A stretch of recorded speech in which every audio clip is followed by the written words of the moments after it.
Welcome to Stardust Bowl, Addison, Illinois is where we are. That's right, suburb of Chicago, on the west side, upper west side of the city.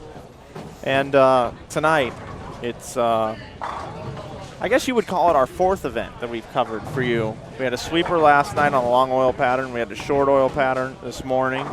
We had the first qualifying round for the main event tomorrow, the Grand Boot Hill. Yep. It's the Grand Boot Hill weekend brought to you by Storm Bowling Products. That's right.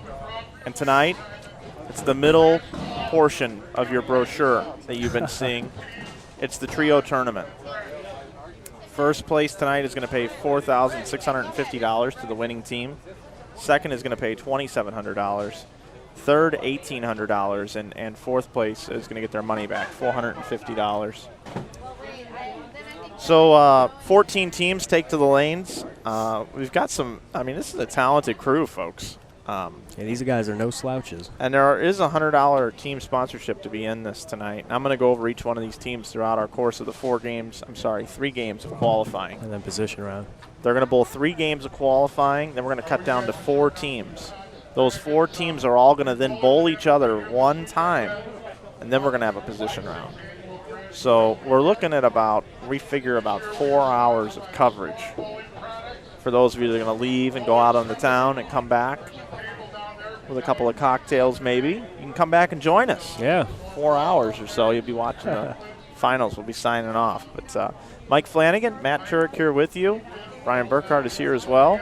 And I'll get out and roam around with the mic a little bit tonight as well. We'll talk to some of these teams. Team bowling is exciting. It's going to go fast tonight. And once again, just want to thank Woody Demma for inviting us to come out and be part of this event. And also want to thank Storm Bowling Products for sponsoring the event. I'm wearing a new hat, in case you didn't know. I'm the new Director of Marketing at Storm Bowling Products, so near and dear to my heart as well. And we're excited to be part of this event for hopefully future years to come. Woody's making his announcements right now that he needs to the folks here. Matt and I are quite comfortable here in the booth. Yep. We've advanced things along. I can take care of some housekeeping issues. If you want to be able to see the archive versions of this, you can go out on YouTube, Inside Bowling Channel. Please subscribe to it. Create a YouTube account, subscribe to our channel.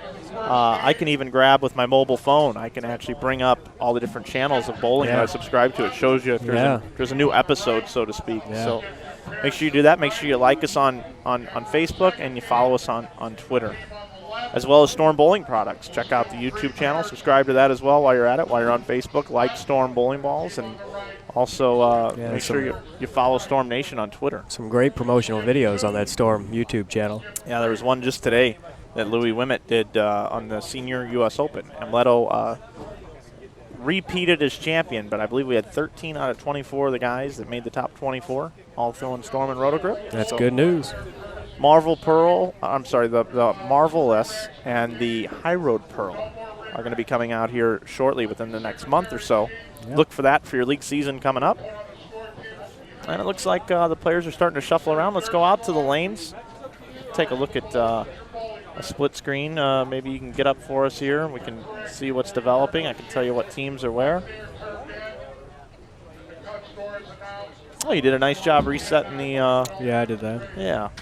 I didn't even think about that. The one other thing that we did not cover is tonight's oil pattern. 38-foot pattern. It oils about 32 feet on the way down. It buffs to 38. On the reverse, the machine just buffs back to 17 feet and then oils to the foul line. It's a little more built up in the middle of the lane. There's 22 milliliters of oil on the lane tonight, and it's a 1.21 to 1 ratio. So very flat again.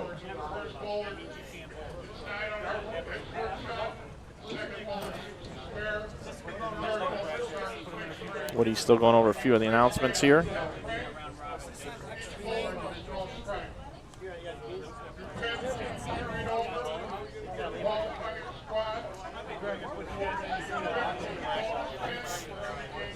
We have Dave Barris in the house tonight. Ken Abner, Chad Kloss, Steve Smith, The Spigners are here. Both Barb and Bill are here watching. Just naming notables around. I see Marshall Kent walking around. Yeah, I'm looking forward to watch Rob Gottschall's team here. Yeah, Gottschall, Aguiar, Jim Pensac's in the building watching. It's exciting. Deandra Asbady's bowling with Tim Mack and Tom Adcock. That's a good team. Liz Johnson's team's good too. Yep, Dave Armstrong and Steve Smith bowling with her. Joey and Vince Biondo have made an appearance here this evening.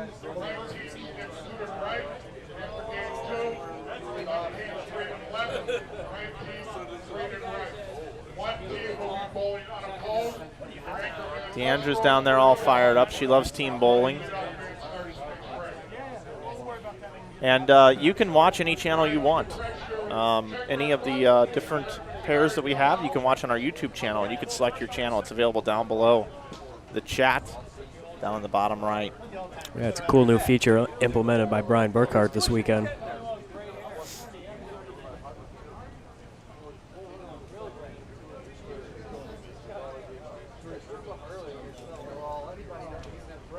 Harvey Armstrong's team, numero uno.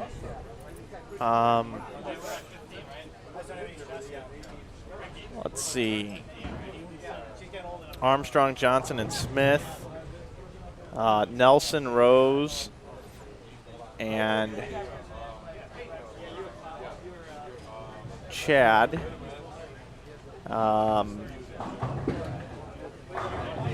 Looking through these other ones here. Gottschall, Miller, and Aguiar were number 2. Jeffrey Young, Brent Bowers, and Chris Prather. Also, to answer your question. For later, because I don't have my wife sleeping, so that's my key. And you're walking around, Money. Put the camera on us for a second. Tim Mack just walked up to me and handed me this and says, I want you to have this. My wife just left for a while, and this is my room key and my money. This is $20. $20. Yeah, it's spending money. It looks like he's staying where we are. Yeah, it does. Isn't he? The courtyard, yeah, Marriott. Yeah. Well, thanks for telling everybody. Well. You want to give our room number away, too, so we can't get Yeah. any sleep tonight, man? Yeah, 311. Yeah. All right, so we're watching that. We're guarding it. Yep. All right. All right, let's go back out to the lanes here as action is underway. Take you to split screen. Here's 13 and 14, 17 and 18. Okay, 13 and 14. Let's see if I can help you guys out and tell you who we got here. I see Rick Miller. So that is Team Storm. Starting out with Team Storm on lanes 13 and 14. Team Storm, Rob Gottschall, Rick Miller, Alex Aguiar. Rob is a 2-time Boot Hill winner, back-to-back years. He's looking to three-peat this year. Alex Aguiar from the Northeast is an accomplished bowler. He's bowled a lot of events. He bowls as much as he possibly can. He's in second right now at the USBC Open Championships in the doubles event. And he's very vocal on Facebook, and he's a huge supporter of Storm Nation. What money? And Rick Miller is the lefty on the team. He is one of the best amateur left-handers in the United States. He is tweaking, or his back is tweaked, and he's nursing an injury right now. But this team right here is one that many would pick to have a chance to win. Especially the way Rob's bowling this weekend. And they are Team Storm, so don't forget to check out stormbowling.com for more information about Storm Bowling products.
They have 14 teams, right?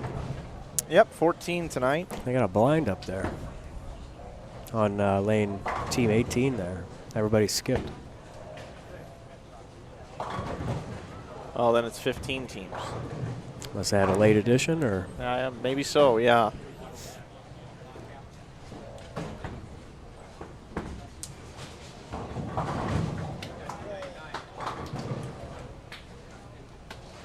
I like team bowling.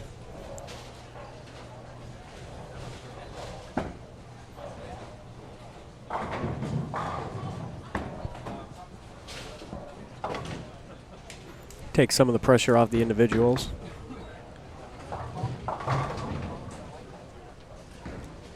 Also on this pair here with Team Storm, they are crossing with Wally World Bowlers Supply.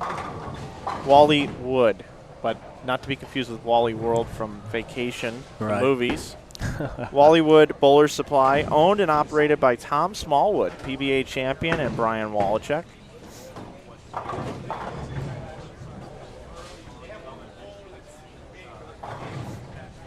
You're looking at Cameron Foster, leadoff bowler for Wally Wood Bowlers Supply. Cameron Foster from Utah. Brian Wallachek from Michigan. Went to Saginaw Valley State, I should say. And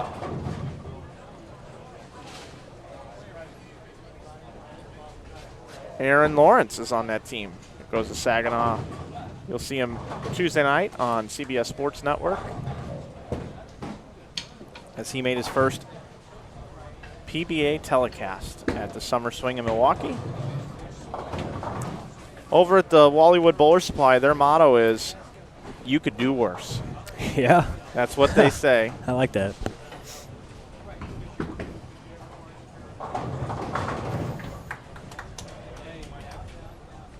So come on by LaFleur Lanes in Saginaw, Michigan, and they will set you up with the ball that you need and the perfect fit over at Wally World Bowler Supply. So very cool. Wally Wood, Wally World is what we call it.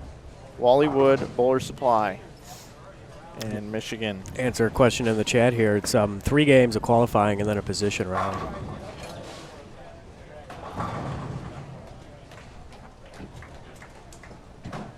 I love team bowling.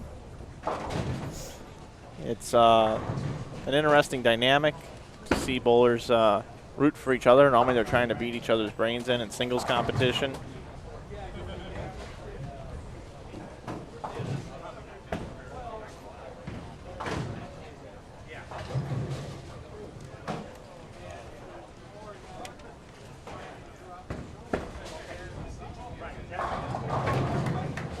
Switch it up here, show you 9 and 10, and 13 and 14.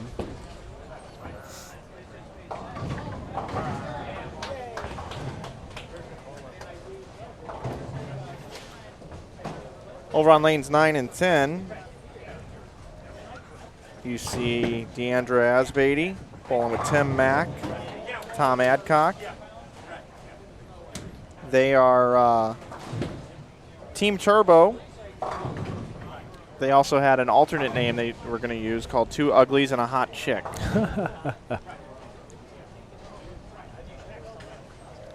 And Dave and Lori from Turbo, they wanted to give a shout out to them and let them know that they are class acts and classy people over at Turbo, and they appreciate being sponsored by them.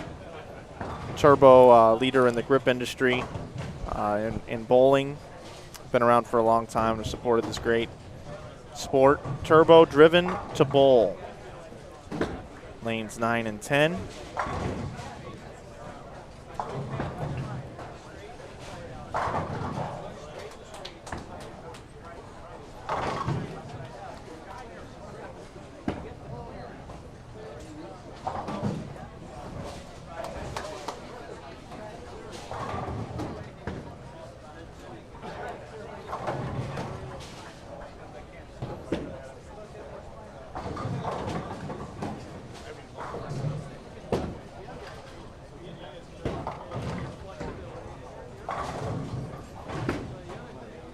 a big shot there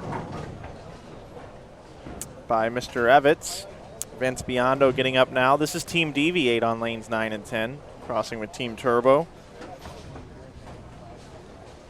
Brian Valenta is on staff with Deviate. He's also on this team. Brian's the leadoff bowler. A two-hander, went to Lindenwood University in St. Louis, won a national championship. Has been part of Team Deviate for some time now, last couple of years since their inception.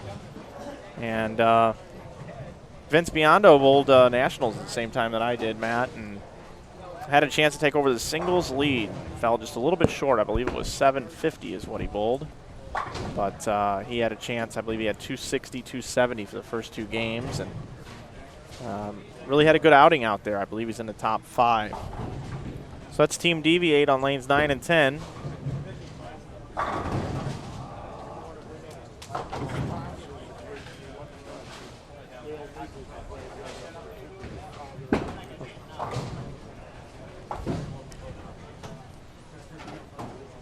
Get a look at Tom Adcock. He finished 3rd in our sweeper last night.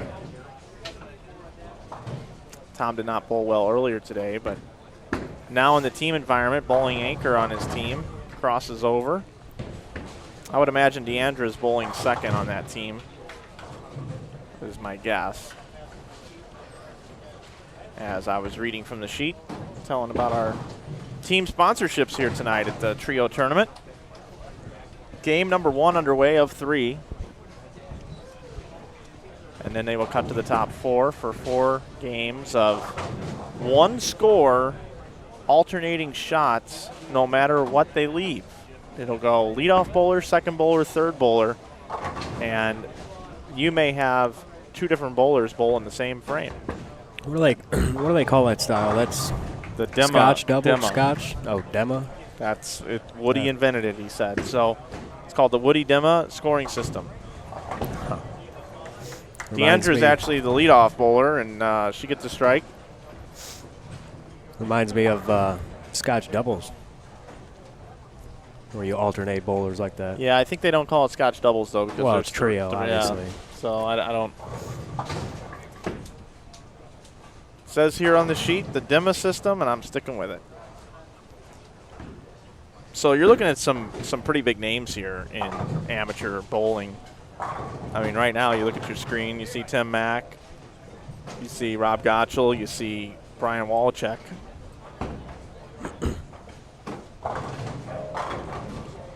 Nice shot by Rob. Rob's a pretty cool character. He sat in with us on the last broadcast. He comes out on these flatter lane conditions and just tries to hit the head pin. Timmy Mack now, first 4. Bowling in the middle of the Oreo lineup there. I always think of these lineups as an Oreo cookie, and right now, Tim Mack is the creamy cream filling. Yeah, absolutely. The cream will rise to the top. That's right, Mike Flanagan. Oh, yeah, Macho Man Randy Savage, the cream. Surprised you didn't say that earlier when we were talking about that here during the first qualifying round.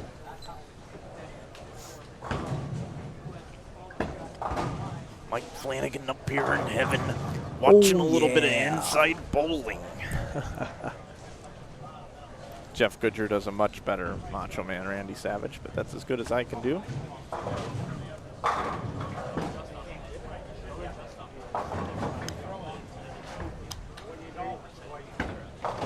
So we'll come back to this. Let's go check in on 17 and 18, where Barda Nation is anchored down. They're bowling unopposed right now. At least I believe it's Barda Nation. Yeah, it's Barda's down there. There's actually quite a few people here now, so I had to duck around here.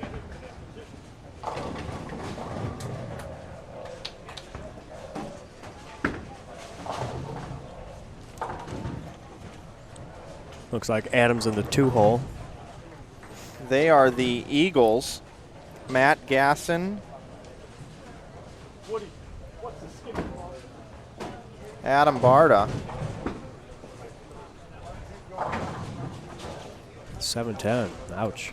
and Marshall Kent. Pretty good team right here. Billy Gasson is the sponsor. At Robert Morris University,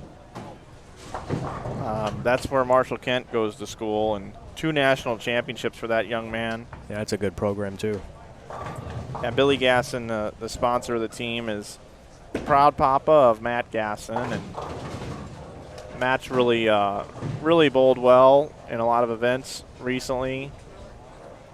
And Marshall, of course, Team USA. Adam Barta, 2-time Reed Hawthorne champion at TMBA. He's a member of Hammer staff, and Adam Barta is one of my friends, and he finished 5th in the Storm InsideBowling.com Open this year, and always a player on the lanes on tougher playing conditions. So they are bowling with no one crossing on their pair. You're going to look at how they're bowling right now.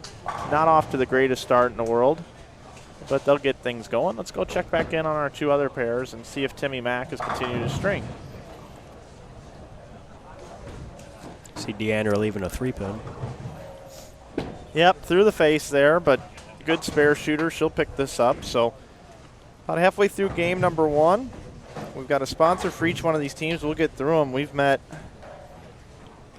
5 of the teams so far, and we'll meet the rest of them over the next couple of games.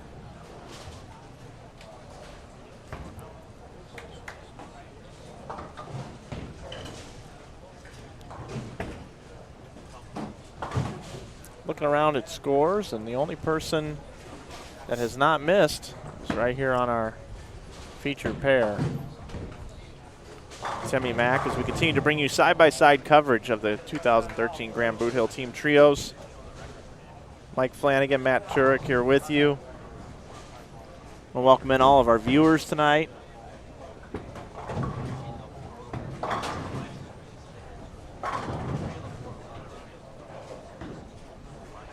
It's a good night to watch some bowling. Yeah, Joe H. in the chat was out at Nationals, and yeah, Vince was bowling that good. But he was watching Glenn Allison. So Glenn Allison, the legend, bowls around the same time that we do. I go out around Wriggles time, and Vince and those guys actually bowled on our singles and doubles squad. So a lot of good bowlers out the Open Championships towards the end of May. Mike, do you happen to know the skip procedure for this event? I think they said skip 1, skip 2. Okay.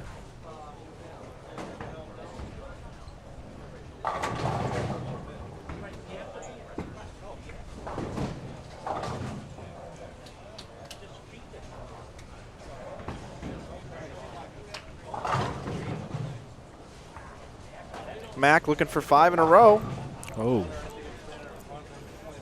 Looks like he knew it off his hand. Yeah. Looked like he knew he pulled it a little bit. Yeah, just wasn't a good shot. Multiple possible things could have happened there. This is a challenging spare on this condition also now. There's no walk in the park. Yeah, this 6 count is not going to be easy. Yeah, 9 is up there.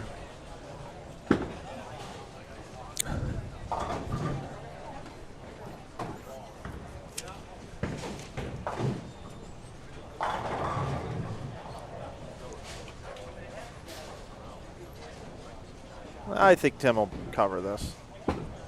39-foot pattern, 38-foot pattern actually. Nope, and he didn't. That is hard.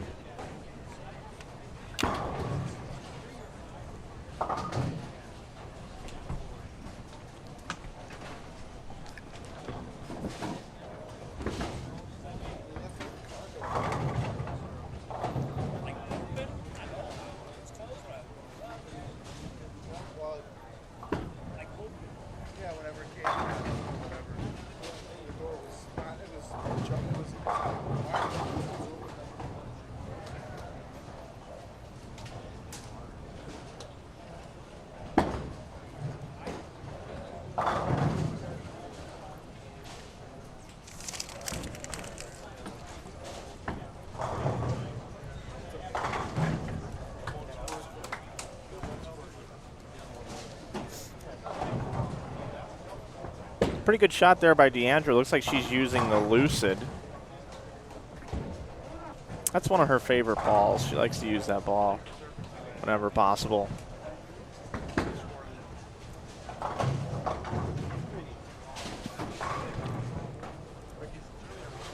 So 600 is going to be a good score for any team in this. Oh, yeah. 1.2 to 1 oil pattern ratio, very flat, very hard, very demanding. Yes, it is. We are in Addison, Illinois. It is a suburb of Chicago. Blackhawks are playing tonight. Had the Belmont Stinks earlier. Don't say the word steak on this broadcast, please. Okay. At least not until within a half an hour of leaving the building time, please.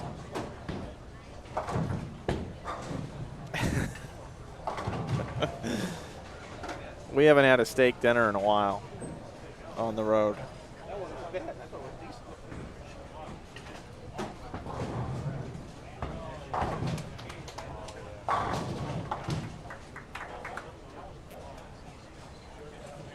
So we'll see if Tim Mack can get it back going here on lane number 9. Set the over-under at 9. Matt, what do you take? Oh. I'll take the under. Okay. Don't let me change it this time either. No, I won't. Well, I don't set the line for nothing. That's 9 exactly.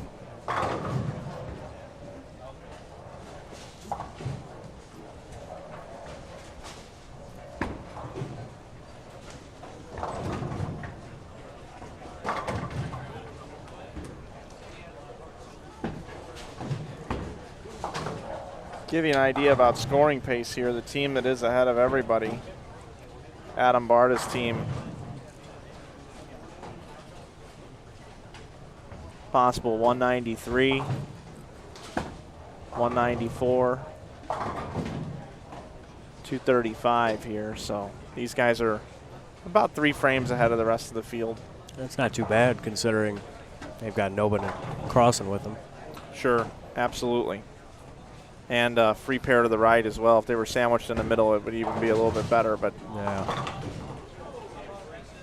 this is a team that could definitely contend here tonight. In just 3 games, I mean, 1,800 is par for the 3 games of 3 bowlers.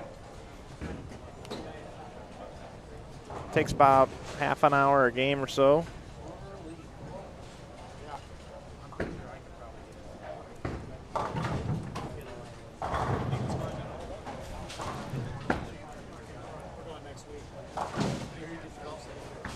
Brian's like a celebrity here now.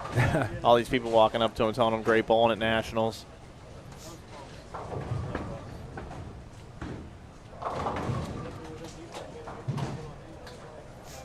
That was a look at Aaron Lawrence. 3 in a row, double, split, triple, bowling with Brian Wallachek and Cameron Foster. they are cutting to the top 4 teams. And then they're going to have a round-robin match play. I guess to determine the winner, right? That is what we're doing tonight, yep.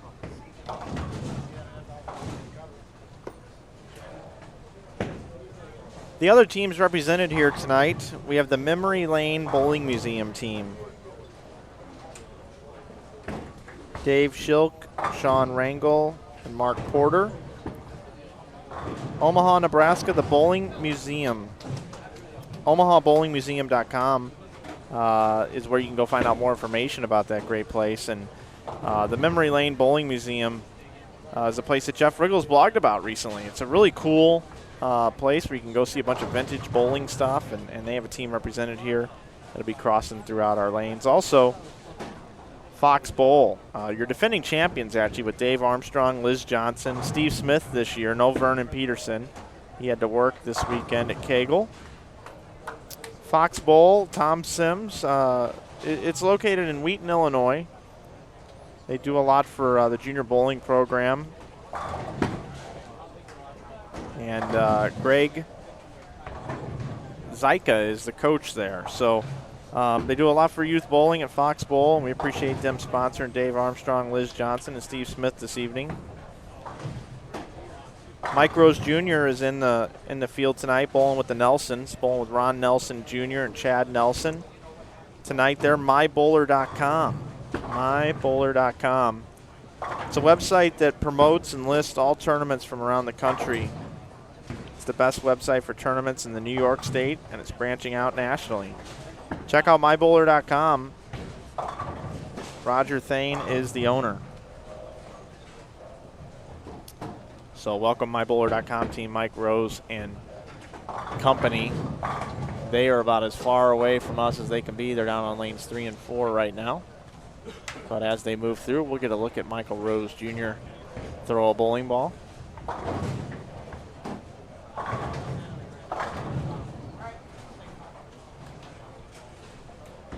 Marshall Kent misses the head pin. So this team's going to be sub 600. Be lucky to get away with about 580 or so. They're going to have to do some striking for that. Rick Miller still nursing the back injury. That's a tough spare conversion there, but Rick covers it with no problem. Check in on the low end down here, 9 and 10 and 13 and 14. This team with Rick Miller, Alex Aguiar, Rob Gottschall. Rob Gottschall has a 280 max score. Timmy Mack there you see covering up the single pin spare. 4 in a row and has not struck in 3 frames. DeAndre continues to grind with 9 spares. And anchor bowler Tom Adcock looking to get it going here.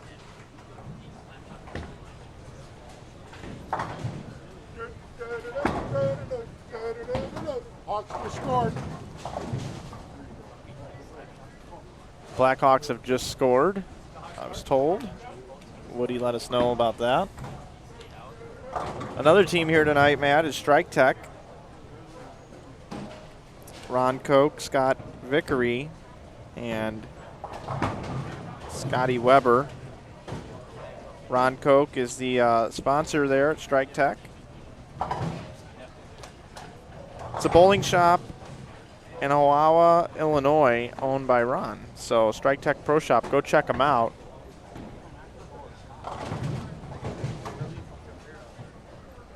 Also in the field tonight, they'll be coming through our pairs.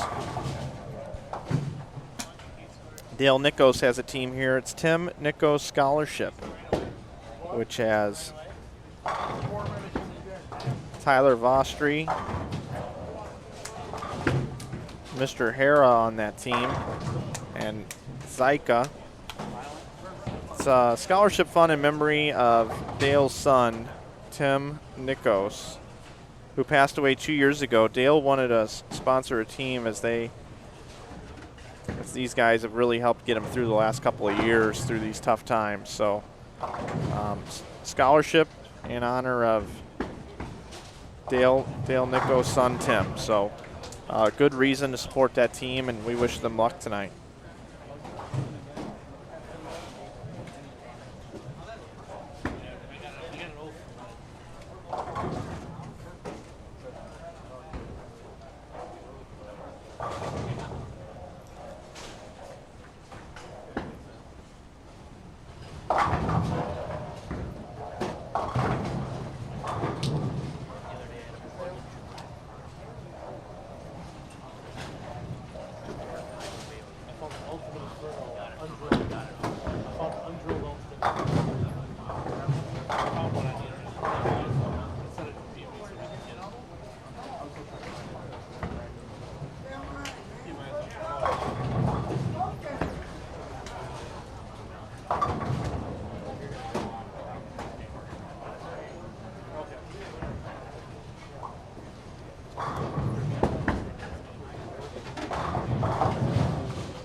Rob Gottschall no longer going at 280, but he is still clean. And there are brackets here this evening, and there is some side action amongst the teams here tonight. So Rob Gottschall means business. He's ready to go. He's fired up. Rick Miller, bada boom.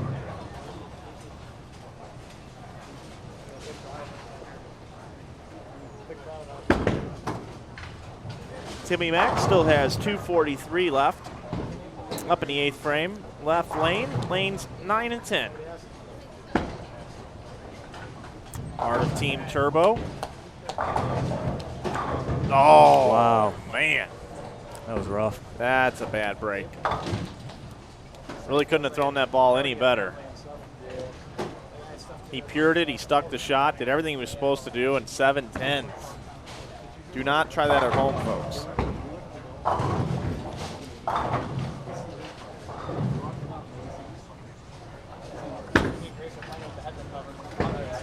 We also have a team here from the ABT, the Amateur Bowlers Tour. Mike Fagan, not to be confused with Mike Fagan from the PBA Tour, but Mike is the director of the Chicagoland branch of the ABT. There are national events held each year in Las Vegas and Chicago with first prizes reaching $100,000.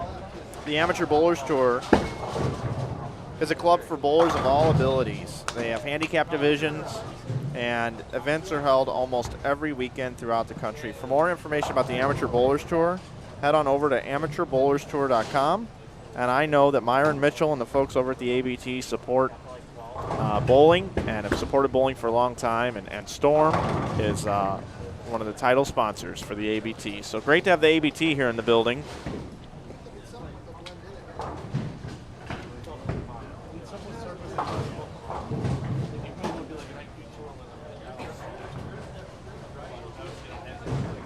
And then tonight, one of the other teams that's forced to be reckoned with down on the low end right now is the team of Jeff Fair,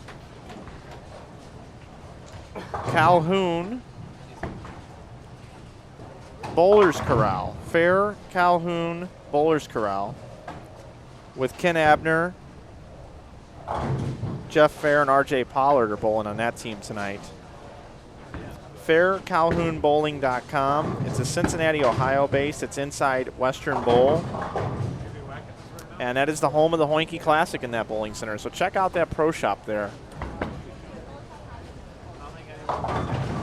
Deandra looks like she switched to a critical theory that she likes to use. She won the Queens with the critical theory. One of her favorite bowling balls.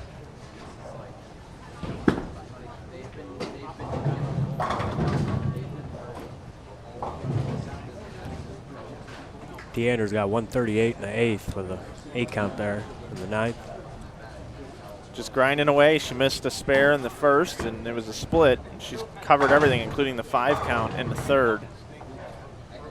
Adam Barta's team, what's their name? I don't know their names yet. The Eagles. The Eagles. Billy Gasson's team. Shot 536 the first game.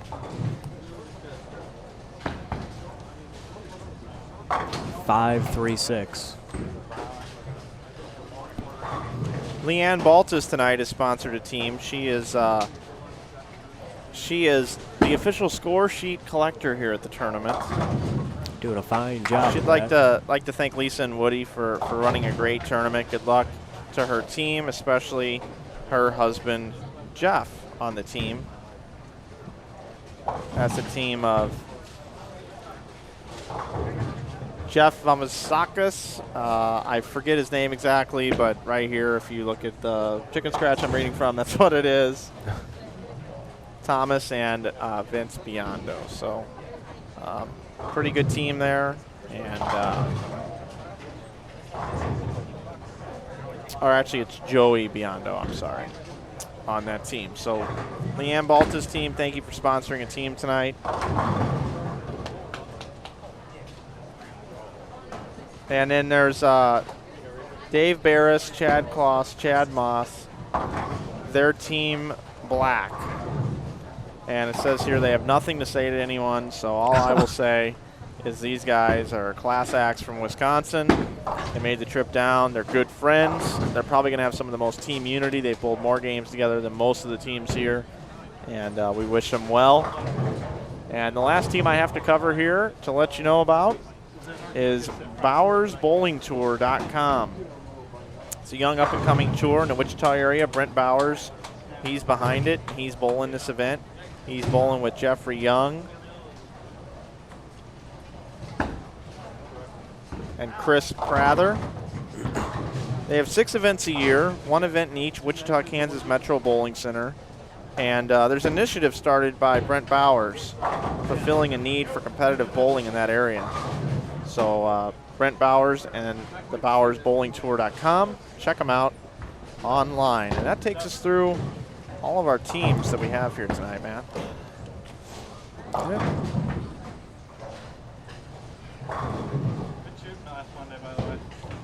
Looks like there are 15 teams now. There must have been a late addition. There's odd number teams out here. We were told there are 14, so.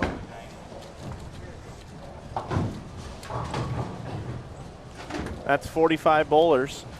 We've had close to 50 bowlers on everything that we've done so far this weekend. So no surprise that it's happening again. John Heath is in the building. Just saw John out in Reno just a couple of weeks ago.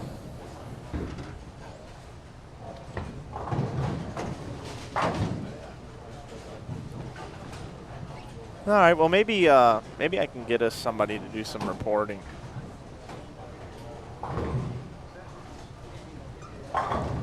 Brian, you want to go do some reporting?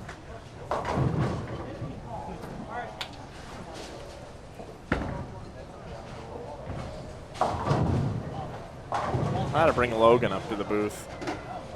Adam Barta's son. Yeah, he looks bored. I don't know what he would quite talk about, but we can get Logan to come up here. All right, guys, game number 1 wrapping up here. You're looking at split screen, Andrew Asbeatty.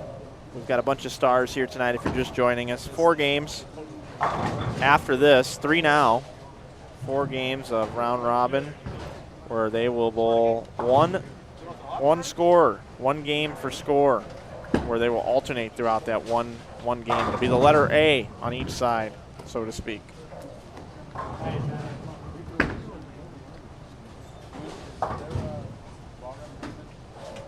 Most of the teams are wrapping up their first game.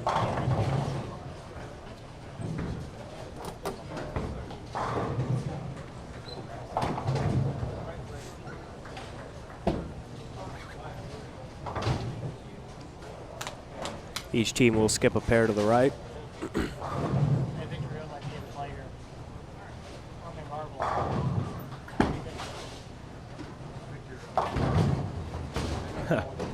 Yep, split screen does seem ironic right now, because that's all that's on there.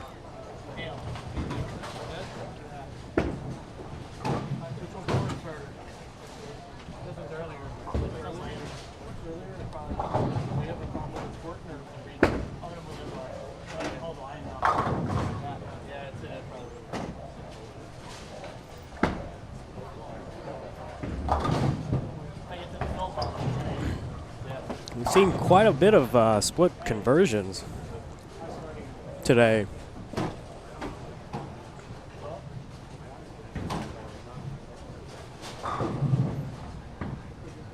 That's either a good thing or a bad thing, depending on how you look at it.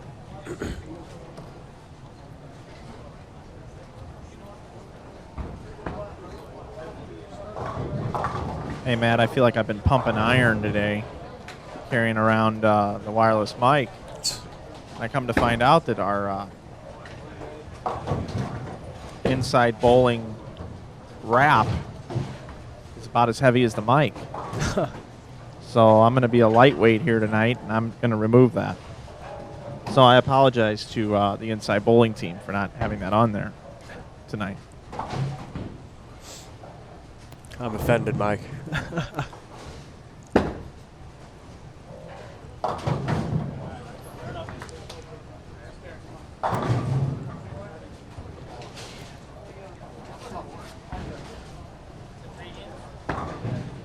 Stardust Bowl here is a great facility, and I'm just going to tell you how great it is. I'm going to walk right into the snack bar here and buy a Gatorade.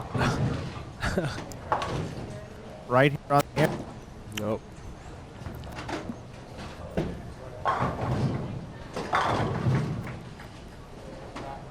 This place is built like Fort Knox, though. I got to tell you that. Yeah, you got good sound out there. It's not bad. Thank you. Well, now you're breaking up. Hey, I'm back. Oh, there you are. Breaking up is hard to do. Let me tell you, there's a song about that, too. If you're just joining us, you missed Mike Flanagan's karaoke session. And quite a few votes to keep him on the island. Oh, yeah, and one that said, get him out of here. Logan. I'm here with Logan right now. We're in the way of everybody. Logan, how you doing today? Good. You watching your dad bowl? Yes. Do you like it when I just ask you these questions that you can just say one word? Sure. Yeah, I'm a great interviewer. That's one of the best things I can do is just ask these questions where you can just say like one thing. So let me ask you a question. Do you like sitting here watching your dad bowl? Yes. See? Isn't this great? No, seriously, though. I was watching you in there with your dad. You got to love being here with Adam, huh? Yes, I do. See? 3 words that time. 3 words. What are you doing right now? Gonna go play games. Oh, yeah? What game are you going to play? Racing game. What do they have, like Cruising USA, or what is it nowadays? I don't know. Well, when you find out, when you come back, let us know what it is, okay? Okay.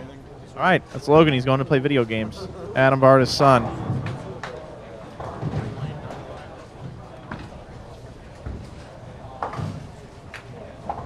Now we get to watch everybody move around. Let's see what I got for scores.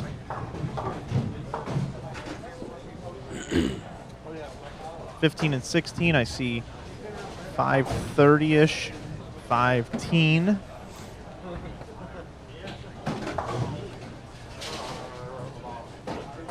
Aaron Lawrence really had a good game going, but 3 splits, and he struck every other frame, and he's only got 2-0 left.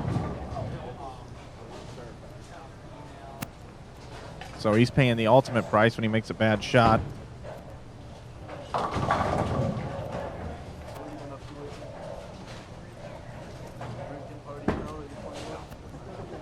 See another team that's got about 550 left. 531. Tim Mack shot 209, 164 for Deandra. Tom Adcock can shoot 159 if he converts the spare.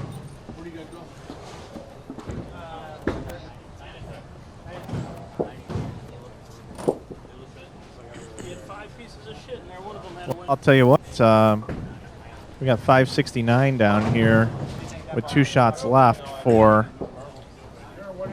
Jeff Fair's team with Ken Abner. That's the highest score we've seen yet. R.J. Pollard.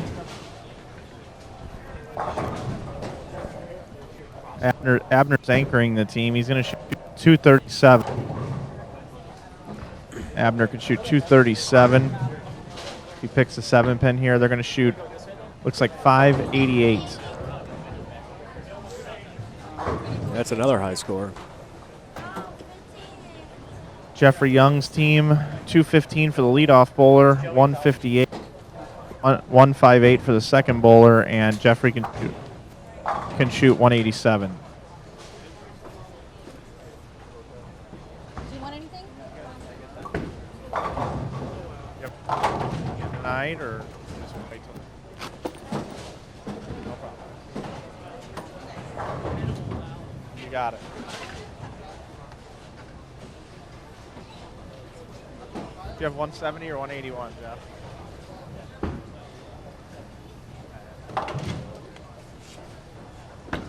Oh, we had a 604 over here. Oh. Honestly, I'm wanting to coach. The whole time, I'm like, she just did this, or then somebody else, like, she just did this. The whole time, everybody. Especially your guys' team, because, I mean, Tommy. Yeah, we had 604 down here. Do you know who shot 604, Jeff? Nelson and Nelson team. and Mike Rose, 604. No, that's okay. That's the mybowler.com team. 604 for them.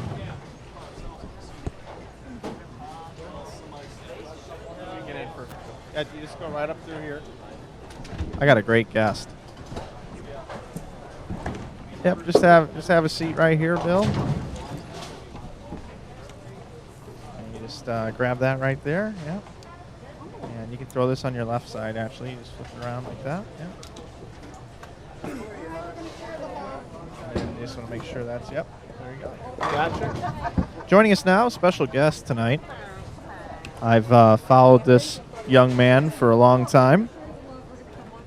Used to own a bowling center, Hawthorne Lanes. USBC Hall of Famer? Yes. USBC Hall of Famer as well. Got a couple of great kids, too. I've been friends with his son, Rob, for quite a while, otherwise known as Robbie. And we are now joined in the booth by Bill Spigner. How you doing, buddy? Good, Mike. How are you? Thanks for having me on. It's kind of interesting. I know you're giving me a trial run here to see if I can work out for tomorrow, but we'll try and do the best we can. Bill, obviously I've followed you over the years. Gold coach, are you? Are you gold? Or? Yes, I was actually part of the task force that formed the gold program. We did it like in the mid-'90s, and Fred Borden was part of it, Susie Minshew. Listen to these Jerry names that Edwards, are coming out. And it was really, Max Skelton was a ABC president at the time, and he was the chairman of the committee, and it was quite a learning experience for me, and I was a silver level coach before that. And what they did when they finally formed the gold program, they actually grandfathered some people in, and Fred Borden was the first one, rightfully so, and then a few others. And then when Palmer Falgren was in charge of Team USA, he got me grandfathered in, which was for quite an honor because it would have been very hard to do all the things needed. But at that time, it was more life experiences that counted, and I did everything that they would have asked to do anyways. So it's quite an honor. I was very touched by being able to be appointed. I will tell you, being from St. Louis, looking at your bowling center's website over the years, back when websites weren't that predominant in bowling, I know that you took your website very seriously. I remember logging on there and seeing that you offered lessons all the time. You guys had numerous tournaments going on, and you guys used to actually host this tournament. Yes, we did. We hosted it for, I think, 5 or 6 years. I don't know the exact dates, and Woody came to me with it, and we ran with it for quite a while, and it was a lot of fun, and a lot of bowlers passed through our doors at that time, and tournaments were part of our whole program. We did youth tournaments, we did mixed tournaments, we had the tour there for 6 years, we had regionals. I hosted 21 PBA events over the course of time, and I always felt that I came from bowling, and if I couldn't be part of helping promote bowling, then I'm in the wrong business. Yeah, open play and league bowling and parties and corporate parties are all very important to the success of a bowling center, being able to keep their doors open. But there's nothing wrong with sacrificing a weekend here or there to promote the great game of bowling. Well, I think a lot of bowling proprietors don't know the value of competitive bowling, because you have to have the competitive bowler to have the kids to have something to look up to aspire to become better. And there's nothing wrong with the sport of bowling. It's the business of bowling that is not in sync with the sport of bowling, and USBC works really hard at trying to promote it. You guys do a great job. Woody does a good job. PBA does a good job.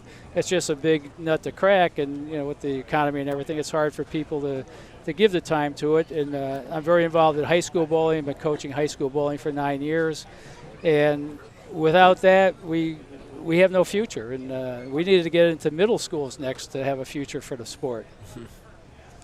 Bill, you owned Hawthorne Lanes. We talked about the PBA events that you held. I remember, obviously I'm a little bit younger than you, but I could be your father. I'm sorry. I don't know. I don't know the stuff from back in the day, but I do remember not too long ago, but it's probably been 7 or 8 years now. At Hawthorne Lanes, your son Robbie made a pretty deep run in an actual national tour stop. Could you tell us about that a little bit? Yeah, it was when the PBA, when they first the new owners took over, and they established the all-exempt tour, and they had 64 exempt players that played match play from the start, and Steve Miller was very involved with that. And they tried to make the PBA like tennis, where you'd have elimination matches, thinking that the best bowlers would rise to the top, not understanding that you need a lot of games for the cream to rise to the top, and the elimination matches didn't work out as well as they could. But anyways, Robbie won a spot, and he was qualified in the top 64, and his the first match he bowled against was Claude. I can't remember his last name right now. What was the name? His first name was Claude, and I forget his last name. He was from Canada. And the match went 7 games, and Robbie beat him. And, of course, being at home, and you have 32 matches going on, the stands were full of people, and a little bias towards Robbie, obviously, being at home. And he won that match. So now he's in the round of 32. Well, before we get to the round of 32, how proud were you as a parent of Robbie in his home center bowling a PBA event and really kind of, making himself almost as like he's a star? He's got this huge gallery behind him, because I remember hearing about this, and I wanted to hear this from you. I mean, that's got to be unbelievable for you. Well, I was pissed off it wasn't me. What are you talking about? No, it was my son. I was really, really proud of him. And Robbie's a very, very intense competitor on the lanes. Off the lanes is a totally different person. And he was like Marshall Holman in a lot of ways. Yeah. Marshall on the lanes you hated him. But when you got off the lanes and you had dinner with him or you played golf with him, it was such a different animal. And when you're in a sport, in the arena of playing, it doesn't matter what's around you, who's around you, or what's there. You're there to win, and nothing else counts. And it's very self-centered, the sport of bowling, in that respect, but it has to be that way. So you're saying that you believe that people hated your son at this particular tournament? Oh, no. The crowd loved him. Oh, okay. Because he was home. All right, okay. He had a couple issues with the PBA players because he was a little cocky, and he was flamboyant. And, the Marshall Holman reference. We had a couple of things, but the home crowd was fine. It was really good. And I'm only asking about this because this was a moment in bowling. This is your hometown guy making a run at a PBA event. You're the dad, and you're the historic coach, and you're the famed Hall of Famer, and you've done all these things. And I think this is just a great thing to be talking about right now, because if I was in that environment there, I would have seen all this happening, and I love seeing cool stories. So he makes the 32. Well, I don't remember who he bowled in the 32, and he won that. And then the PBA at that time set up an arena setting inside the bowling center for the top 16 to bowl in, where they housed the TV show also. So it was a totally different thing. You would never know you were at Hawthorne Lanes. And they had the big scoreboard over the masking units and stuff. And And he bowled Brian Goebel. Oh, wow. And around the 16. And he beat Brian Goebel in a tough match. And Brian Goebel is the all-time nice guy on tour. He's just a great guy. He's bowling great on the senior stuff. And Brian you could see it in his eyes that he was upset, but he handled it like the true professional he is. And Robbie won the match. And then he goes to the round of 8, where he has to bowl Danny Wiseman. And he goes down to the 7th game with Danny Wiseman. Wow, 7 games with Wiseman. And Wiseman's a flamboyant guy, too. Yes, and so it was a great match. And we're sitting in the stands there. The place was full, and very biased crowd. Walter Ray was bowling on the pair next to us. And so it was really a very proud moment. And Robbie needed the double in the 10th to beat Danny Wiseman. And he got a little amped up, threw it on line, but hard, missed a head pin. And he finished in 6th place because he had the win-loss record. So he almost made the top 5. And at that time, he was the highest finishing amateur in the history of the new PBA. Oh, that's so cool. Yeah. And it's stories like that we could sit here until this time next year that you could tell. That's just one that I happen to be a little familiar with, being a friend of Rob at that time, and knowing how much he wanted that tournament, how cool that was. And he's now gone on to do great things in his life. He got his degree, and he's a sharp cookie. Yeah, he went to Indiana University, triple majored in finance, computer business information systems, and business process management. And now he does consulting work on restructuring and bankrupt companies and stuff. He worked on some major projects. He worked on the whole Borders deal with him and a team from his company for like 7 months, and they tried to save the company. They couldn't do it. And other ones he's worked on, and it's a world I know nothing about, and it takes high intelligence, and he's able to do it. I don't know how he does it, but he does. He's got my wife's brains, and so it's and work ethic. So it's really really pretty cool. So he's doing really well. He's married. His wife Rachel, they're expecting their first child at the end of September. And he didn't tell me that the other day when I talked to him. Okay. Yeah, so he's things are going well, and she's a lawyer, and she does well, and they both they're in the same building in Chicago. They're on LaSalle, right on the Chicago River, and I think it's 300 LaSalle. It's a really high rent district. High rent district. Yeah. Really, really neat place. So he's in a different world in the bowling world, but he still has a great passion for the sport of bowling. He's on the USBC board of directors, and he had applied for that earlier this year to run in the next time when spots are up. And Bill Vint resigned from the board, and Andrew Kane got a hold of Robbie and asked him if he'd be interested in serving out Bill's next 2 years, and he took it. So he's been on the USBC board of directors.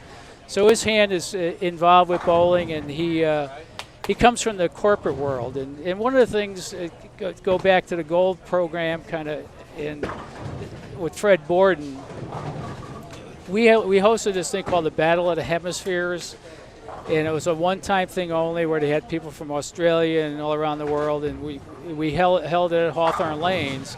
Battle of the Hemispheres, Matt Turek. Are you getting this? Battle of the Hemispheres. Of the Hemispheres. I mean, this is a global thing right here. I have a T-shirt at home from it, so I got proof that it actually happened. So, anyways, at the banquet, Fred Borden made a statement that resonated with me that I've never forgotten. He said, what we need in bowling is all our young bowlers to get a good college education and go to work in the corporate world and have a passion for bowling and get the corporations to sponsor bowling that they work for, which makes a lot of sense. And Robbie is one of those guys right now, and whether he can get a sponsor or not, but he's involved with trying to help promote the future of bowling. So we have a lot of dedicated kids, and we have a lot of kids. We got kids out here bowling this tournament that are college graduates that love the sport of bowling. So when they go on, hopefully they could help revamp the Pro Tour and get it going the right way. Wow, that's great. That's really good stuff. We're talking with Bill Spigner here. It's the second game of 3 here at the Grand Boot Hill weekend. It's the trio tournament. We have 15 teams. 4 are going to move on to the next round. They'll bowl round robin. Bill, tell me and the folks at home and Matt and Brian, all of us here, tell us maybe just a story that all of us maybe may not have heard from you. Just one of the stories from back in the day. You've competed on the PBA Tour. You've owned bowling centers. You've been really high up just in putting together coaching programs. Maybe something that might entertain us, an interesting story. Do you have one for us? Well, I've never been a storyteller, and basically I've been the type of guy that when something happens, I forget it and go on. So, but, one of the things in my bowling career, all the years I bowled on tour, which was a little over 12 years, probably averaged about 25 events a year, I never remembered anybody that ever bowled with. So I don't know anybody I crossed with in all those years, believe it or not. Really? So if somebody comes up to me and say, who'd you bowl with here? I have no idea. Was it because you were that focused on the bowling on your own game? Well, what I said about Marshall, you got to be kind of self-centered, and it's got to be focused, and I was just totally focused, and I would remember more, even things I did as far as playing on the lanes. I never labored it because at that time we bowled a lot of tournaments, so you weren't worried about who you bowled with. You weren't worried about the lane conditions. So if you weren't able to figure out how to play on them correctly that week, you had another week to do it. Now it's a little different animal. They don't have that much to go to. But so I never remembered anybody I actually bowled with. And so maybe that's a good thing, maybe it's a bad thing. But that's part of the sport. And, some people can be very social when they bowl. Some people can't. I was one that couldn't be social. I had to be quiet. I was very more introverted in thinking about what I had to do because I didn't have a flamboyant power game. I was more articulate in doing whatever I had to do to get the ball to enter the pins at the right angle from the right part of the lane. So I was thinking all the time. Question in the chat for you, Bill. They want to know if you're going to get back out on the senior tour. Well, I'm 64 this October, and when I first turned 50, I was really ready to bowl, and I felt really good, and I was bowling really good. My release was really good, and I bowled 4 tournaments, made 3 finals, and that's why they had the top 24 in 1 check. And then I started having a lot of back problems, which I had started, so I went through a lot of years of back problems, and I kept trying to change things in how I threw the ball to make it easier to throw it, and bowling injured a lot of times, and I've had 2 back surgeries the last 2 years. So my goal right now as far as senior bowling is to be ready enough to bowl at Hammond, Indiana in the beginning of August, a place I like to go to. Is close to home, and other than that, I have no other plans to bowl anymore, because they just, traveling and bowling with the guys that basically retired me, I don't think I'm going to go out there and retire them. Well, I know that we compete at the USBC Open Championships every year around the same time now, and I know it's always great to be out there and see you guys. We've never really sat down and had a cocktail or really talked too much bowling, so this is a treat for me, just being a fan of bowling on this broadcast with you. And tomorrow you're going to join us, hopefully, for the finals, if you can make it over and help out a little bit with giving us some good knowledge about these players. Yeah, I know you don't remember all the people that you bowled with over the years, but I've seen you taking pictures and things of bowlers here with your iPad. What are you doing here watching the competition? What are you kind of seeing out there? Well, it's watching swings and releases and what matches up well, and this is a condition that you have to play the lane relative to your swing, and you have to trust the amount of boards you can hook the ball without trying to make the ball do more than your game allows you to do naturally, so that you can make as fine a shot as you can, and have patience to play the lane, so that as they are changing, you don't get freaked out and bowl bad. So, and watching the last round with the first round of the qualifier for the Grand Boot Hill, and the cut was different this year than they've had before, where they have 3 games, then they cut to bowl 2 games in 1 game, and then the top 3 make a spot. The 5 best bowlers were there at the end. And there was some good bowlers that did make it, but there was no dogs there at the end. It was people that threw the ball really good that made the cut, so it was pretty interesting to watch. And seeing some of the young bowlers that I've seen the name but not having a chance to watch them is interesting. And I've always studied the pros since the late 70s, and I still study everybody I can to figure out how to learn more styles to incorporate it for my students.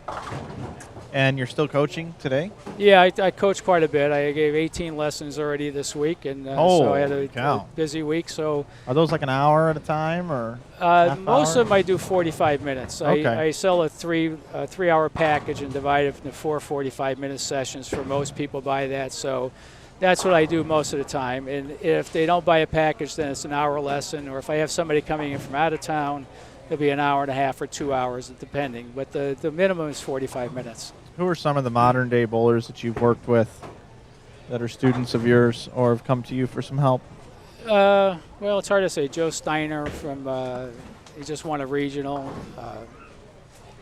You don't get a lot of tour guys, because the tour guys, if you're there, you can work with them in local areas. It's more localized to the people I work with. So I work with a lot of youth kids. And so I would say, the current stars, I don't really work with any of them. But up-and-coming stars you work with. Up-and-coming stars, yes. There's always, you never know who's going to get there. And, a lot of people, when they do get lessons, they're getting lessons because it's a last resort. They don't know where to go, and they like the sport, and they want to get better. So you got to make them better at doing what they do rather than trying to make them something they're not.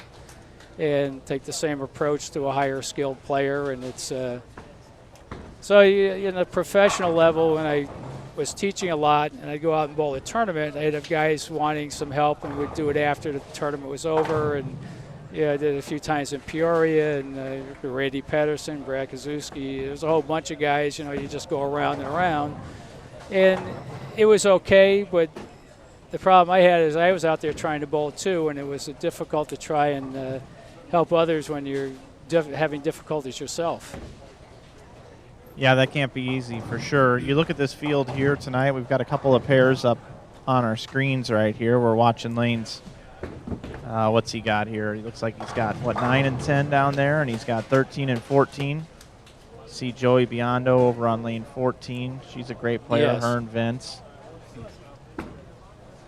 Vince as well, a great player. I'm sure you've known those folks for some time. Yeah, I've known Vince for quite a while, and Vince used to bowl in one of our classic leagues at Hawthorne, and Joey, and she didn't bowl at Hawthorne, but I know him. Karen Evans, that's getting up there on lane number 14. She worked for us for 12 years till we sold the bowling center, and she worked there at Brunswick Zone, Hawthorne now, until recently. She's a very accomplished bowler. She went to Vincennes, and she's a really solid player. And when we were at the bowling center, we sponsored her and a couple of our other girls to bowl the mixed doubles tournament in Rockford for a couple of years, and they made the finals. So she's really a good player. So won a lot of tournaments, local Hall of Fames, solid shot maker. There he is. Those are strikes. See, I was right on the money. Yeah, and that's 4 in a row for her. No, I didn't know that. Yeah, 4 in a row. And Joey's got 4 in a row, too. And Joey's pretty good. She had a good USBC women's event this year. They took the team lead in the scratch and the handicap, and I think they're still leading the scratch. And I think she's leading the all events. I'm not sure, but she's a world-class player. Obviously, Team USA, as Vince was, too, both world-class players. Hey, Matt, can you full screen us 13 and 14 here as we take a look at these folks Bill is familiar with? Brent Bowers, a former Wichita State player. He's a good kid, too. He's a great guy. Hot off the presses here, we have Game 1 standings. Yeah, give us the top 6 or so, Matt, Yeah, will you? leading it right now is the mybowler.com, shot 604. That's Mike Rose Jr. and company. Second place is Bull Fox, or Fox Bull, I guess these are. It's going to be Greg Zicka, isn't it? Is that him? Yep. Yeah. They shot 595. In third place, Bowlers Corral, shot 588. Fourth place is the Memory Lane Bowling Museum, shot 561. They actually tied with Team Wisconsin, 561. I believe Team Wisconsin would be Barris, Moss, and Kloss. Okay. Sixth place is BowersBowlingTour.com. Yeah, that's right here. Brent Bowers on lane 13. Yep. They shot 559 the first game, sorry. Amateur Bowlers Tour is in seventh place with 551. Right here from Chicago. Wally Wood is in eighth place, 539. That's Brian Wallachek's team. Gasson's Eagles, ninth place, 536. Okay, well, that's pretty good. We've only got 15 teams here, but right now the key ingredient here, one team is plus. Yeah. One team is plus. So 38-foot oil pattern, I believe it is tonight. Yep. And it's pretty much flat across. It's 1.2 to 1 ratio. And it's flat all the way down, but on the way back from 17 feet to the foul line, it's got a little bit more in the middle, which doesn't really do a whole lot for you. Gives you a little launch pad down to the lane, back into the lane. Yeah.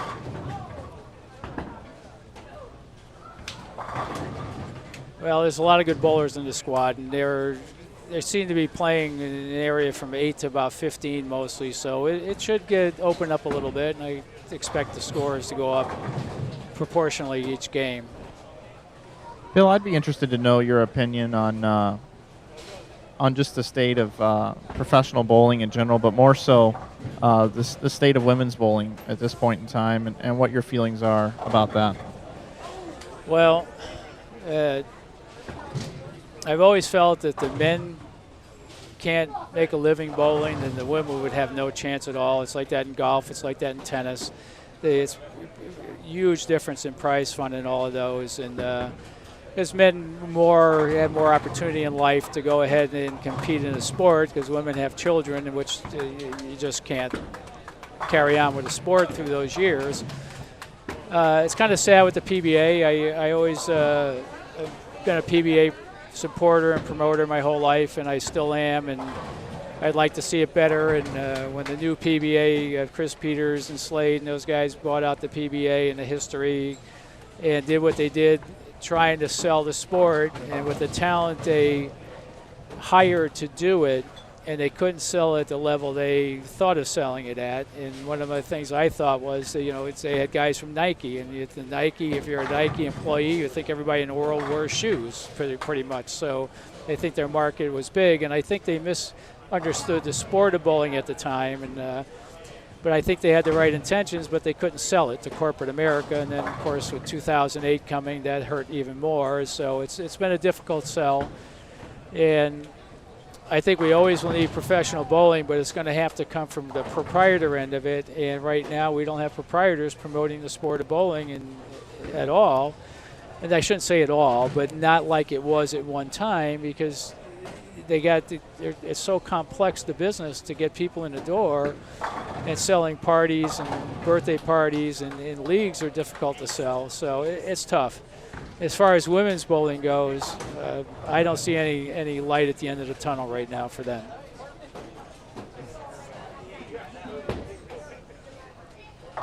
We're chatting it up here with Bill Spigner. He's a USBC Hall of Famer. He's been around the business for many, many years.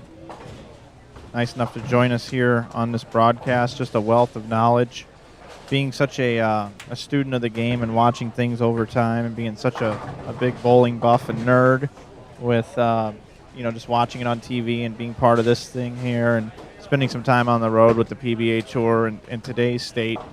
I just can't even imagine what it was like back in the heydays, and what a lot of us are missing out on. And hopefully one day some things will happen, and some breaks will come the PBA's way and bowling's way. And maybe we'll fall into something one of these days. It's sad to see no tour. And, when I was growing up, I wanted to be a professional bowler, and that's what I wanted to do. And I wasn't talked out of doing it. And people said, "You sure you want to do that?" I said, "Yeah, that's what I want to do." So I knew enough to stay single at the time, and I did it. But the thing it was on TV all the time, and there was lots of tournaments. And even when you went out on tour, if you didn't do well, you could go home and learn by what you did, and save up some money or work a little bit to go back out, because there was enough tournaments. And now it's almost impossible to break in on the professional ranks. And you see the tour guys, the older guys, are really dominating. The Dukes and the Barneses and the Walter Ray Williams still dominant. Pete Weber.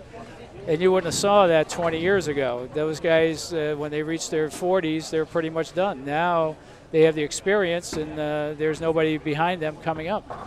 It's like we lost a whole generation of bowlers to bowl professionally. And my group is gone. The next group after me was like the Dukes and Walter Rays. But between them and the youngest guys, like the low shedders, there's like 10, 15 years that we don't have a lot of kids that aren't bowling. And my son Robbie was one of them. I couldn't promote him to pursue professional bowling, because there was really nothing there. It was going backwards, and the new PBA almost saved it with prize money. It was really pretty good for a while there, but they had to start cutting back because they weren't making any money.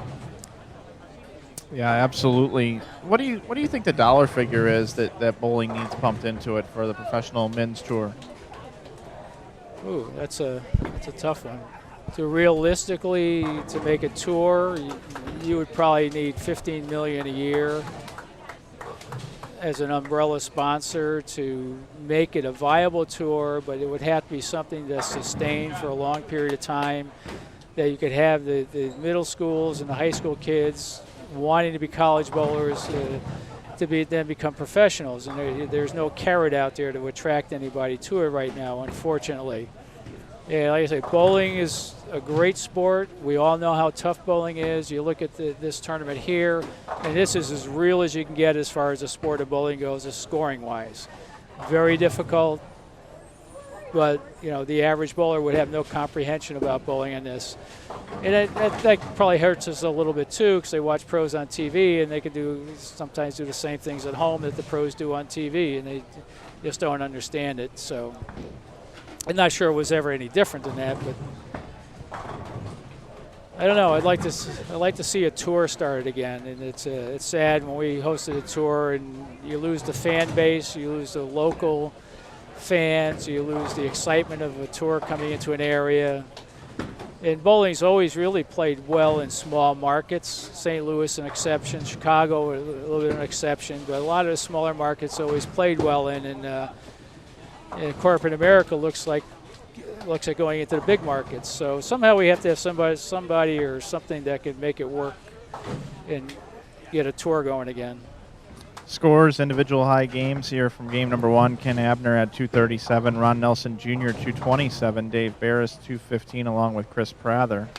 Mike Rose Jr. 211, Dave Armstrong 200. And we had 3 players shoot 209, Liz Johnson, Tim Mack, and Greg Zika.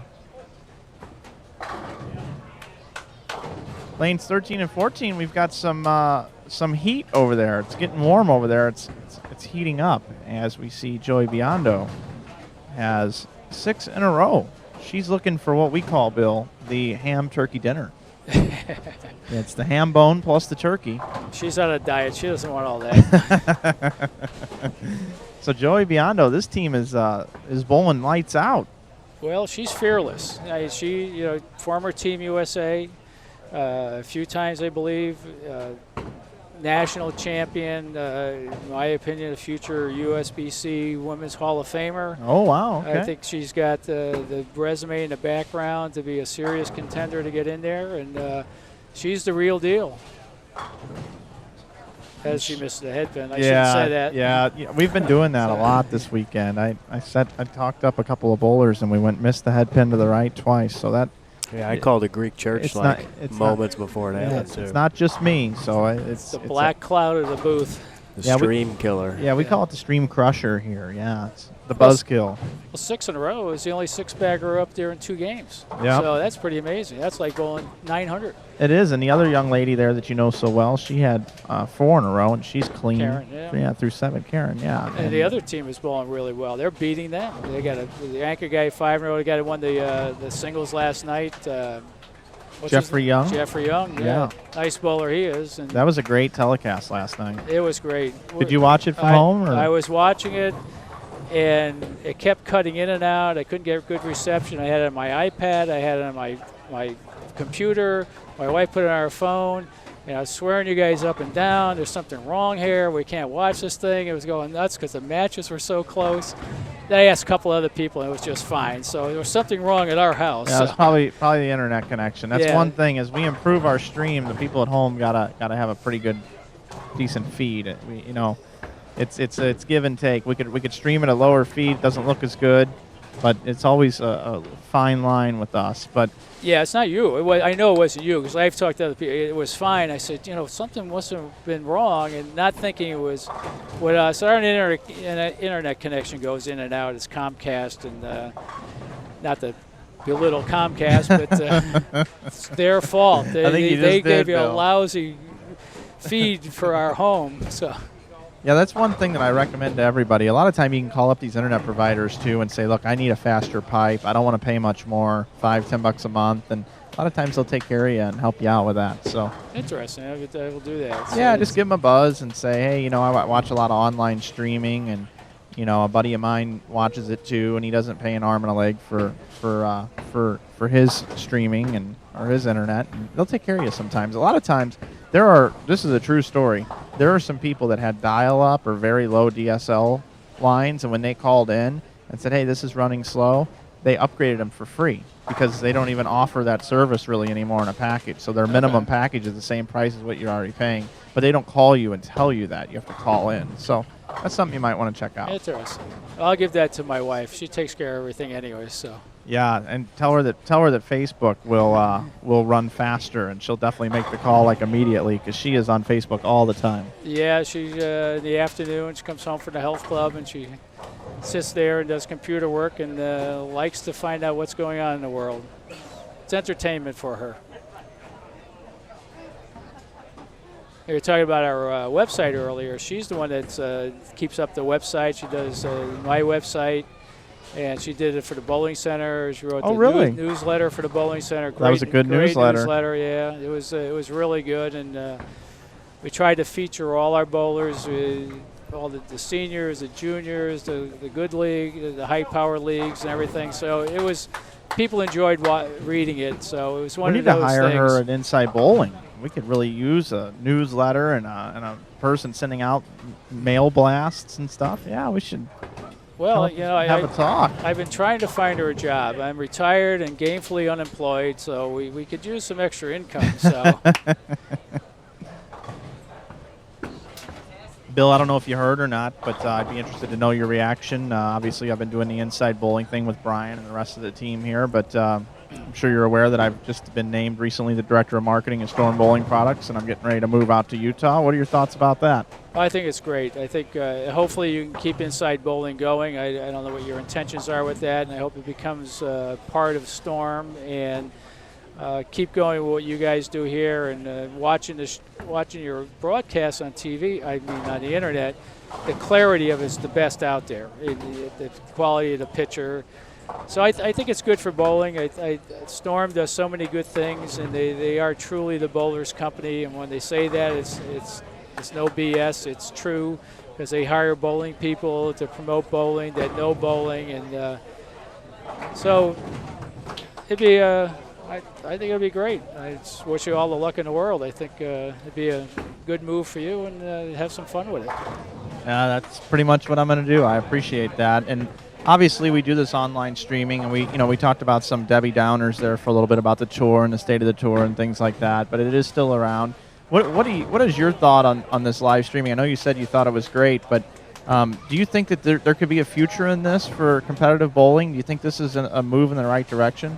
Well, I think it is the future, and Chris Peters with the PBA, they started doing this, and that was their focus, was to try and do the online stuff, and they've come a long way too, and I think that's the only way we're going to do it, because you can't get TV in. When I bowled on tour, and our winter tour was on ABC TV, we just get like $2.7 million at the end of our contract with ABC for the winter tour. So they paid the PBA that kind of money to have the tour on TV.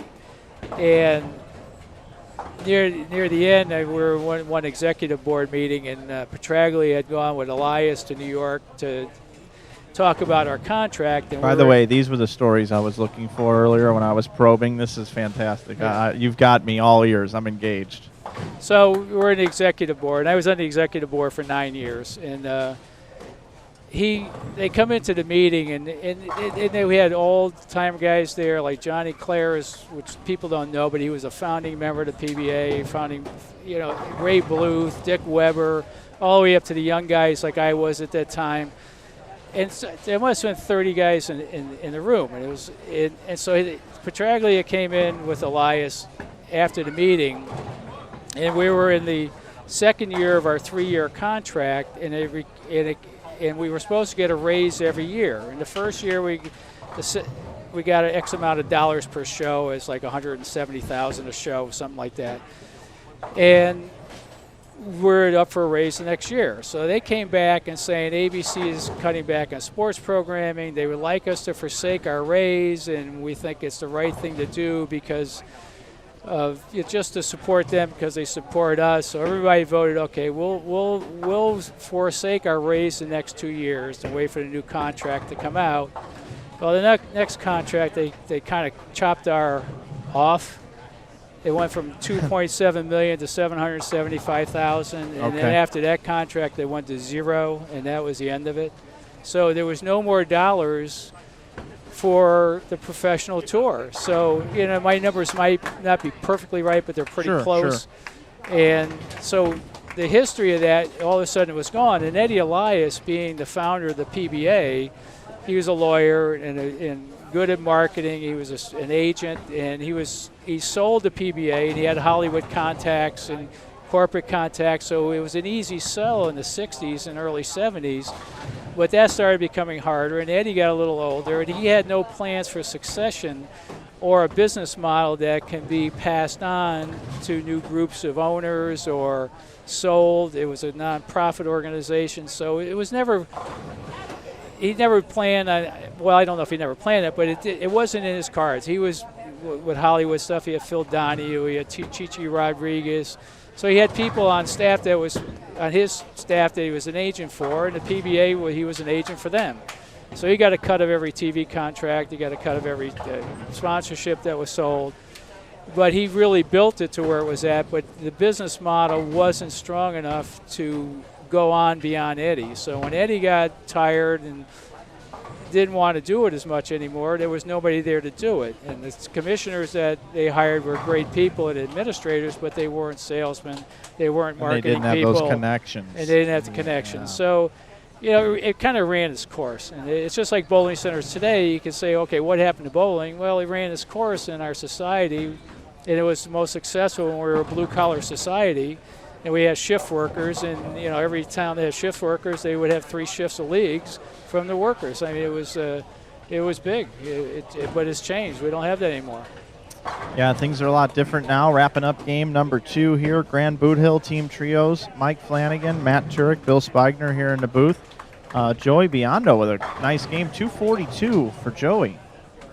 Karen's going to beat her, though. You're right. Possible 269 there for Karen.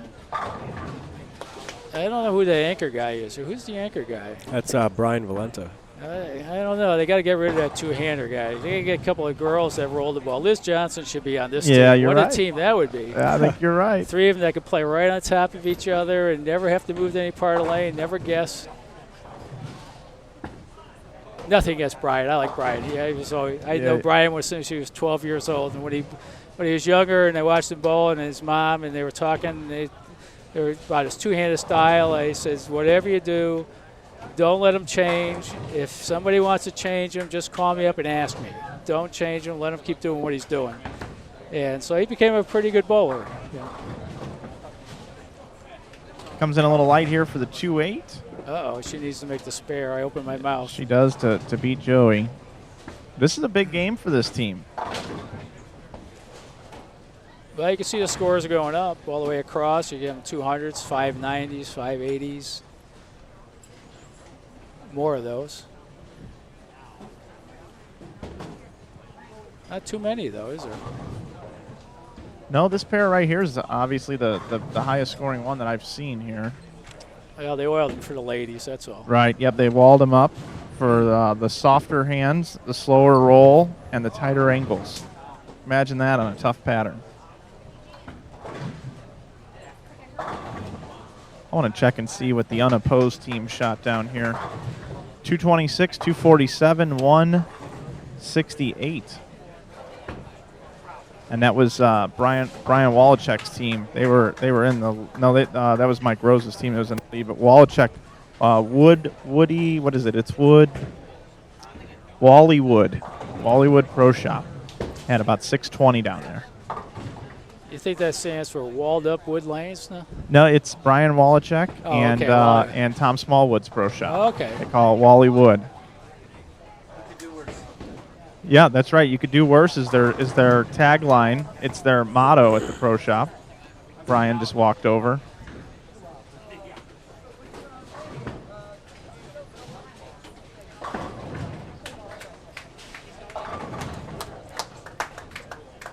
These guys from Cincinnati are pretty good bowlers too. Jeff Fair and Ken Abner. R.J. Pollard, he bowled with us this year, filling in for his uncle, and he bowled our companion team last year, and shot like 20-40 this year. He's following his father's footsteps, Ronnie Pollard. You know, Ronnie and Ricky Pollard. Yeah. And Don USB Scudder, Hall of Famers, and he's got the drive and determination to be a really good player, and he's becoming one.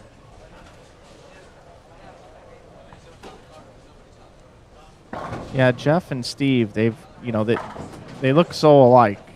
It's amazing to me just looking at Jeff and Steve Fair. You can tell that Jeff is his son.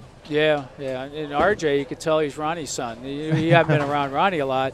The mannerisms are the same. Once they throw the ball, how they turn around, what they look like, how they walk, their commentary and stuff. Oh, it's really? kind of funny.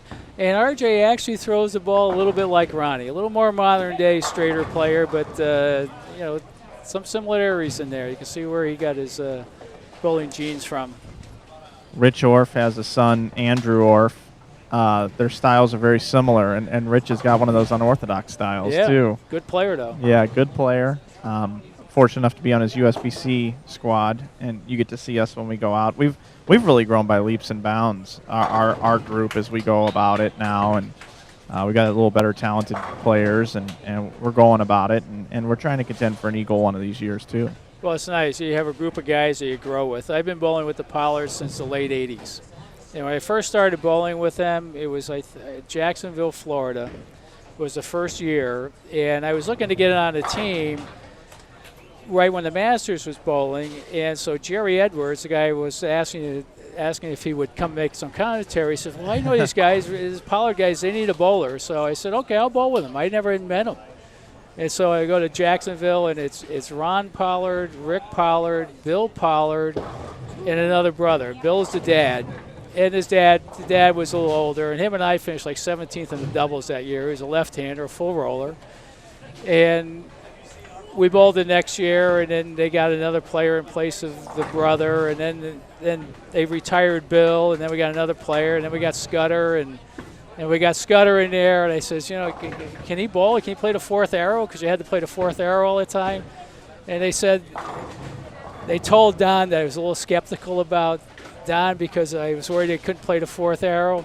Well, he made me eat my words. When we set the team all events record in Salt Lake City, he shot 813 playing the fourth arrow to win the singles. So, but anyways, we've both dominated both doubles since then. We've had third. We've had a lot of top finishes, and it's just been a great group of guys. It's like you bowl with these guys and you get done bowling. There's nothing said about bowling. There's no nonsense. There's no drama. Yeah, it's a great thing. No drama is very important. This year, Brian Burkhart, that was one of the keys to his success. This year, no drama for Brian Burkhart. He ended up taking over the lead in that doubles. We'll see if that holds up. He and his partner, Rick Gatlin.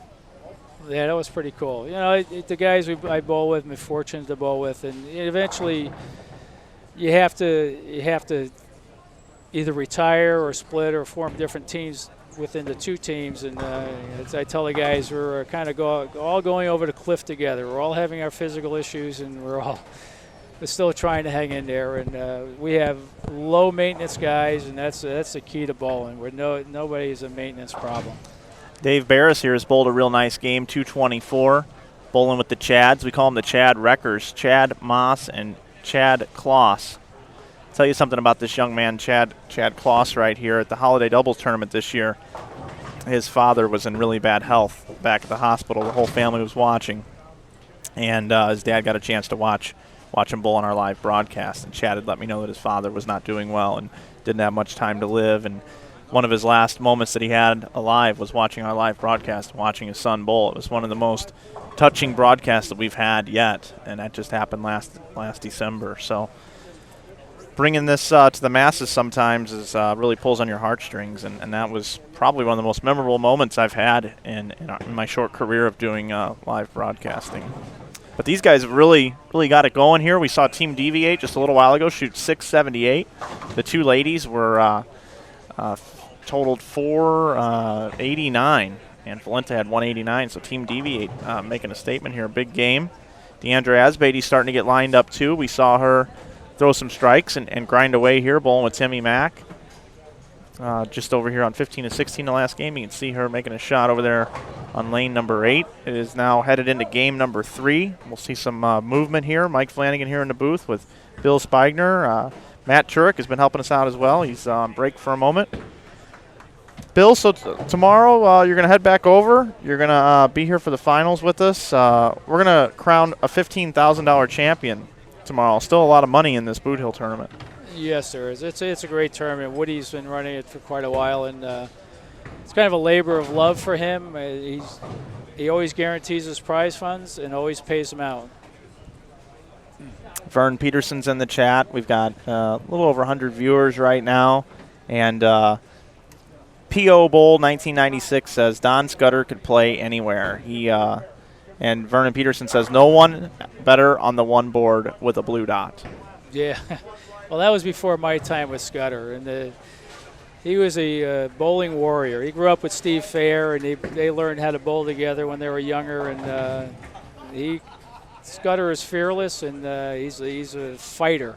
Even this year when we ended up our singles event, he yelled out with a scream, and everybody said, "What the heck's going on?" Because he didn't bowl 1800, he didn't bowl 600, and he yells out 30 clean. He had a clean set, and then he needed the next strike to bowl 1800, and he didn't get it. He was down, but he did get his 30 clean, so that was pretty cool.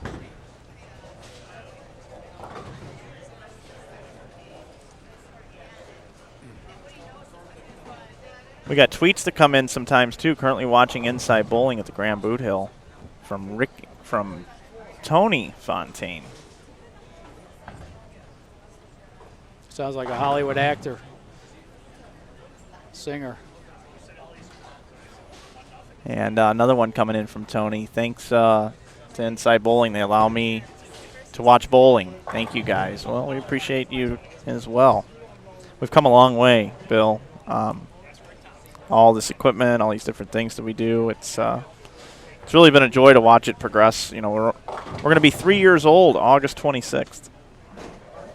Our website, and we're pretty proud of what we've done thus far. And it's really a treat for me to even be able to sit in here and talk to guys like you, and walk in and have so many people pour out their appreciation for us. And Brian walks through the door here, and everybody's congratulating him. Congratulations on making such a good run out there. Hope it holds up. And although Alex here, he had the lead, and Brian had to dethrone him. Alex Aguiar had the lead. Oh, yeah. I walked in the door. Right. I said, "Hey, Alex," I said, "one of your nemesis is here this weekend." He's like, "Who?" I said, "Brian Burkhart." He's like, and he just kind of gave me a double take, and I don't think he knew that Brian actually was the same Brian that we have here that works on our broadcast, as he's so behind the scenes.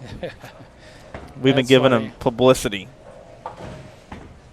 Oh, that's great. I could really appreciate somebody that takes a lead in the event there, and how hard it is, and how you never know when it's going to happen. That's why we all go, because to win with 10,000 teams, 12,000 teams, you're talking about 50 to 60,000 bowlers, and being on top is pretty amazing. Yeah, well, I spent about 3 months working with Brian, redoing his game, coaching him, working on his game. I actually quit my job just to help him. So if you, too, would like to learn how to take over the lead in doubles, you just give me a call. No, I'm completely kidding. I don't have the credentials of the guy sitting right next to me right now. Really, coaching is really your passion, isn't it? Yeah, I like coaching. I started early on a tour. When I was traveling, we would go to Akron and hang around Freddie Borden's place, Eastgate Lanes. It was in the basement of a shopping center. It was 24 lanes, 20 lanes, something like that.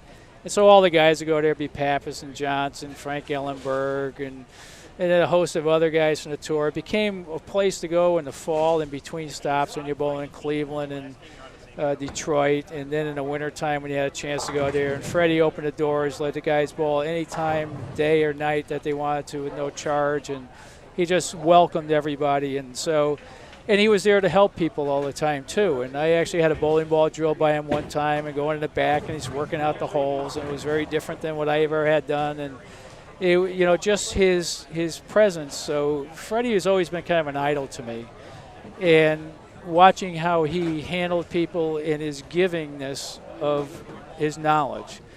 And yes, he always wanted to make money with stuff too, and he did with books and stuff like that, but he learned from the professionals, and the professionals learned from him. And it was really my start about teaching. And Larry Lobb at that time, it was in 1977. He had a video camera and a tape deck and a TV that he would take to practice, and I'd go practice with him once in a while on the road. And so because he had that, when I went home, I bought a camera, a TV deck, and a small Sony TV, so I had it with me when I was going to the bowling center.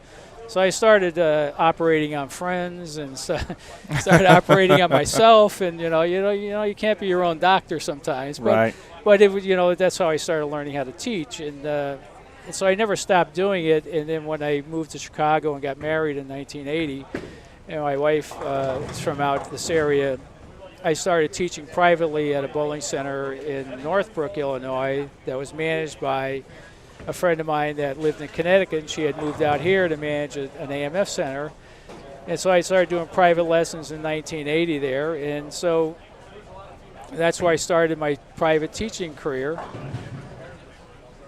And at the same time, Don Johnson had hired me to work for summer bowling camps, PBC, and I worked as an assistant pro under Gary Dickinson up in Sheboygan, Wisconsin.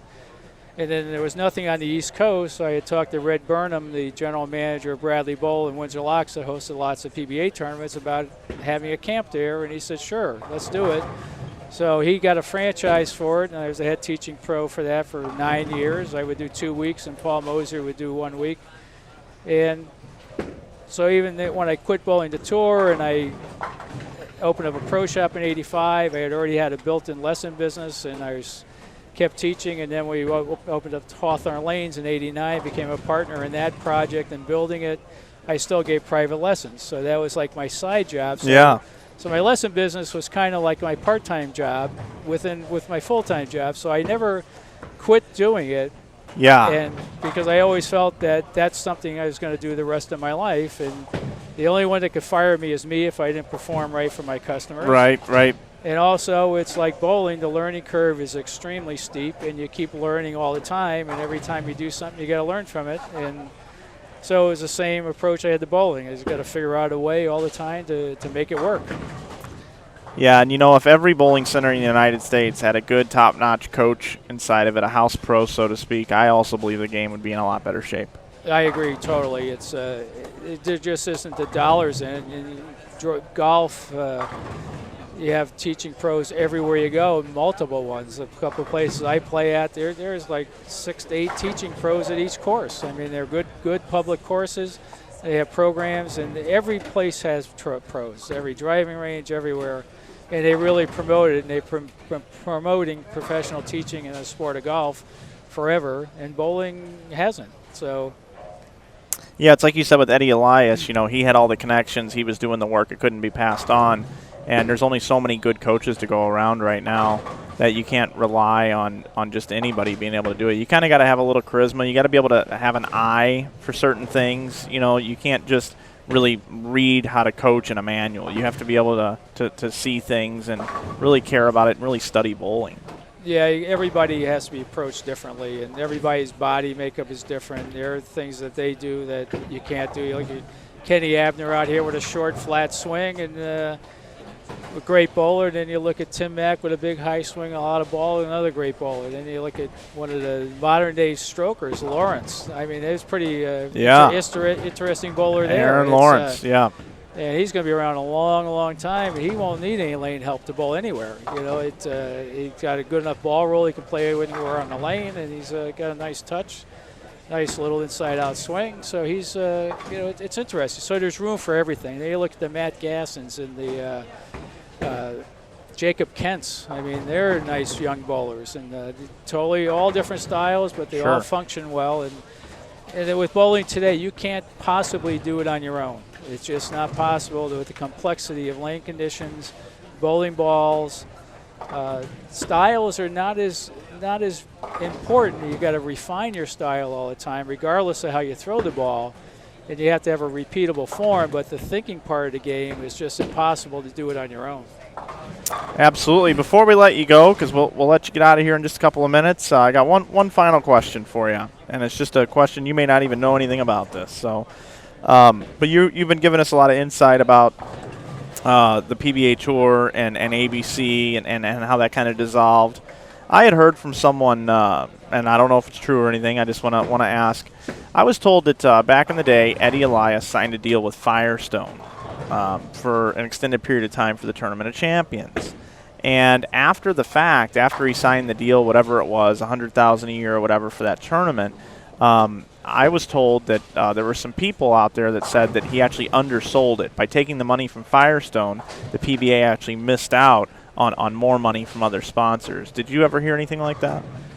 There was always rumors to that effect, not just with Firestone, but everything else. And you got a bird in hand that's willing to be with you, and they've supported you in the past, and they're going to be there in the future. To get a few extra bucks from somewhere else for the short term and lose a loyal partner is not good business. And you know, I heard that just this year for the PBA for the senior tour event, that with Geico versus somebody else. Right, another insurance agency. Yeah, and, right. and, you know, they said, well, they offer more money. Well, but it was spread out the same length of time. It was a little more each year. But and I told the guy, how do you fire somebody that's performed for you and they're a good partner? You just don't do that. You make less, but you have a better relationship, and I think the relationships are important. And even though in corporate world today, relationships aren't what they once were, people move around so much, they're not staying steady in one place. Yeah. So it's grab and go with all of that stuff. But I have no first-hand knowledge about it. There's always rumors about everything, and there's always something on the other side of the fence that looks better because all the BS that's there. I like the way you explain that, because I totally agree. If you've got somebody you got a great relationship with and it's helping keep yourself afloat, why even rock the boat? You know, I've heard this thing about this this other insurance agency that wants to support the PBA 50 Tour. I've spoken to Tom Clark about it, asking him the questions, and the truth of the matter in that, and what he told me was that, you know, that's not true. He you know, when a PBA player says, here, this guy wants to give you money, this organization wants to give you money, Tom Clark goes and contacts that group. He sends their advertising agency to that group, and nothing really came of it. You know, they'll always listen and try to see something and go to the Geicos of the world and say, hey, we've got this senior tour, we got somebody wanting to do something with this, you know, is that okay? Or asking those sorts of questions. So to just come out and say that, oh, they've turned this down, I don't believe there's any truth to that matter anyway. And as we talked about, it's just rumors. Well, the PBA players, God bless them, I'm one of them and was one of them and will always be one of them. They live most of their life on a lot of hearsay. They're not business people. They're not in the business world. They don't understand the structure of it. And I've said this, and I've said it for years and years and years. Bowlers have been their own worst enemies in a lot of respect, and the tour players used to be the worst. And I think that's a great way to put it. I mean, that's the cherry on top, kind of explaining how things have happened. And all those people in the front office at the PBA all these years, and even today, there are a lot of smart people. They care about this sport, and they deserve the support out there. People should be bowling regionals. People should be supporting the PBA. They should be watching the PBA. They should be writing the network saying we want to see more bowling, and they need to turn more people onto this great game. I agree. It's just like league bowling and your bowling centers. Your bowlers are your biggest critics, and they know how to run your business better than you do, and even though they don't know nothing about the business. Yep, I was even talking about this particular bowling center right here. I bet the electric bill in this place alone per month in the summer is about $18,000. Oh, it's huge. They did a beautiful job with this bowling center. It's when you used to have the Boot Hills here and they have tournaments, they had burnout wood and you boil flat on burnout heads. And it was impossible to get the ball down the lane. But everybody, guys that bowled it, he got a good following for his monthly tournaments. He just gets 70, 80, 100 entries in those at one time. But they didn't care. They wanted to bowl on tough stuff, and they wanted to bowl in a fair condition. Bill Spigner, it's been great meeting with you, man, hanging out with you. Thanks for spreading your knowledge with us. Looking forward to spending some time with you in the booth tomorrow. Thanks for all the kind words. Thanks for all the stories. People in the chat, myself, appreciate it. Great. Yeah, I'm a big fan of inside bowling. All right, buddy. Okay, see you tomorrow. See you, Brian. That's Bill Spigner joining us here in the booth. What a treat that has been. I hope you've been enjoying it as much as I have. We'll see him tomorrow during the finals when we bring home a champion beginning at 4 p.m. We will see him tomorrow. Thank you so much, Bill. As he exits the booth, Matt Turek's going to come back in, join us as well. We're going to get things back to normal here.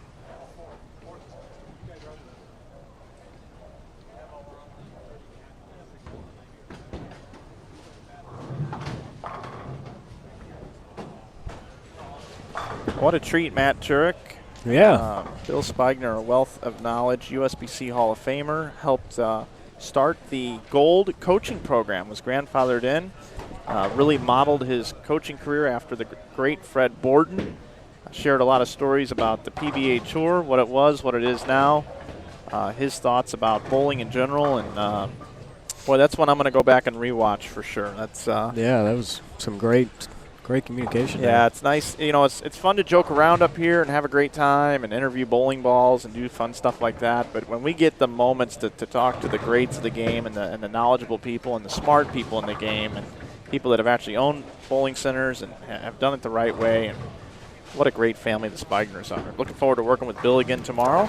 And we have standings you just handed to me after game number 2. Bowlingtour.com. BowersBowlingTour.com. It is a little hard to read here. Yeah, Sheet well, it's here. backwards, yeah, right? It sure is. It's like they put their names in like first last. Brent Bowers' team with Jeffrey Young and Mr. Prather. They are at 809. So, or 1209, I'm sorry. So they are plus 9. Team Storm is in second at 1191. Team Evitts is in third at plus 1189. All right, I'm told. Let's just start over. Yeah, they got the plus minus is goofy too. All right. Ladies and gentlemen, Mike Flanagan has just joined you in the booth again. Here are your standings through game Been a number long 2. day. Bowers Bowling Tour is in first place at plus 9. They sit at 1209. At 1191 is Team Storm. They are in second. At 1189, it's Team Evitts. At 1180, it's Wally Wood Pro Shop. In 5th place, 10 pins out of the top 4. We're cutting in the top 4, just 10 pins back. It's Team Wisconsin. Fox Bowl is tied with them for 5th place. Then just 19 pins back of Team Wisconsin and Fox Bowl. It's the Tim Nichols Scholarship team. And there are 4 other teams within 50 pins of there. And currently right now we have 15 teams competing. We are cutting down to 4 here at our team trio tournament.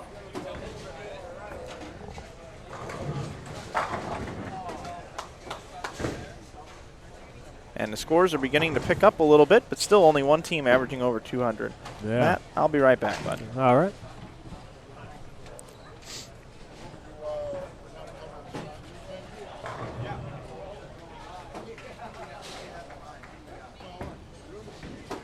This is game number 3 here at the Trio Tournament.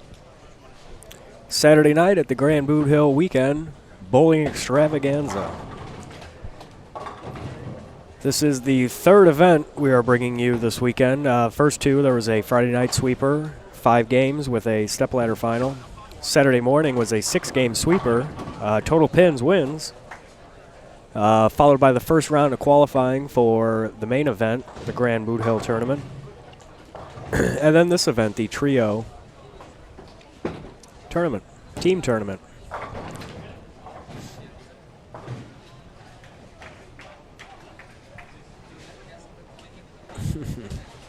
Yeah, I don't think they're out of blue Gatorade yet. Mike's still he's got a little bit left in one. I'm sure he's going to get another one here. Lee, glad you're still watching us. Got Chris Ennis in the chat there. Glad you're watching. Got some individual standings here. Dave Barras is leading the individual, 439. He's plus 39 after 2 games. Ken Abner from Cincinnati, Ohio is 435, sitting second. Sitting third, Aaron Lawrence, just won at the PBA Summer Swing there. It's going to air Tuesday night on ABC Sports. Can't wait for that to air. Sitting fourth is Chris Prather from Milton, Florida. He shot 430. Fifth is Ron Nelson Jr. from Bridgeview, Illinois. Shot 427 after 2.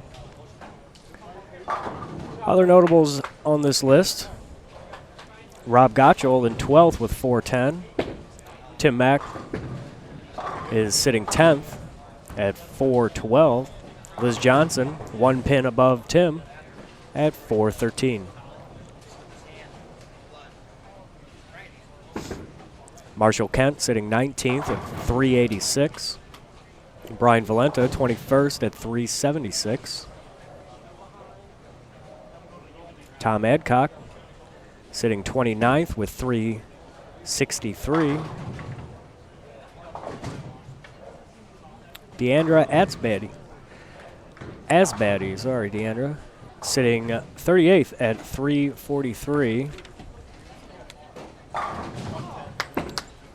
And rounding out the list of notables, Adam Barta sitting 41st at 328. Those are individual game reporting. That is not how the money's going to be handed out. It's going to be handed out by team, obviously. But there you have it. That's through game number 2. Those standings should be updated at the bottom of your screen. You can check that out for yourself there.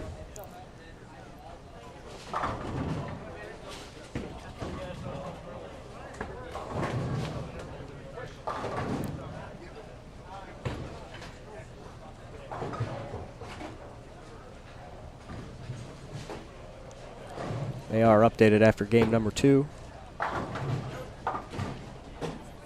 If you haven't refreshed your browser since we've started the trio tournament here, you might want to do that in order to get the updated standings. I had to do that here in the booth.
Take you down 13 and 14, 17 and 18.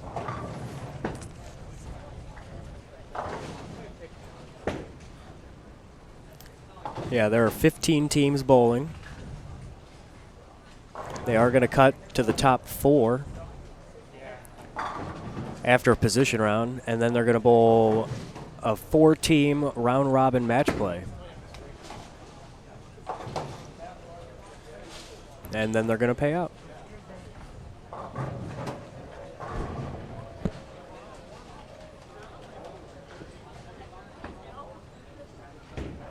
Got a couple ways you can interact with this. Obviously in the chat, people have been doing that all day long, asking questions, saying hello, sending out shout-outs to their favorite players and bowlers and fans. You can also tweet us by using the hashtag InsideBowling, and your tweet will display on the screen. Also, you want to check out the cool feature. You'll be able now, below the main stream feed, you'll be able to pick the camera or pick the pair of lanes that you want to watch. You're not restricted to watch what we put out there. You can watch your favorite pair all day long. It's a cool feature.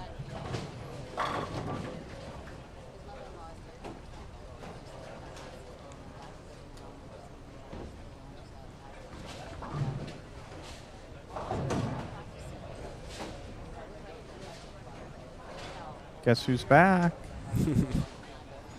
Guess who's back? If any of you are looking for any homework ideas right now, find us an Outback or a Carrabba's within 10 minutes of the bowling center. So when we go to leave in an hour and a half, yeah, we're not driving around for 45 minutes like we did last night at 2 in the morning. Yeah. Marachos Carriba. The taco de the burrito. Yeah. They're in there watching Pawn Stars. It was pretty funny at that Quite place. a night. I'll tell you what, we have fun on these trips, though. We go out of town, we set up all our stuff, we camp out on a platform for a weekend. We've been getting some sleep. They've been good to us here this weekend. Yeah, actually, compared to other events. It's been a great weekend. It really has. Brian, just a housekeeping issue here. Just want to let you know that it is dusty in this bowling center as well. And we have quite a bit of dust over here on the computers. So need some end dust or something over here, buddy. That's one thing. Our computers just get caked with dust in these bowling centers. All right, let's check in with Tournament Director Woody Demma. Woody, what are we thinking so far? Obviously, we had 2 sweepers now. You've had 1 qualifier. Now your trios. What are you thinking, bud? I'm hoping that we get at least 40 bowlers on each squad tomorrow for the main tournament. And if the Hawks Blackhawks win. What is the score of the Blackhawks game, you know? 2-1 at the end of 2. Blackhawks? Yes. Woody, we've enjoyed covering this event thus far. We've had a lot of people watching online. We just spent a lot of time with Bill Spigner in the booth. Man, what a wealth of knowledge that guy is. You used to have your tournaments there.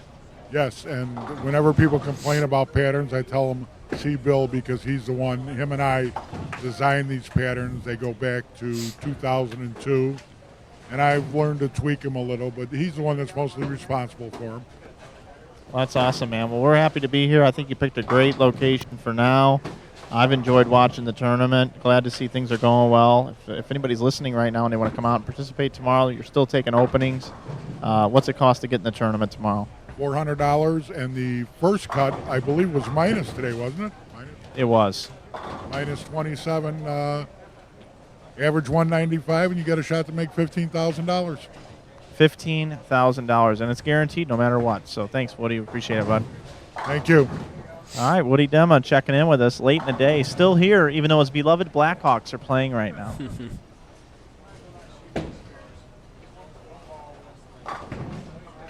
Patrick Kane could have sent him a private text message and said, sit behind the bench, and he still would have worked this tournament. It still would have happened.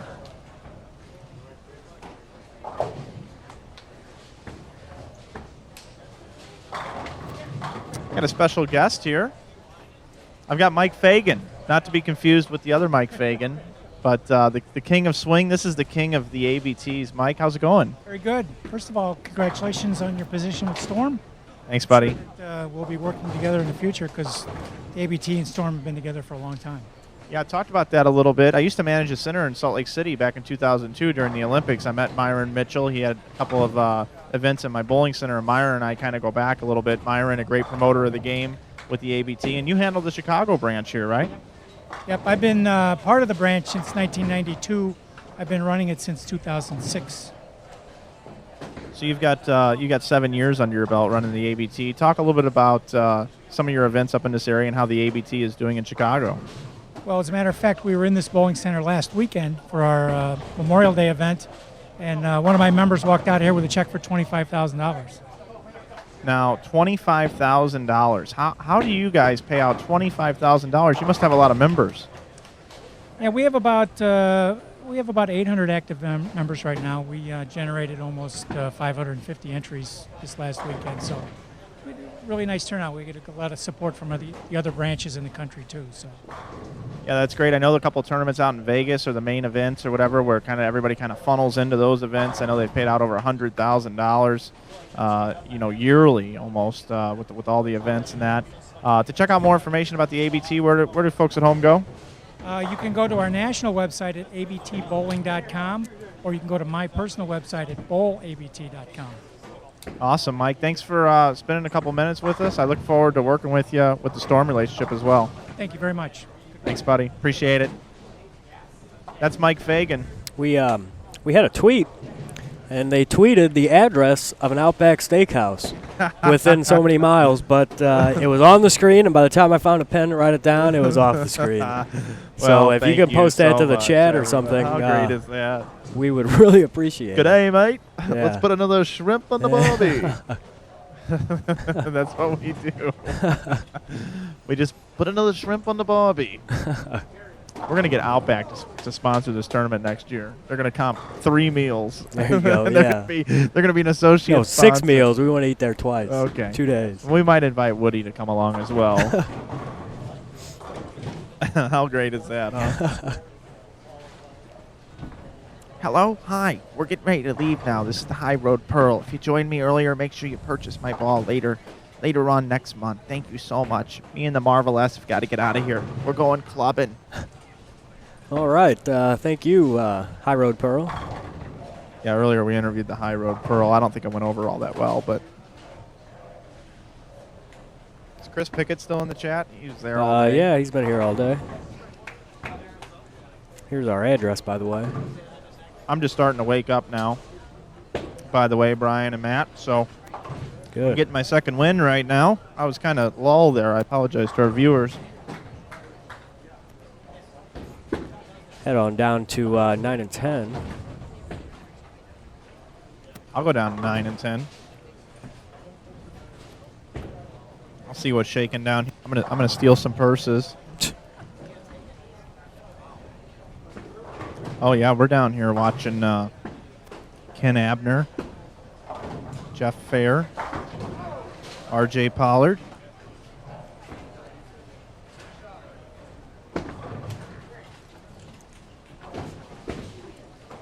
Lane 7 and 8 just next door. Deandra Asbeatty just left a 3.610, but if she picks it, that'll be 243 for Deandra, leading off on her team.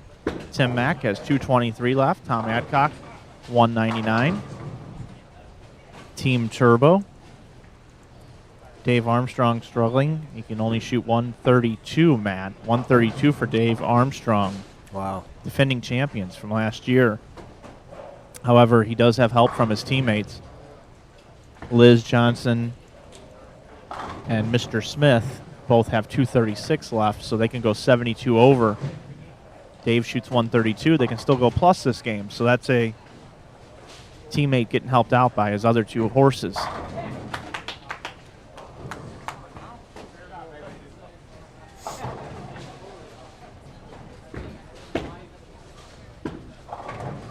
Dave's just not been able to avoid splits and multiple pin conversions. Liz can shoot 236, as I said. Timmy Mack's getting ready to go up on lane number 7 now. First shot in the 10th frame. As you continue to watch this coverage here. It's a storm weekend here at the Grand Boot Hill. Mike Flanagan, Matt Turek here. Game number 3, about halfway through. Over on lanes 11 and 12, we've got some exciting things happening as well, as Alex Aguiar has the first 6.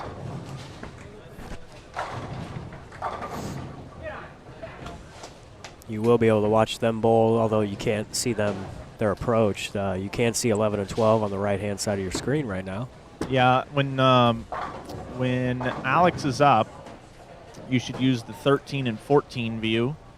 Alex is the second bowler. Yeah, he'll be on the right side. He'll be on the he'll be on the right side of 11 and 12. He'll be on 12, and you'll be able to pick it up on the left side of the 13 on the view. Screen, right. Liz Johnson leaves a 10 pin down here on lane number 8. She can shoot 216. Timmy Mack got the first one in the 10th. Tell you what, Jeff Fair is throwing the ball really good. I would not want to bowl against this team here.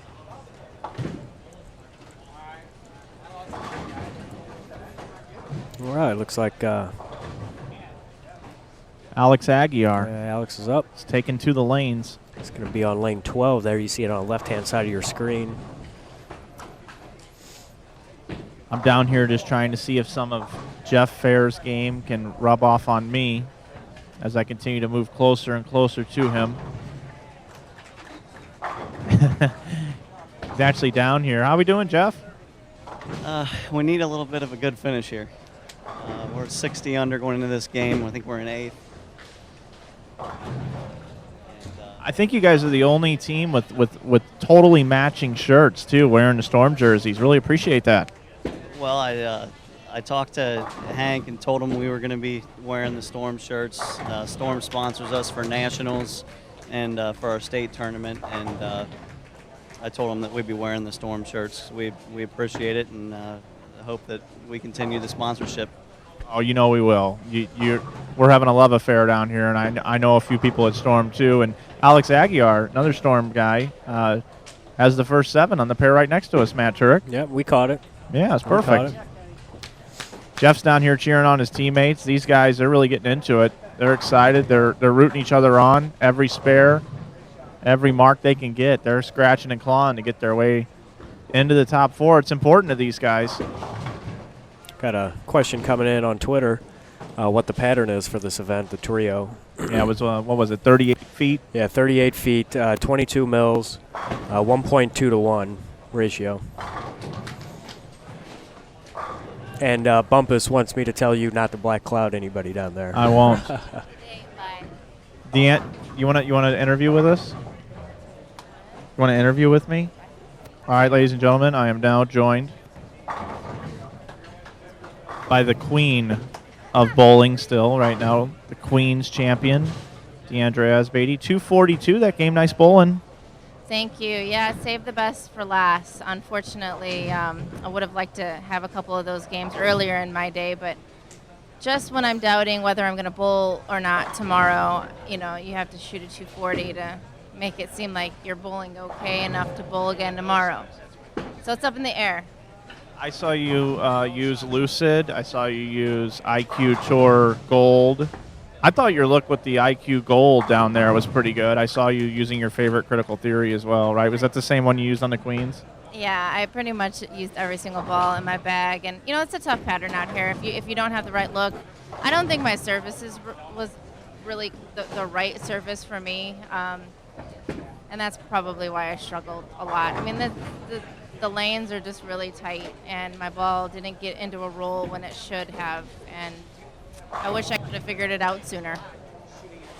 Watching these rock stars over here, Jeff Fair is really throwing it good. He won the sweeper today, and he could be a contender tomorrow. What's it like coming out and bowling against all the guys?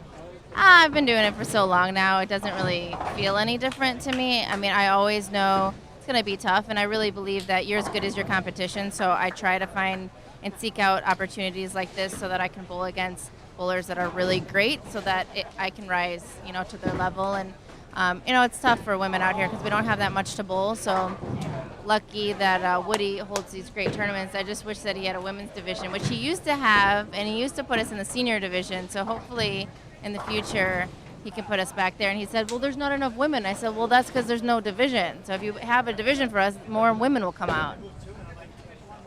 Deandra, you're involved with so many things. Tell the folks at home where they can contact you and the different things that you're involved with.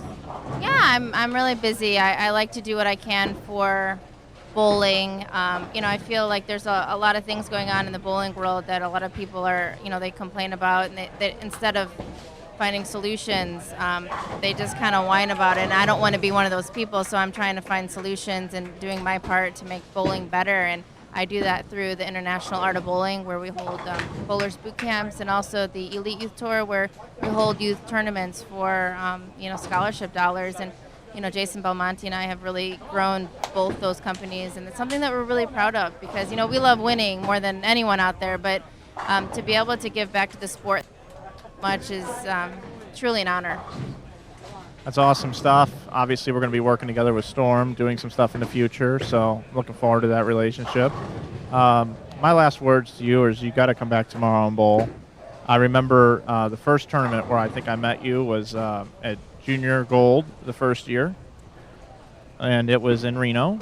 And I remember you needed a big game, the last game, to make the top 16. Do you remember that? Yeah. I usually come from behind a lot. I don't know what it is. I think I just feel like I can always get there, so I kind of just bowl, and then all of a sudden I'm like, oh no, I need a big game, and then I really focus in and do it. But that's it's flattering that you remember that. Yeah, well, that's the point I make, is that you come from behind and there's more squads left. So sleep in tomorrow and come bowl the last squad, make the finals, and we'll be talking in the winner's circle. I'll think about it, but thanks for doing what you do out here. I think it's pretty cool that your company and you're live streaming to the whole world.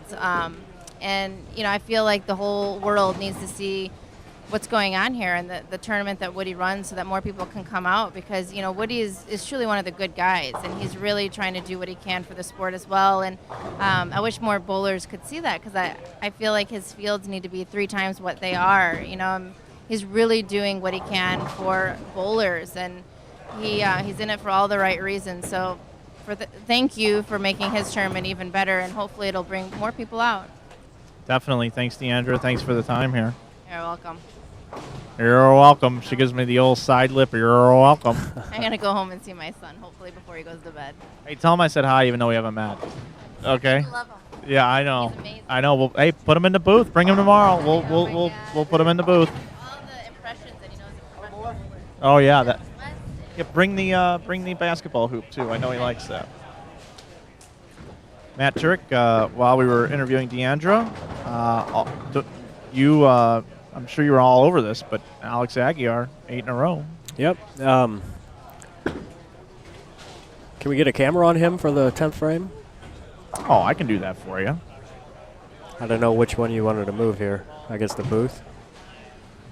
How about I go scoreboard camera from down here? Okay. We'll have to move it again. But you're good to go. Okay.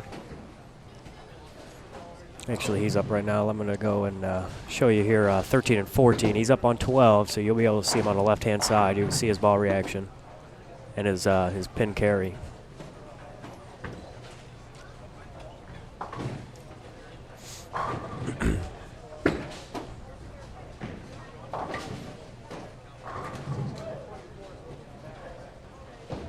That looks good, Mike.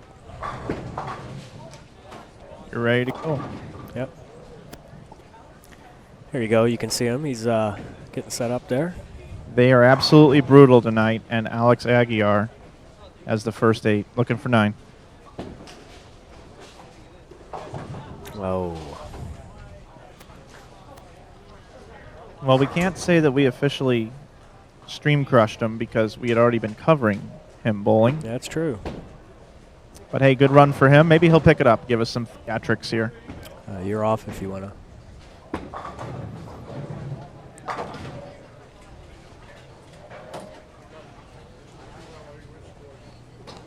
The hockey game is 2-2, I've been told by Woody. Blackhawks and the Kings, conference finals. Blackhawks are up 3-1 right now.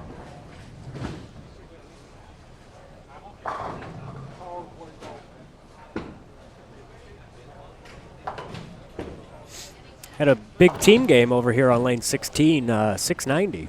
Oh, wow. Yeah. Who was that? Do we know? I couldn't tell you who these. Okay. Yeah, who's who. Probably Aaron Lawrence. They've already moved on. Yeah, the 3 games are over now, Yeah. so we will cut from here.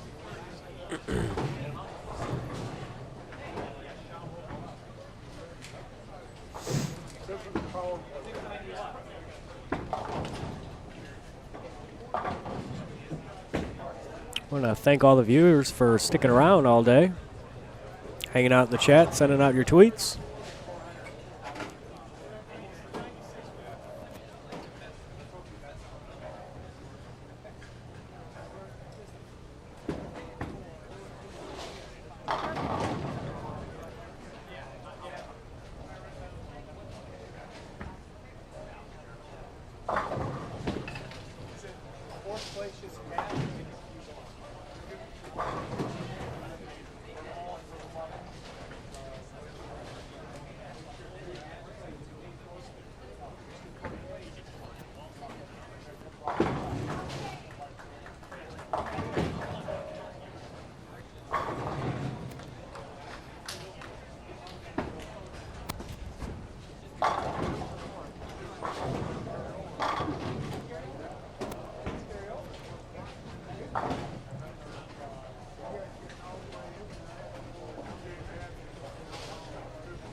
Did I get you put back somewhat okay? Yeah, looks good. Okay, cool. That's what I was just trying to sign to you.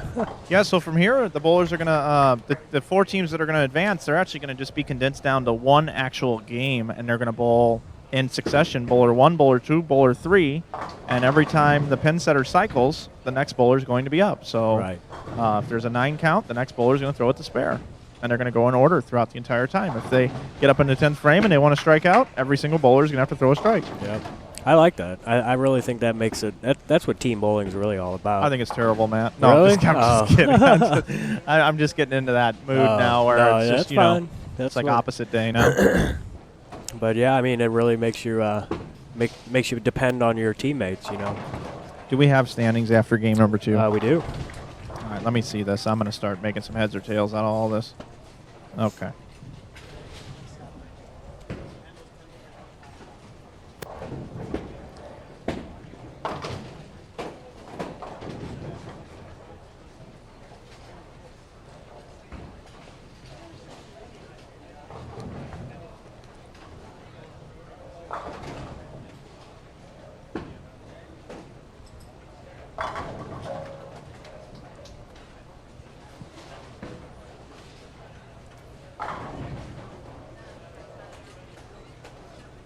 I am slightly confused at looking at this as well, Matt, because the teams don't necessarily match up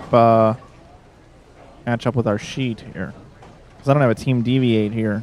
I know, that's what I was looking for, Brian Valenta's Let me see this partners. right And I couldn't figure out what they had shot the first game because their team names are wrong. here. Who is Evatt's team? Evatt's team? So that's Team DV8, right?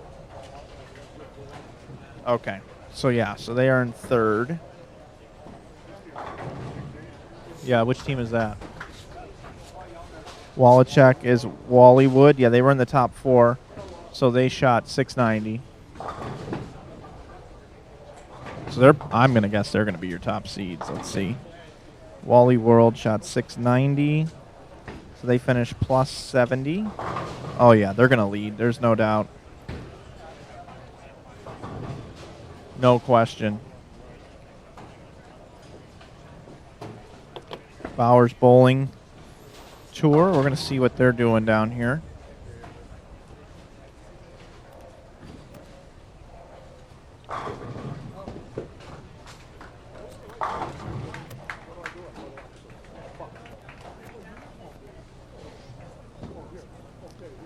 How about this? How about this, Matt?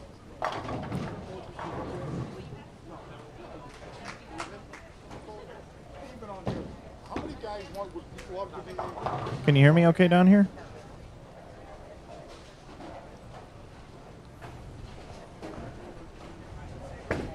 I had people asking me questions here, Mike. I Yeah, didn't no catch any of problem. that. Sorry.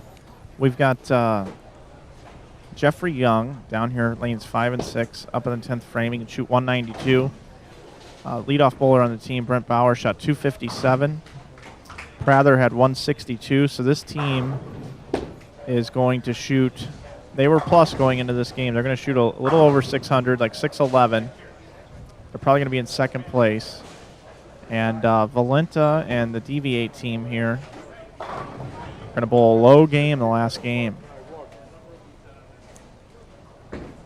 They were in second place, but they only shoot 505. Wow. What did Brian shoot? 160. Oh. So 505. I had a sheet I was just writing on. Did he take it?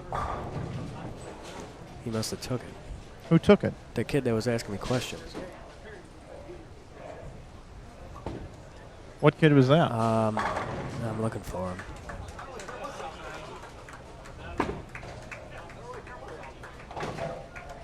I don't know where he's at.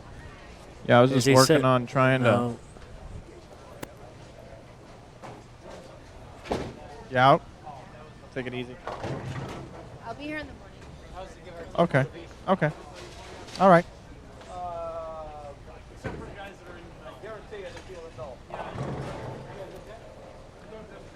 Well, I don't know who took the sheet. Blue shirt all the way down on 3 and 4, Mike.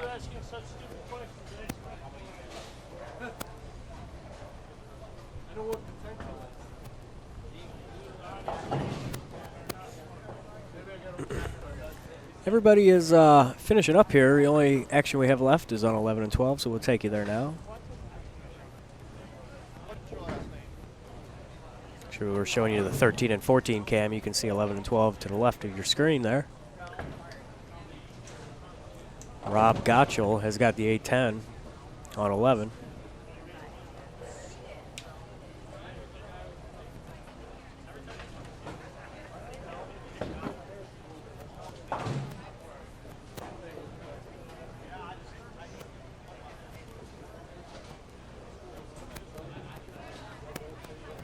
And just one bowler left. There on 12, you see him picking up his 2-pin. So killed a couple birds with one stone, went down, got this sheet, and then I found out the guy that took it is Alan Felm Lee. That's how you say his name. Felm Lee. That makes sense. Wow. So Valenta's team is going to fall out. So Bowers Bowling Tour is definitely going to be in. Wallywood is definitely going to be in. And I'm not sure what the other teams did at this point. And because I don't know where they ended up or what's going on, I'm not even going to try at this point. Yeah. People took the sheets and everything, so we'll get it worked out. Sure, I'll announce it here in a few minutes. Yeah, it won't be long.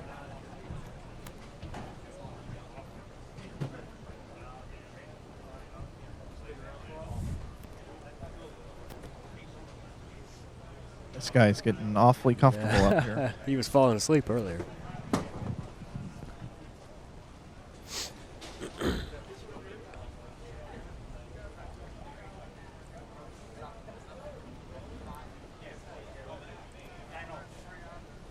So here we are, Mike Flanagan, Matt Turek, back with you. What's going on in the chat here? What have I been missing? Wallywood in. Got some newbies out here. Yes, actually. you should bowl. Thank you, Deandra. Been here since about 4. Touch triples. That's Great. what I said. Way to go, Cam, Aaron, and Brian. 690 that game. Wow, awesome scoring. Yeah, Wallywood in. Yeah, absolutely. Woody scoring system coming up here shortly here inside bowling.com. Long day. It is 9:25. There's going to be 4 games bowled, and then that's it. 3 games in a position round. So I'm anxious to see who makes it in. So is Matt here. Yeah. We're ready to bring you coverage.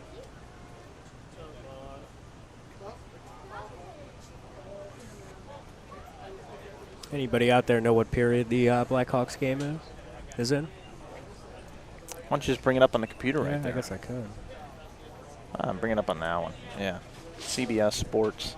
We'll get a score for you. We'll go around the league. We'll let you know what's going on. Follow the Kings and the Blackhawks. You can watch it live. We can.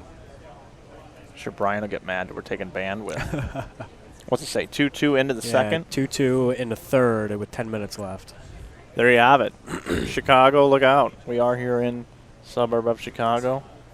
Rob Gottschall hanging out near the booth. Rick Miller, his teammate. You guys think you're fourth at -5, Rob Gottschall? Who did?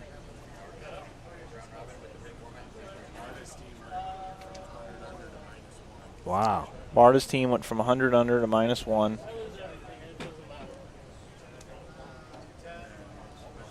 Wallachek's Wally World is +70, right? Yeah, well, they went down. And then Bauer's Bowler Supply shot like 611. They were first. So the top 4 looks like it's going to be Brian Wallachek's team, and then Bauer's, and then Barta's team, then you guys. Those are 4 pretty good teams. Unofficially, it's what we're looking at right now. So yeah, 2-2, 8:58 left in the third period, Blackhawks and Kings. I'll tell you what, it's been exciting bringing you the action here today. We'll be back with you here in a minute. No reason to stay on at this point in time. We'll let's just head out to the lanes, and we'll take you out to a lane shot, and as soon as we know something here, we'll come back. We'll just leave you with the ambient mic. How about that? And we'll come back and bring you more action here live from Chicago. Stardust Bowl. We'll be back in just a couple minutes. Mike Flanagan back with you here. We're down to 4 teams. We've got Wally Wood, Bowers Bowling Tour.com, Gasson's Eagles, and Team Storm are your 4 finalists. The players are practicing across all the lanes. I'm not sure exactly. How much time they're going to practice. They said 15 minutes, but that sounds a bit excessive. Right now, Wallywood leads at 1870. Bowers Bowling at 1816. Gasson's Eagles at 1799, and Team Storm at 1795.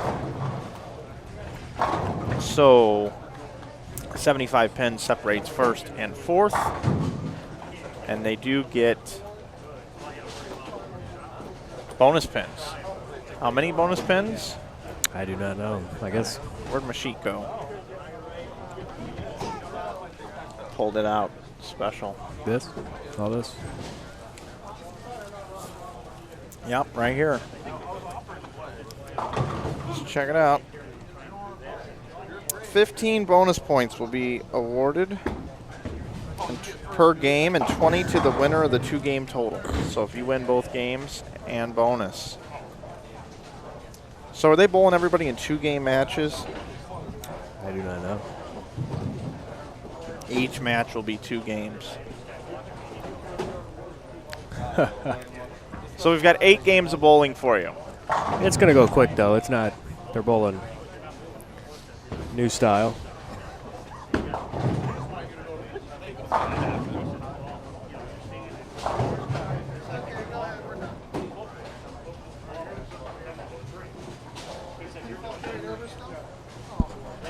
Yeah, holy cow. Okay, yeah, we got 8 games. And if you're a avid hockey fan, you will know now that it is 3-3.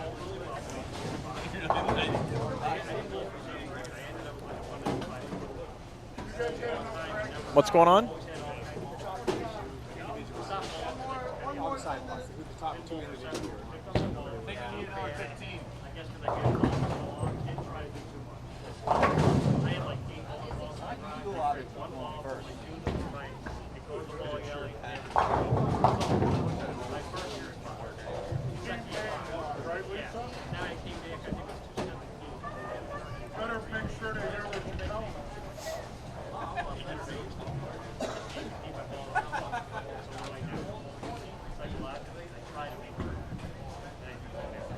What do you think they would do if I took this undrilled high road pearl and I just walked up there and started bowling on the lanes they're not using?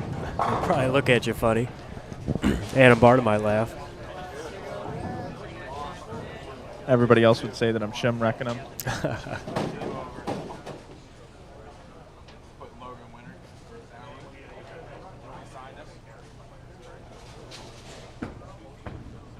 Got a high-stakes tic-tac-toe game going on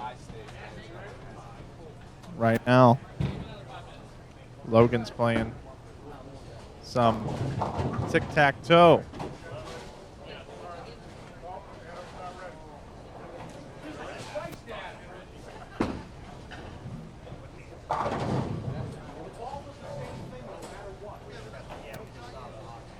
I'm over here looking at other people's bowling balls. Matt. Are you guys ready? Putting my hand in people's bowling equipment. What do you see down there on the rack? A lights out and a lucid. Oh, there you go. That lights out's a good ball.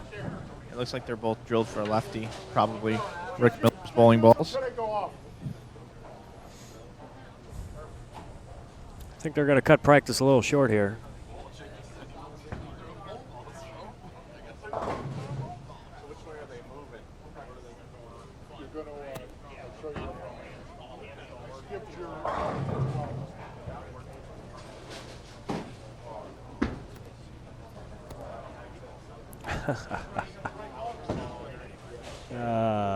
Adam Barta.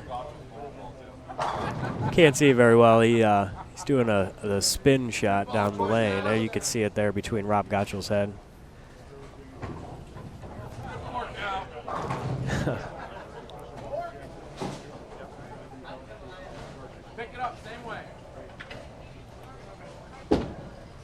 Okay, I got this figured out. They're going to bowl a 2-game match here on 15 and 16 and 9 and 10. Then the next match, they'll go to 13 and 14 and 17 and 18. And then they'll go back to 9 and 10, 15 and 16, then 13, 14, 17 and 18 for the finals. That's the scoop. That's the story. What's going on, bud? Good. Mr. Vostry here. Did you have fun tonight bowling? Absolutely. I love team bowling. I haven't really gotten too many opportunities to do it other than through Junior Team USA, which I made last year. I didn't bowl in college. I coached in college, which was a lot of fun as well. But team bowling atmosphere is a ton of fun, and the pattern was difficult. You know, there wasn't a lot in the front, in the middle, but there was a ton of hang. So with my lower speed, I needed something a little bit shinier, but at the same time, if I got it a little right, it was gone. So patterns are always tough around here. I love bowling Woody's tournaments. They're a lot of challenge, a lot of fun, and it's been a good night. Cool, man. Good to see you again. Thanks, you too. Tyler Vostry hanging out here, watching the finals. Competed tonight, didn't quite make it in there.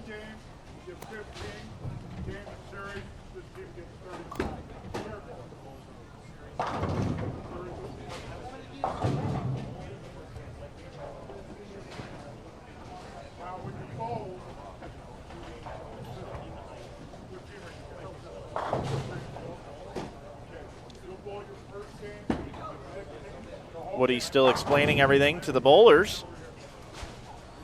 But the way I see it is they're going to bowl a 2-game match. And if they win the first game, they're going to get 15 bonus pins. If they win the second game, the other team's going to get 15 bonus pins. So it's a wash and you move on. But if you sweep them, you get 50 bonus pins because you're going to win 15, 15, and 20 extra. So you get 20 if you win the match. 20 or 15 and 15. And then if you lose both games, you get 0. So the teams that split 1 and 1. Let me double check on that. That sounds that's confusing. No, 20 to the winner of the 2-game total. Yeah. So if you win the game, you get 15. And if you win the match, you get 20, right? 15 is awarded for each game won, and 20 for total. You could go 35 and 15. Yeah, you're right. You're right. I'm wrong. Really confused. But we're going to be fine. How's everybody in the chat this evening? Brock Cunningham is joining us in the chat. He was here most of the day. Why don't you check in on the other pair, would you, Matt? Sure. I don't like this angle. We can't see ball reaction. There we go. We got the team of Jeffrey Young, Chris Prather, and drawing a blank. You're telling me that? Oh, Brent Powers, of course. And then Cameron Foster, Aaron Lawrence, and Brian Wallachek. And then down on our other pair, we'll have Rob Gottschall's team, which consists of Rob and Rick.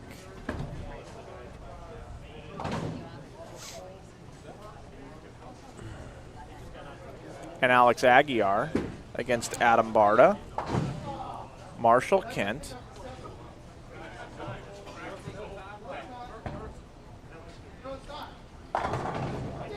and Matt Gasson. So I got it. Matt Gasson, Marshall Kent, Adam Barta.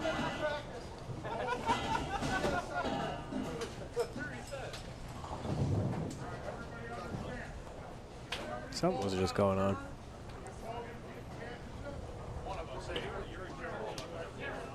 If somebody bowls out of turn, it's 0, we've been told.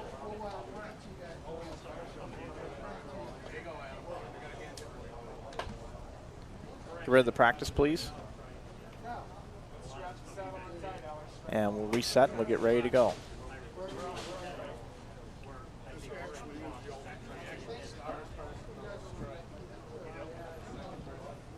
Okay, ladies and gentlemen, welcome into your match play portion of the 2013 Grand Boot Hill Weekend presented by Storm, the Bowlers Company. It's the team trio portion. Mike Flanagan, Matt Turek here with you, lanes 9 and 10. 4 teams are left. We had 15 here tonight. They are bowling on the burn. You can see Chris Prather playing extremely deep, the inside portion of the lane as we get our scoring set underway for BowersBowlersTour.com. Great opening shot there, Jeffrey Young and Brent Bowers also on this team. And they are facing in a 2-game match.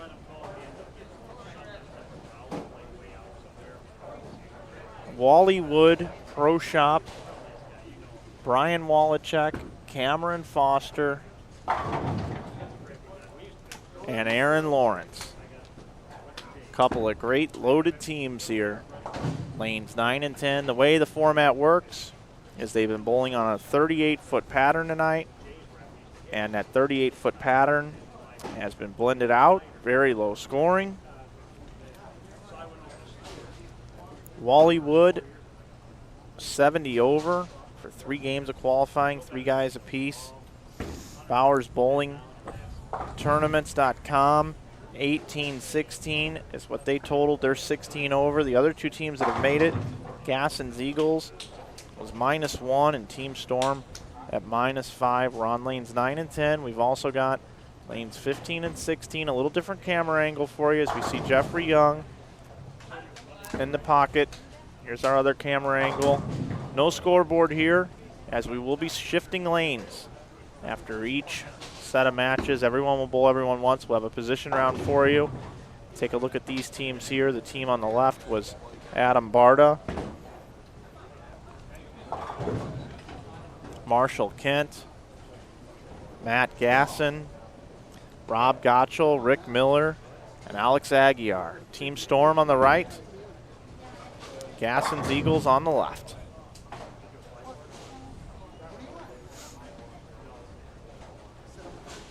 Tonight's prize fund, $4,650 will go to the winners. $2,700 for second place, $1,800 for third. The fourth place team will get their money back, $450. Grand Boot Hill weekend here has been a great weekend thus far. We've had 2 sweepers, 1 qualifying round for the main event in which Liz Johnson qualified, AJ Chapman qualified, and Tim Mack back in the United States is also qualified for that. Broadcast we'll have tomorrow night will award $15,000 to the winner.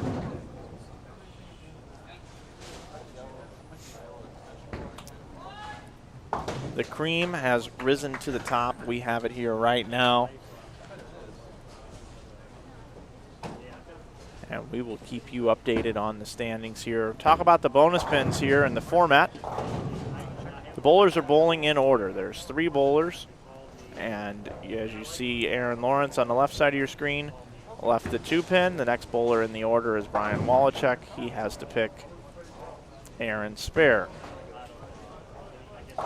Jeffrey Young is up and is crossed over, so the next bowler will bowl in succession here as they rotate through their lineup. If they go up in the 10th frame and they want to strike out, every bowler on the team will have to throw a strike. Then on top of that, we have bonus pins up for grabs, Matt. That we do. And the bonus pins are going to work where on when you win the first game against the team you're bowling against, you're going to get 15 bonus pins for a win. If you win the second game, you'll get an additional 15 pins. If you don't win that game, your opposing team will win the 15 pins. But in the 2-game match, the overall total for each team, there's 20 extra pins up for grabs. So 20 for total, 15 a game. So if you were to beat the other team both games, you would win total, and you would win each game, which is 15, 15, and 20, which totals 50. And we'll do that 3 times. They'll bowl everyone once in a position round, and then we're done. We're out of here. We crown our champion here at the 2013 Trio Tournament, Woody Demma's event. InsideBowling.com proud to bring you this coverage.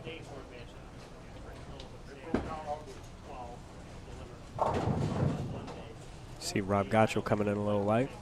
Give you an update in that match since we have no scoreboard. Adam Barta missing that spare. They have 90 in the 6th.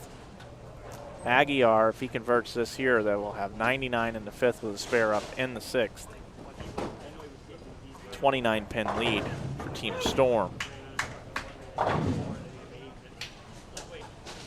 No problem for Alex.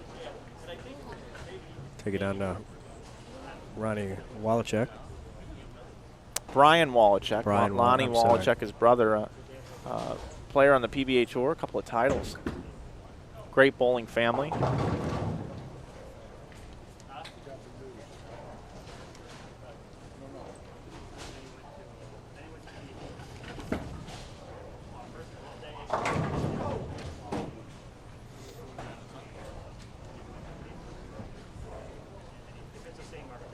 Get a look at Brent Bowers, Wichita, Kansas.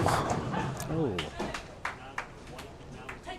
He really fired up. He really gets into it. Very fiery, feisty bowler.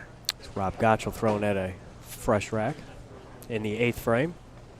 Team Storm has a strike up. Rob throwing the frantic. Looking good. All the pins just lifted up about an inch off the ground, just walked backwards into the pit. That was a great shot by Rob. His good friend Adam Barta bowling on the other lane. Adam answers right back. 99 in the 7th for Barta's team. They have a max score of 189. Rob Gottschall and Team Storm can shoot 239. Just one stepper. Chris Prather, 3 in a row. Aaron Lawrence, modern day stroker game. As Bill Spigner told us earlier. Good shot by Aaron. That's the shirt that he wore on the telecast that you'll see Tuesday. Yeah, I'm on looking CBS forward Sports to Network. watching that. I want to thank everybody for coming in and being part of our weekend with us, watching this coverage.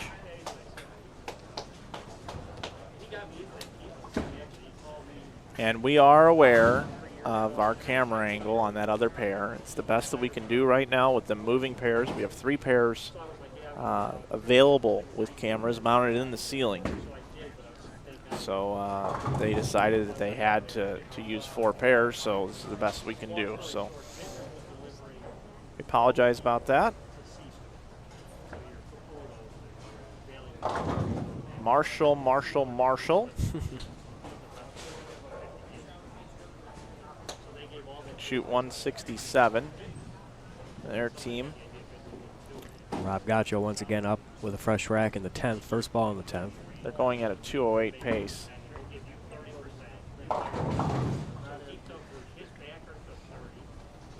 Comes a little high in case you missed that. Bring it back down to 9 and 10.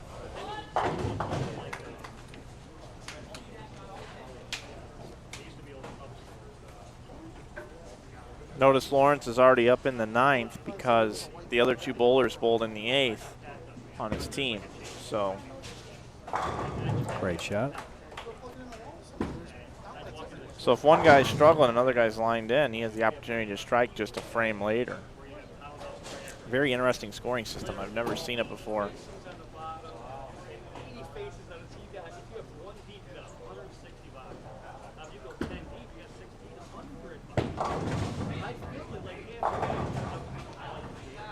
Late hit there for Matt Gasson.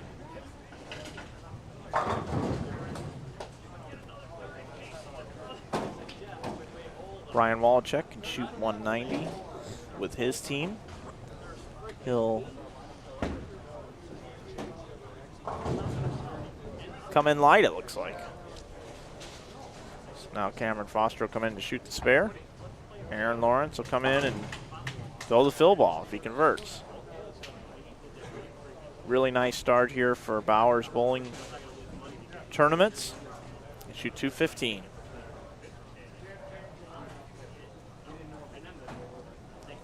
So I've got my own score sheet here I can keep track of here at home. I will keep you abreast of what's going on here. So we're going to have Powers Bowling Supply is going to get 15 pins. Wally Wood's going to get 0. 167 to 205 in the other match. So 167 to 205. Team Storm 205, 15 pins. Bowers Bowling Tour shot 214 that game. Okay. And they already cleared the scores for the other team.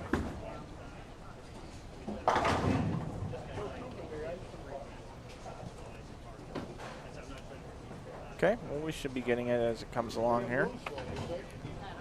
The important thing is Bowers Bowling, it's 15 bonus. Team Storm, 15 bonus. So Team Storm has already gone around Gasson's Eagles and moved into 3rd place. There's a big discrepancy in money between 3rd and 4th place, too. Really? $1,400 or $1,350. Difference? Mm-hmm. Wow.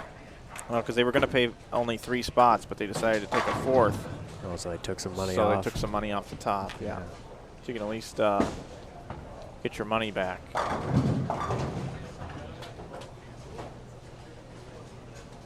Cameron Foster leads off for Wally Wood.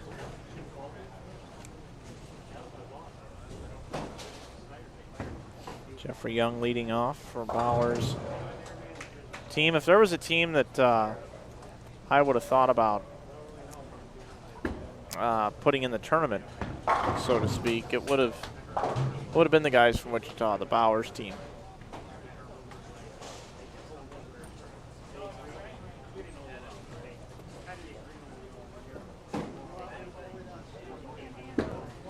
So the team switch lanes for the second game.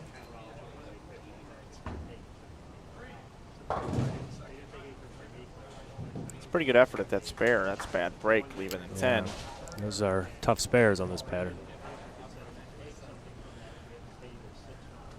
Brian Wallachek.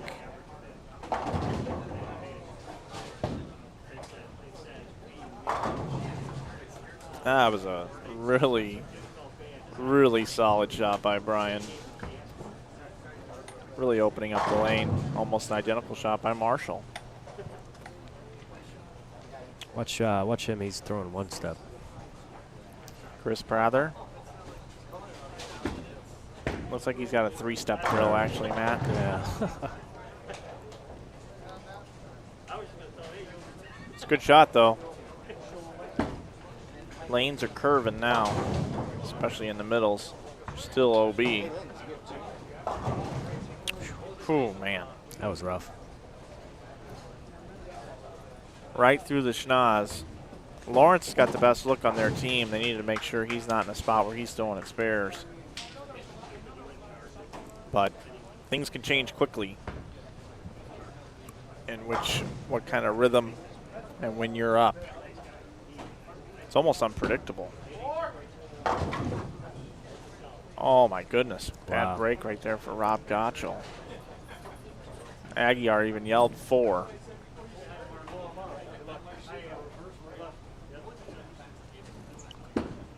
So fast action here. Already in game number 2 of 8. 4 matches of 2 games each.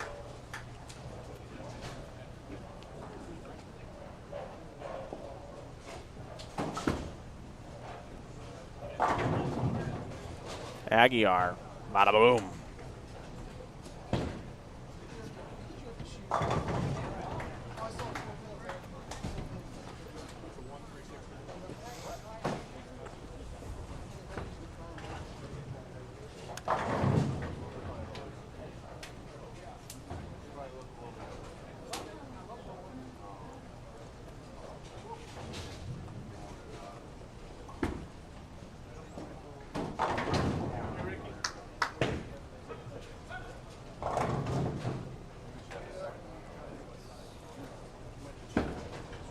Good look at Adam Barter. Striking it up there. They're already halfway done with that game there. You want to go through the score? You know the teams better than I do. Yeah, we've got Team Storm, 114 in the 5th, with a double in the 6th and the 7th. And 68 in the 4th for Adam Barta's team. Gasson's Eagles with a double in the 5th and the 6th. So a big opportunity here for a strike for Matt Gasson, lane 16. Lawrence just washed out.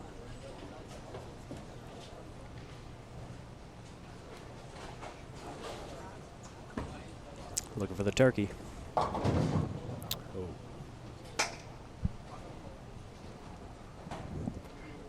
They're not easy at all, as we've seen the entire weekend. It's a very colorful bowling ball Brent is using.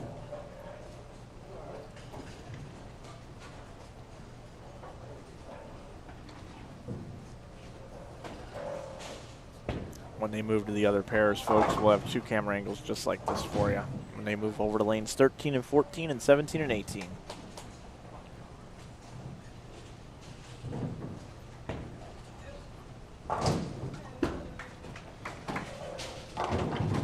Don't forget, Storm is the Bowlers Company and the proud sponsor of the 2013 Grand Boot Hill Weekend. For more information about Storm Bowling products, head over to stormbowling.com. A couple of great new products coming out, the High Road Pearl, 5 years in the making, and the Marvel S.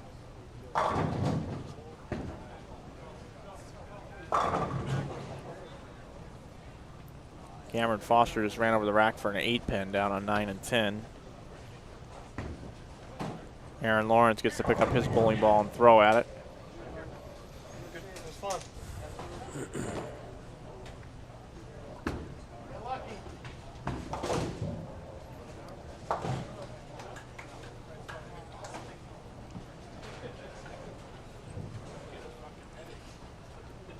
So over here on lanes 15 and 16, Alex Aguiar up in the 10th frame. They have 2:05 left. First shot in the 10th.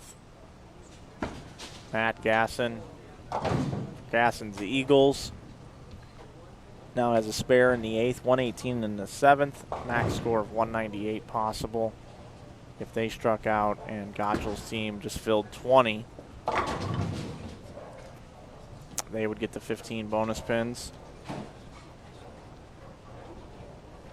Gasson's Eagles will not win the 20 bonus as they lost in the first match 205 to 167.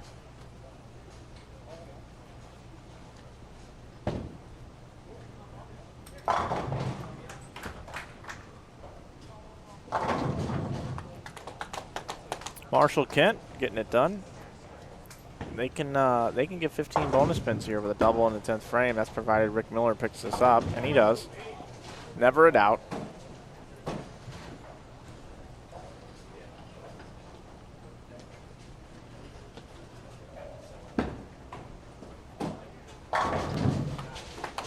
Adam Barta gets the first hit. That's a double. Cameron Foster now down here in this match. They can still shoot 210. Shot by Cameron. 184 left for Bauer's team. I don't know how close that match was. I did not see that first score yet. 194 for Team Storm.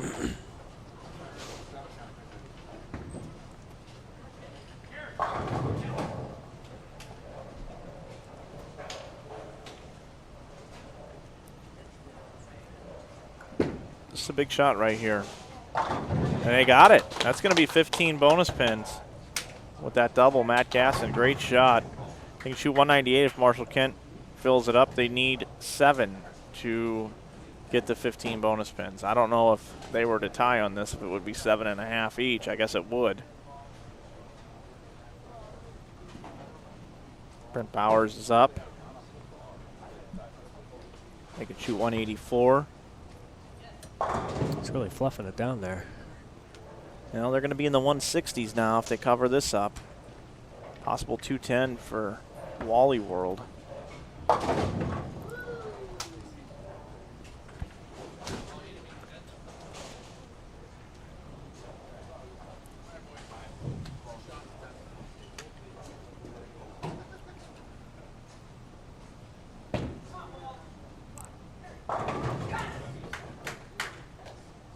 Brian Walchuk delivering the ham bone. The full bagger. And now Cameron Foster on cruise control. We could see our first time here. 3 separate bowlers throwing 3 strikes in the 10th frame to bring home a W for their team.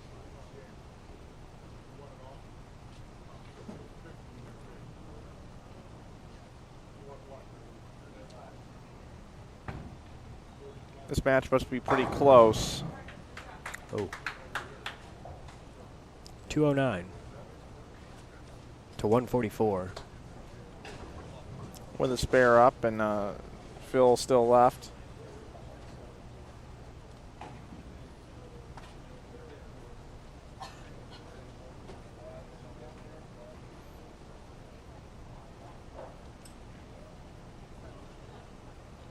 Jeffrey Young, winner of the sweeper last night. Seemed like a week ago.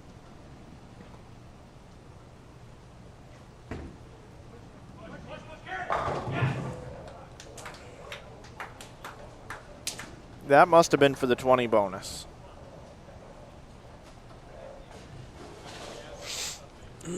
That must have been for the 20 bonus. That's all there is to it. Otherwise, they would not have been that pumped up about that. 164. So it looks like 35 bonus pins for Bowers Bowling, 15 for Wally World.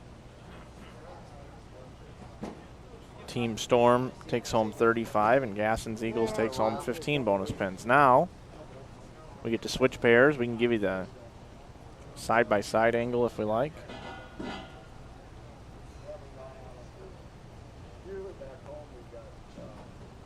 So we move to lanes 13 and 14 and 17 and 18.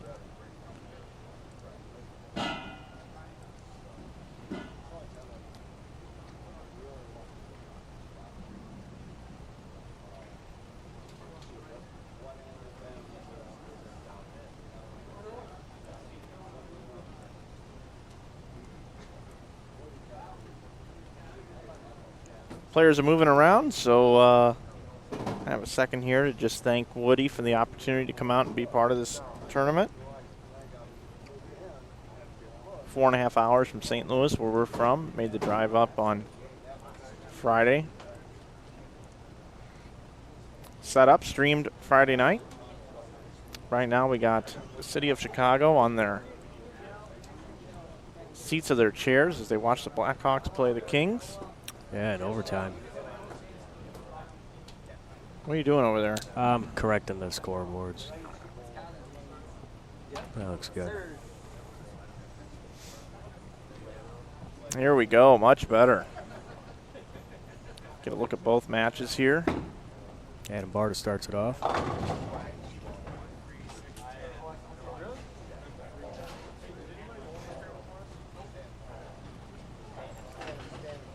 One-fourth of the way done here, boys, with our team trio finals, match play finals here. Jeffrey Young just coming up, making sure I'm awake. He's in a good mood tonight. He's had a nice weekend so far, winning the sweeper on Friday, and not so great today, but tomorrow he's going to look to try to get into the finals, the Grand Boot Hill. Take home $15,000. Tomorrow we are going to crown a champion for $15,000. But for now, it's the trio tournament and a cool $4,650 up for grabs that you get to split 3 ways. How much is the entry fee on the trio?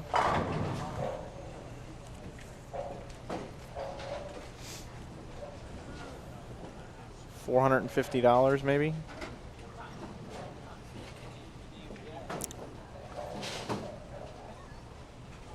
Okay, plus a $100 sponsor fee.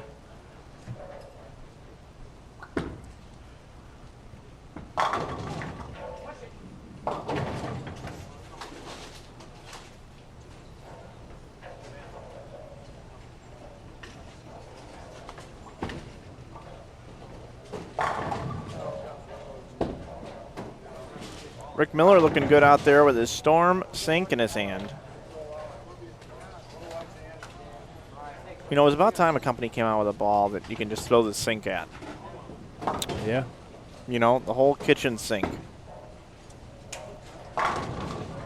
Brian, do you need to leave? You want to come pick us up later? We've got room back here behind the curtain if you want to lay down. Brian has got everything up and running and functioning. I need to unplug a wire or something and give him something to do.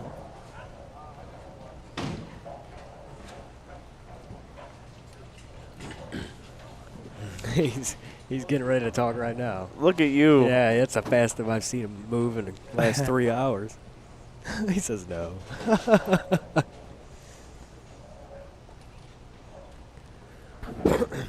He almost fell asleep, fell out of the chair earlier. I like what Ronnie Horton says. InsideBowling.com live stream greater than NHL hockey. Laughing out loud. Strike to claim it. Gary Thorne, famous NHL commentator. Matt, you don't do a good enough job of getting me fired up on topics. It's much more entertaining for the folks at home.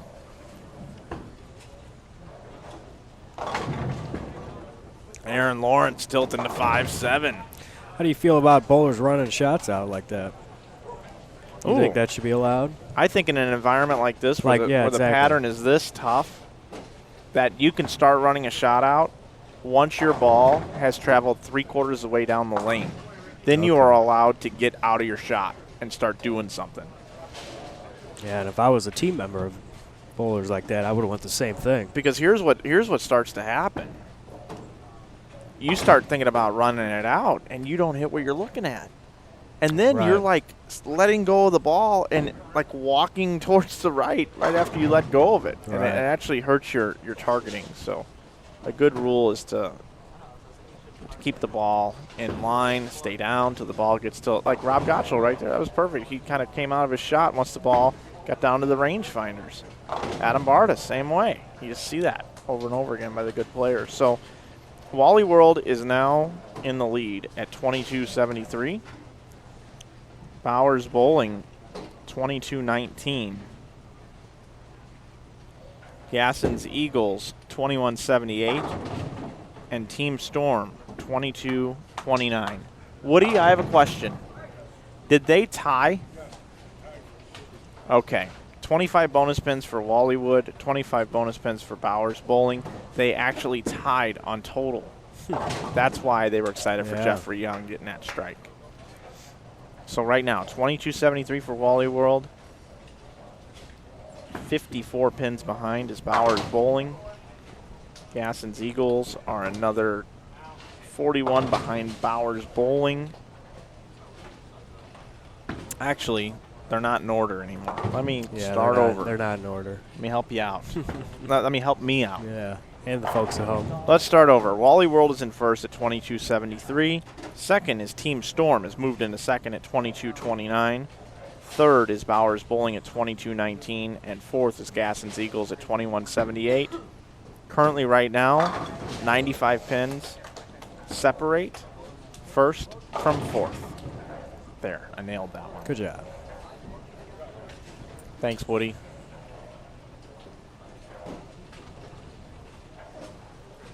I got another question for you. Do you think there should be a rule that gives everybody 1-lane courtesy or 2-lane courtesy? I believe in trio events, doubles events, and singles events, 2-lane courtesy is okay. I believe in 4-man or 5-man events, it should be 1 lane. Okay. Take a look at the scores here halfway through each one of these matches. 6, Brett. Team Storm, the first 5, 6 spare, 9 spare. Aguiar up in the 8th. 2-8-10.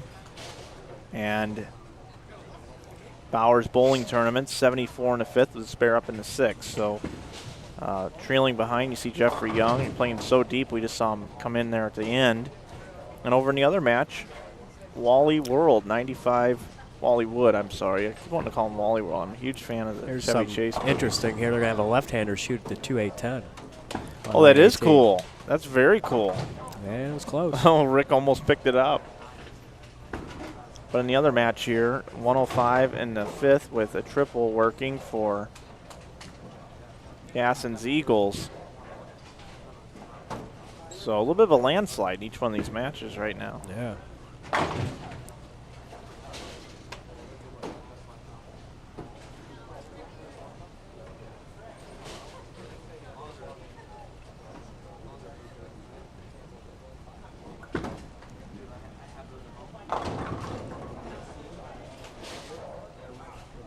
Gasson fortunate not to leave the 2-8-10, trips out to 2-8. Gottschall had to reset, now up.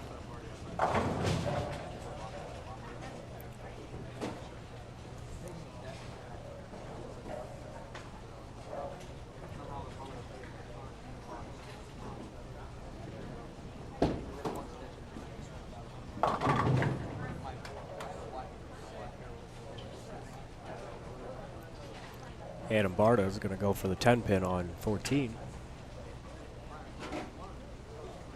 As he gives 2-lane courtesy, Mike's rule. Things are getting real interesting here because your leaders, Wallywood, are struggling. They're more than likely going to lose this match to Gasson's Eagles, this particular game. Gasson's Eagles in 4th, Wallywood in 1st. Team Storm in second, Bowers Bowling in third. Marshall Kent having fun. We're not allowed to have fun tonight, Marshall. You can't laugh during your pre-shot routine. Don't you know better than that? Laughing allowed. There's no laughing in bowling.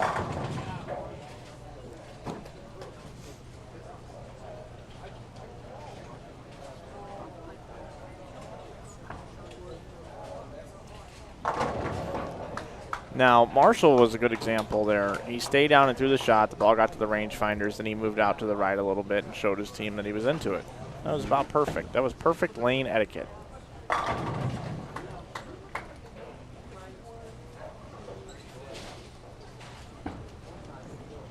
So let's make sure we get these scores this time in fast enough fashion. Yeah, they clear them pretty quick. Yeah, possible 231 for Team Storm. That'll vault them to the lead.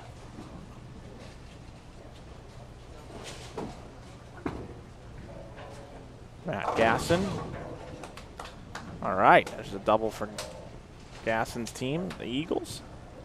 Adam Bard will get to finish that one off. Cottrell looking for a double and a 10th for his team. Gets it. So it's going to be 15 bonus for Team Storm. That's going to be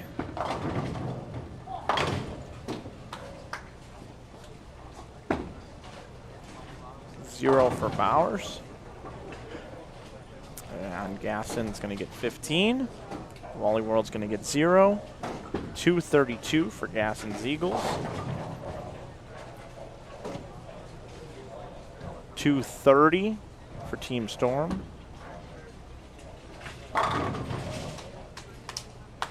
179 for Bowers Bowling. And a possible 193 for Wallywood. So there you have it. Matt, third game in the books. Yep, they're bowling quick.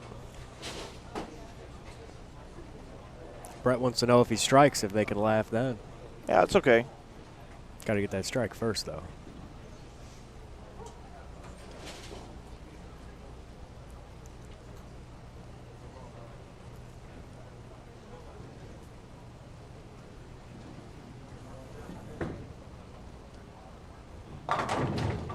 Lawrence is pretty good, man. That's all I got to say. Yes, he is. That's all I got to say about that. I'm really looking forward to watching that Tuesday. All right, so Gasson's Eagles picks up 15 pins. In bonus, Team Storm, 15 pins. 232 for Gasson's Eagles, 230 for Storm.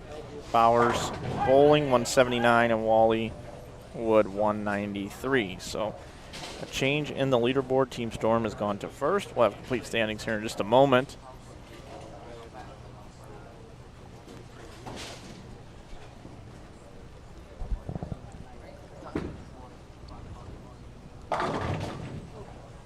Lanes look like they're crispy right now.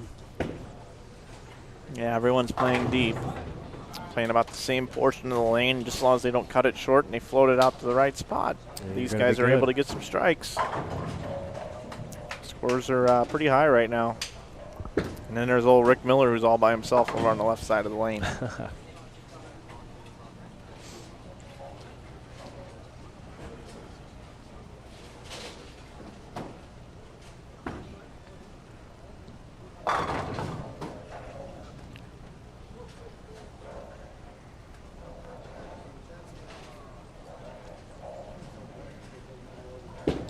Adam Barta up in the second.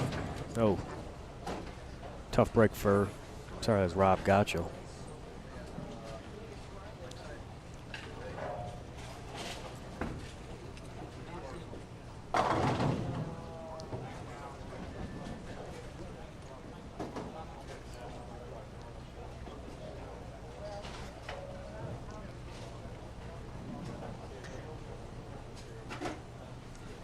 Give a shout out to old Mike's Ball and Chain, Kim Richter, watching us back at home.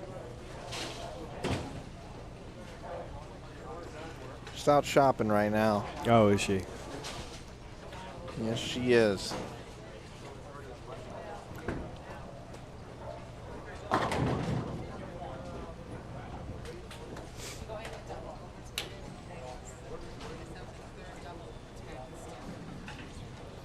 Third double overtime coming up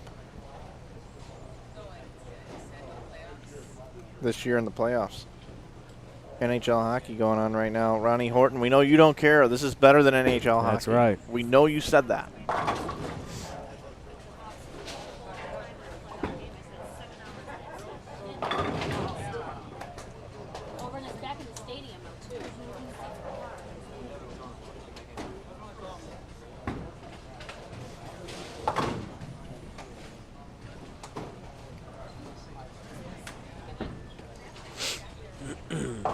Hope you're enjoying the action here, just watching these guys. We have an opening triple. Each player is struck after switching lanes. Cameron Foster, lane 14. Gets another one. It's 4 in a row. Lawrence up next. Wallywood wants to get back in first again. Not happy to be in second. Can't win in second place. Oh, lucky break there on lane 13.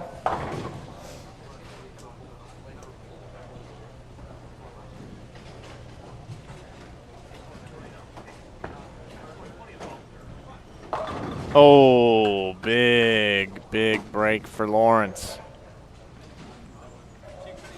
That's the first 5.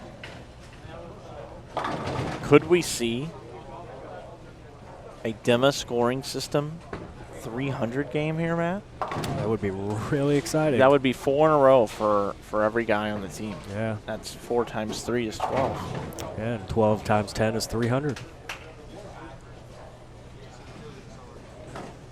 Jay Foles in the chat makes a good point. Miller's got plenty of company over on his side of the lane. They just bowl with the other hand. Get another one. Bada Hey, boom. got it. Oh. Did you see that? Wow. Hop out of the back. I was talking about it on Friday night about the pins bouncing out here. Something about A2 pin setters.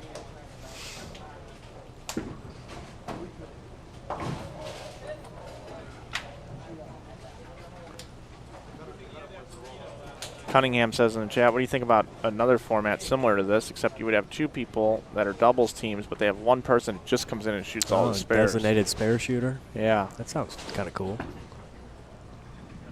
Yep. Yep. Well, it's not going to be 3 bills for these guys, but still a good game. Good shot by Cameron. It was fired a little bit, but there's a lot of hook in the middle of the lane. But good shot. Not an easy spare. 6 count. Rob Gottschall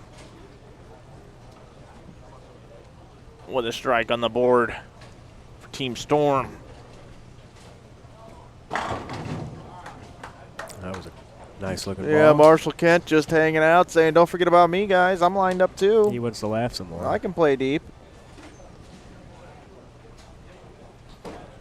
Now Prather here is telling everybody, hey, look how deep I can get. I'm going in front of the ball return. Wow, I thought that was a bit of a pitch out there, but there's a lot of friction. Good shot, Aaron Lawrence. Picks the spare. He's like, I don't want you leaving me stuff like that anymore, Cameron. Come on. 9 or better, bud.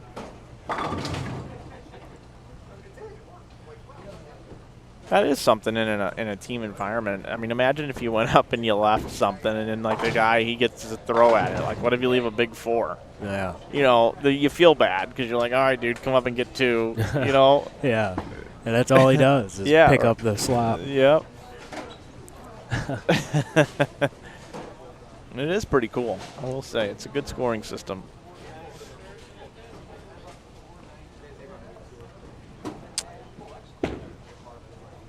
Can they get back on it? Nope. That was a little soft, tentative shot there. Not as much adrenaline flowing.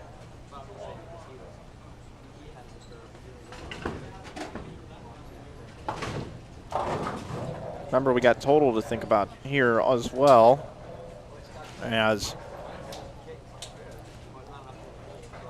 Wally World was defeated by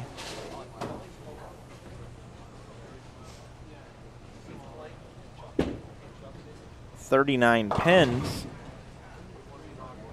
in the first game, so their deficit is 39. And in the other match, Team Storm 51 pin advantage over Bowers.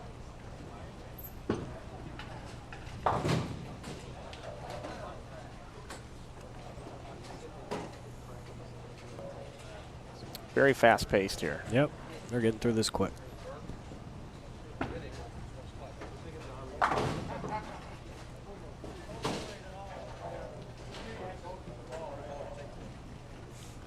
Wow. This new innovative scoring system they're talking about in the chat is just getting more and more and more complicated as the night goes on.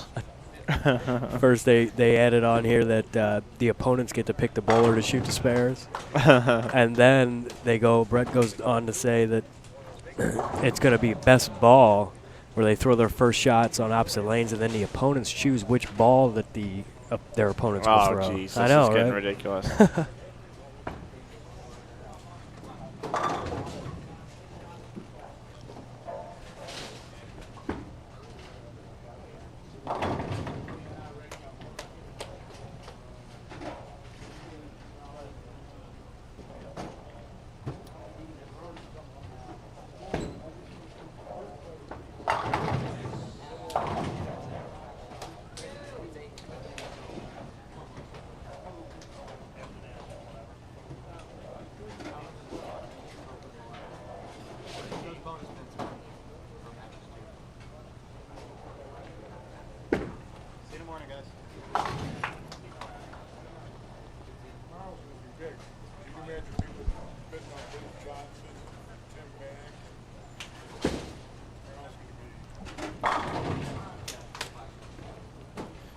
Okay, so scoring pace on the left pair here is very inflated. And we thought that Wally World was going to vault themselves back into the lead, and they very well could, but they may not win this match, actually. Yep. Because Gasson's Eagles has said, "Nay, we are a second half team in this game." 13 and 14 has been a good pair all day today. So Cameron Foster, first shot, 10th frame. It's going to need a double. Disaster. So Gasson's Eagles, who was in 4th place, is going to get another 15 bonus plus another 20. So they're going to get 50 bonus in all. 50 bonus pins. And a couple of big scores here. Wow. Gasson's Eagles may have gone to the lead. 246. So 232, 246. They bowl 478, gives them 528 with bonus. That is huge. Nice bowling to Gasson's Eagles.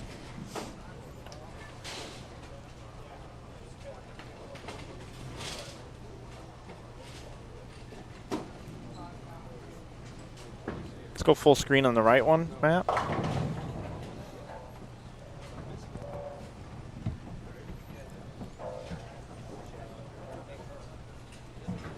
.208 for Team Storm.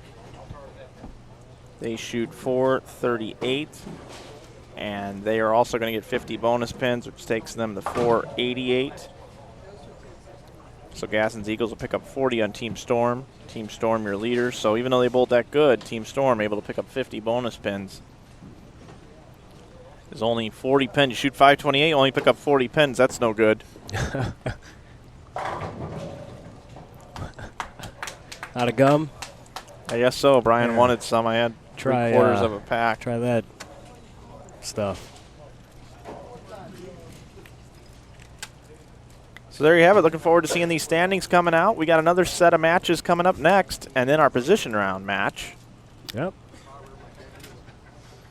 Coming up next here, live on InsideBowling.com. Be a score in the 180s here, probably 185.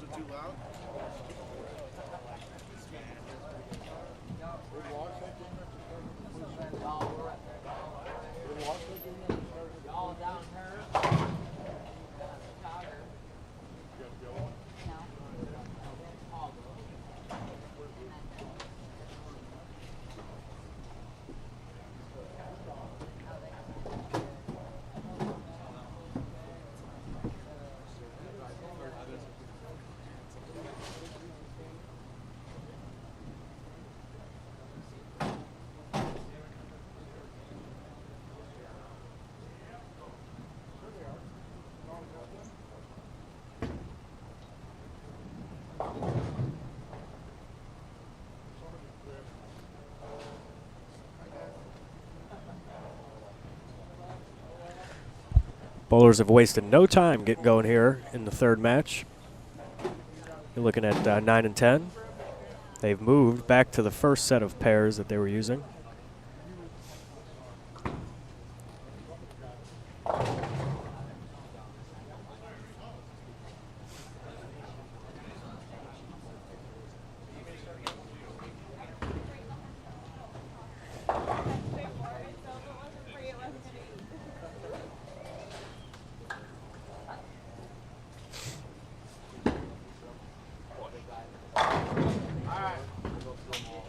And Barta starts it off with a strike there on 16.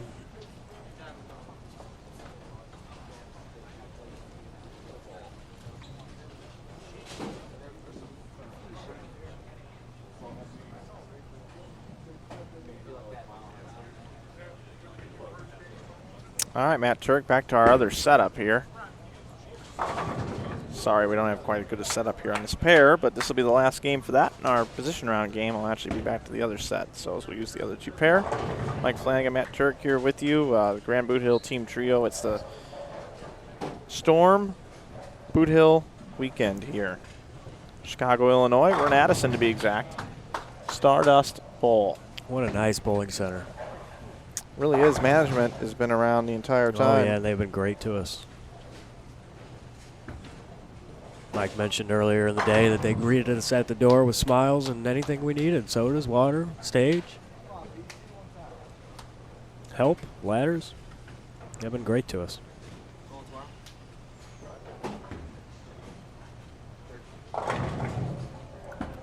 Got that carry there. It didn't look like he liked it off his hand.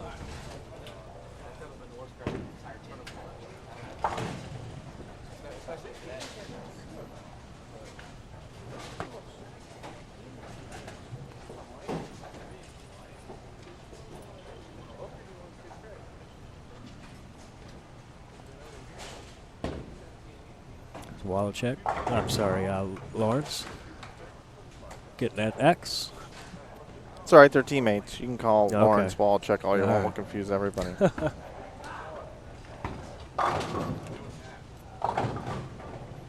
So a lot of money at stake here tonight. $46.50 for first, $2,700 for second, $1,800 for third, $450 for fourth. Adam Barta's really got his team turning it on. Matt Gasson, Adam Barta, Marshall Kent. And even though Rob Gottschall and Brian Walchuk have matching shirts, does not mean they're on the same team. Oh. Teammates, though, at the USBC Open Championships.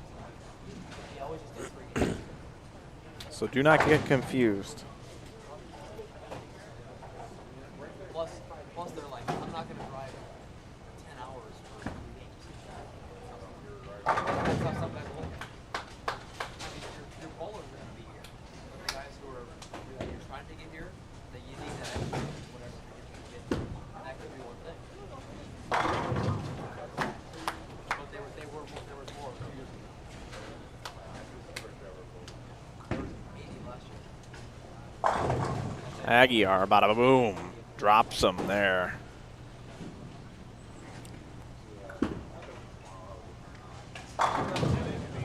Man, Gasson's really throwing it good. That's a double for that team.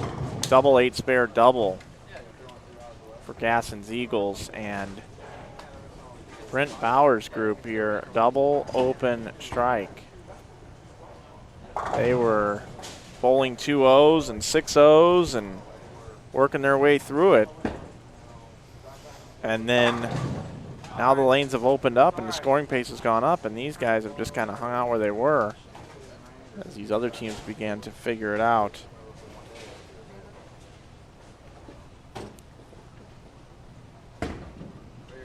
Wally Wood, Brian Wallachek. Bauer's looking for a double for his team. Oh. Oh my goodness, Wow. 8-10. That's rough.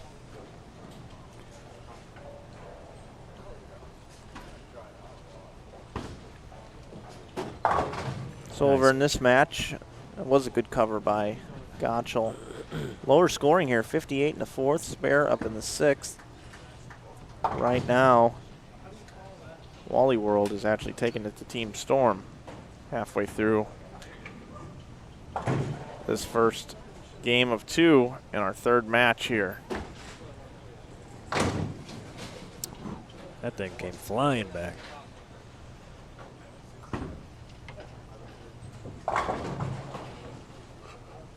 This is really only the second time I've ever really had a chance to see Alex Aguiar bowl, and he throws the ball really well. Here's an update on our standings. Right now, Team Storm leads at 27-17. Second place, just 11 pins behind Gasson's Eagles at 27-06. Closely behind them, 12 pins behind them is Wallywood, and Bowers Bowling has really slid downhill. Bowling just 364 the last set. No bonus pins. And Barta just took the 6 off the 10 there. Wow. Bowers Bowling's at 25-83, so they got a lot of work to do, and they're not going forward at all right now.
Nice strike by the lone lefty.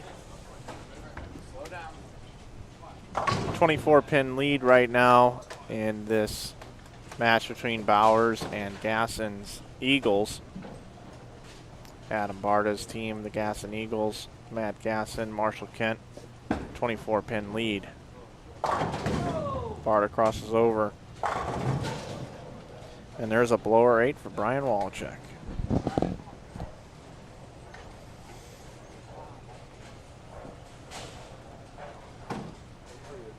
Dominic Brown, another home run tonight. Really?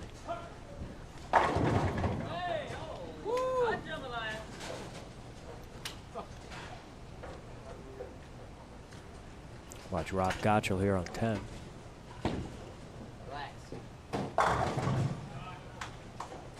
Who do you think you are? I Yep. am. That's what that ball is famous for.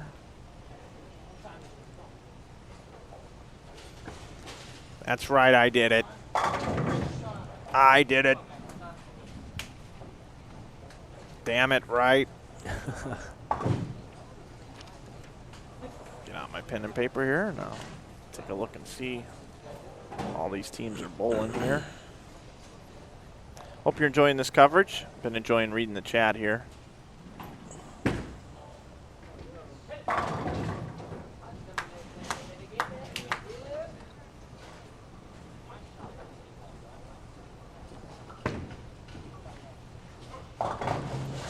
Now they needed a strikeout there to claim the first game.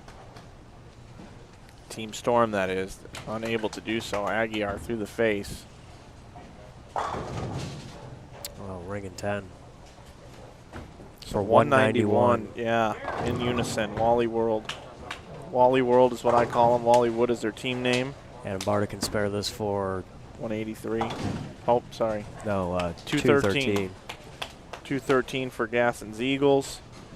They're going to get a win. They've already got Bauer shut out, even though Bauer can get to 210.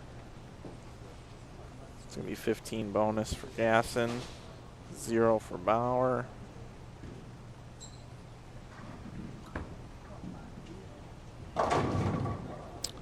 Seven pin. Yeah, Brent and his team, they just can't get anything going. They're making good shots. 183 for Team Storm. Yep. So we have a new leader. Gasson's Eagles go around Team Storm. Then 199. Yeah. No. 199 for Bowers. Yeah, Yep, Bowers. got it. Okay. So 191 for Wallywood, 199 for Bowers Bowling, 213 for Gasson's Eagles, and they get the win. And Team Storm 183, and they get the loss. They've already started the second game down on 9 and 10.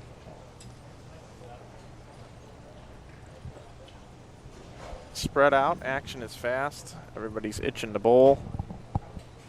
You only get a few shots a game.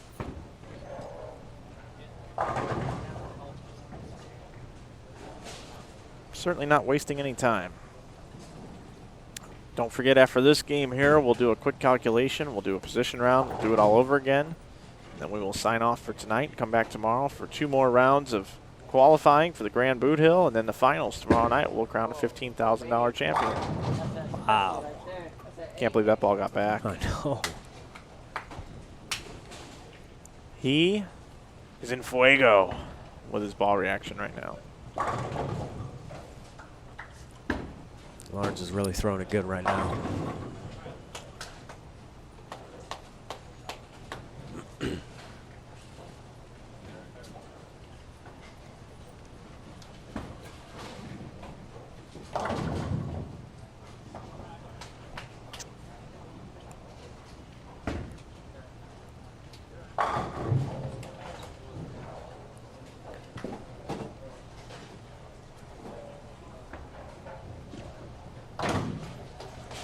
They're just bowling so quick, Matt. Yeah, I missed the whole frame over there. Yeah. They're just bowling so fast. Boom, there's Wallachek. Boom, there's Bowers. Yep. I mean, it's Wallachek carried that. Why don't you just bring in the split screen? Let's Okay. just do it. You just want to do it? Yep.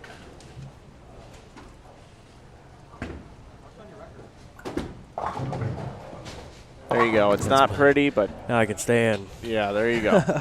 Take a break. Watch both. And now, of course, nobody's up on the left pair. That's the beauty of live streaming, folks. Let me tell you. It's good look here, though, at Prather. Really deep. He's been able to get that ball to peel from really far out.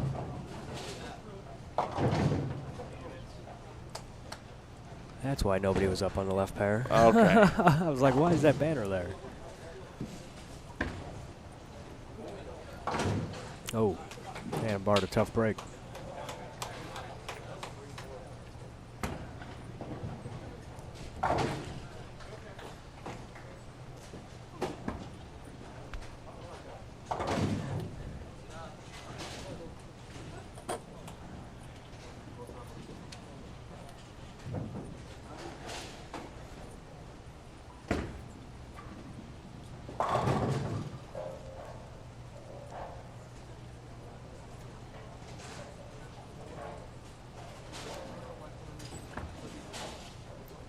Marshall Kent. Those of you that are just joining us, we are going to be live streaming from the moon in October. We've installed 2 lanes up on the moon. And we will be live streaming live from the moon.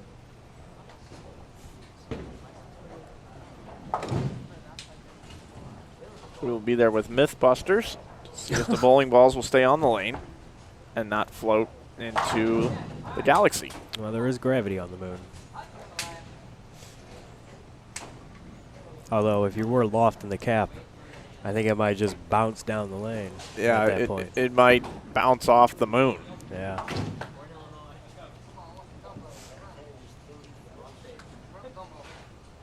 Nick D, know what's on that pair. Oh, that's great. That is awesome.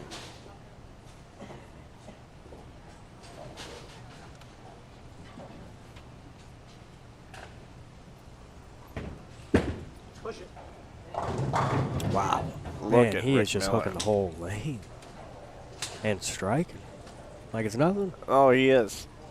And he's got this weird, like, loft that gets the ball. Once it hits the lane, it starts rolling. It just wants to hook more than anybody else's ball, the down lane. And it doesn't want to hook early either. Talking about Mr. Prather. Jeffrey there. 10 pin.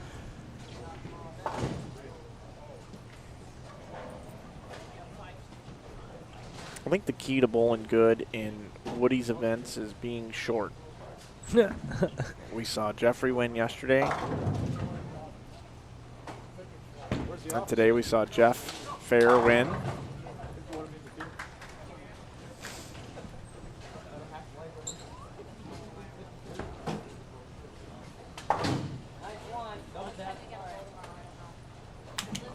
Now Aguiar.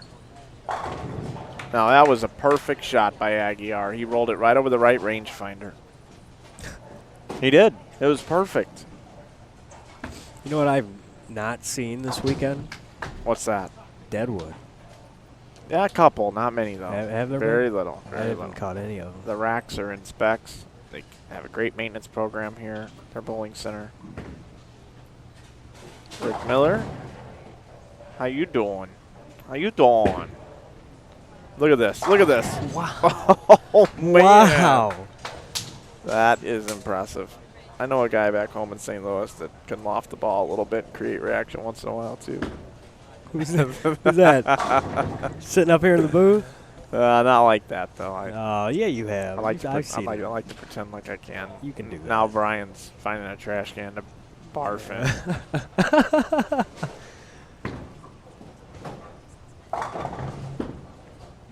That's right, BC.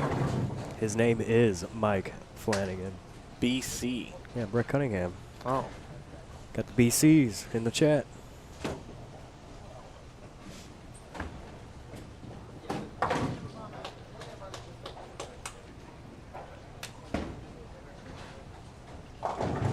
Oh, wow. There was some carry. Oh, Blackhawks score in overtime. There's a really good chance the Blackhawks just Was scored. that triple overtime or double? It's double overtime. We're about to watch this goal. Woody, you can see the goal right here. Right here, Woody. You're gonna miss it. Well, there's about a 40-second delay. Well, this is delayed.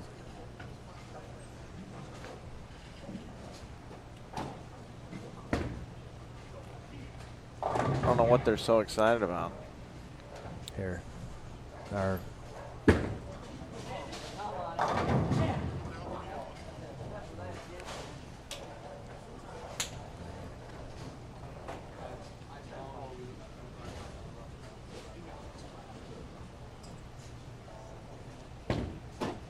know they scored. I saw it on the TV down there. You did see it down there? I saw it down. The Blackhawks were going crazy. Well, it's coming up then. Sorry, we're up here watching the I tape. am part of there. Here we go. Here they come. Double. 2-on-1. Oh, right there. There's your goal. 8:20 left. Hawks win. Hawks win. 4-3. Going to the finals. Congratulations, Woody, to your Chicago Blackhawks. Hat trick for Kane. Was it? Yeah. Okay, back to the action here. This match over here on the right, Bauer's team. If they spare strike, it'll be 193. Max score of 226 for Marshall Kent's team. Adam Barta. He's up in the 9th frame right now, working on a double. Down in the other match, possible 225 for Team Storm, Rob Gottschall's team. Possible 224 for Aaron Lawrence and his team, Wallywood.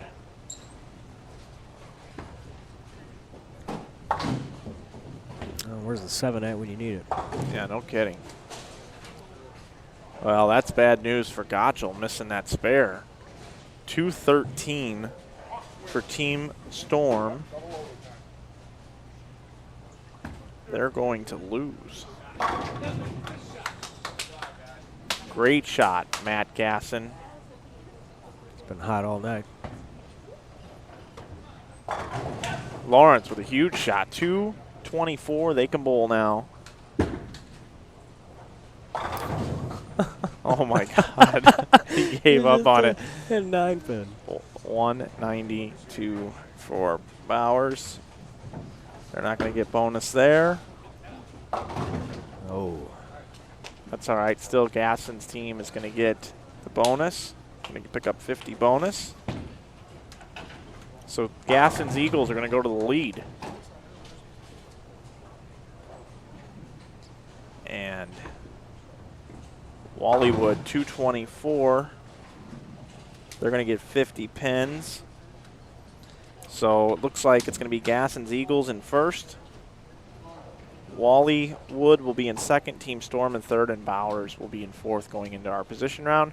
We're going to give everybody here an opportunity to tabulate the scores. It'll be just a minute, and we'll come back with that position round live here from Chicago at Stardust Bowl. Okay, action underway here as the players have figured out where they sit in the standings. We're waiting for the official standings to come, but they've asking us. They've began with their action. So let's get our split screen up. 13, 14, 17, and 18.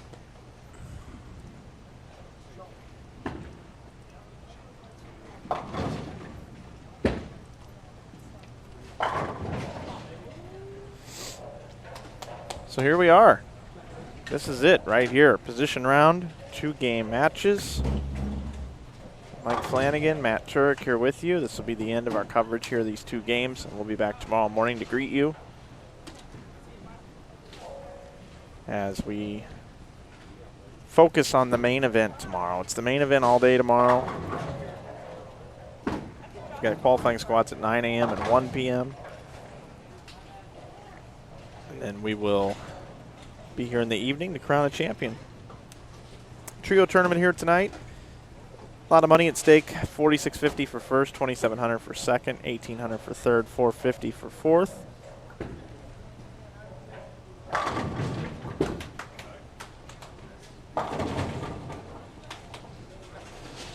Let you enjoy the action with us as these teams are pretty well lined up.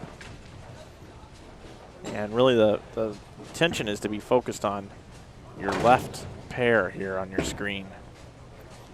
It's a battle of Wallywood and Gasson's Eagles. Team Storm is within striking distance. We'll have those exact numbers for you here in just a moment. But really, these 50 bonus pins in lanes 13 and 14 is really huge as Adam Barta gets a double. These teams are fired up and excited about this.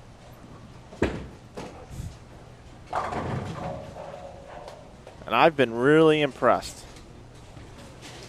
with Prater tonight. He's really, really impressed me.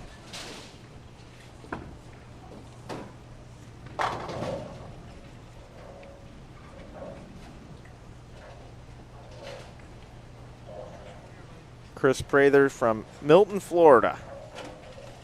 That's a hike. I believe he goes to Wichita, though, so came in with those guys. So waiting for our standings.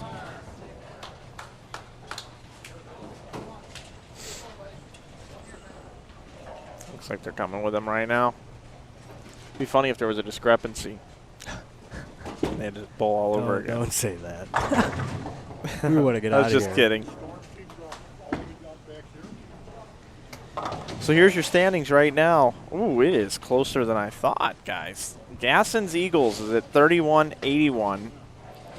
Second place, Wallywood, 31.59. Third place, Team Storm, 31.13. Bowers Bowling is at 29.74. Would you type that in the chat for me real quick, Matt? Yeah.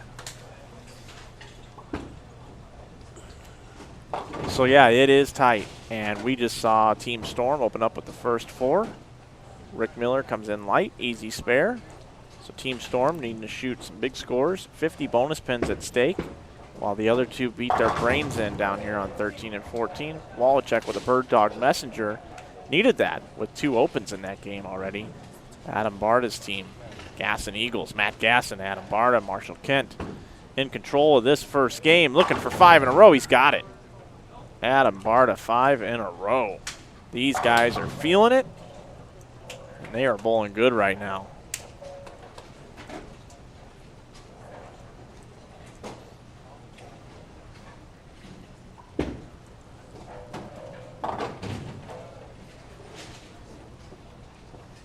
So there you have it. I put the results there in the chat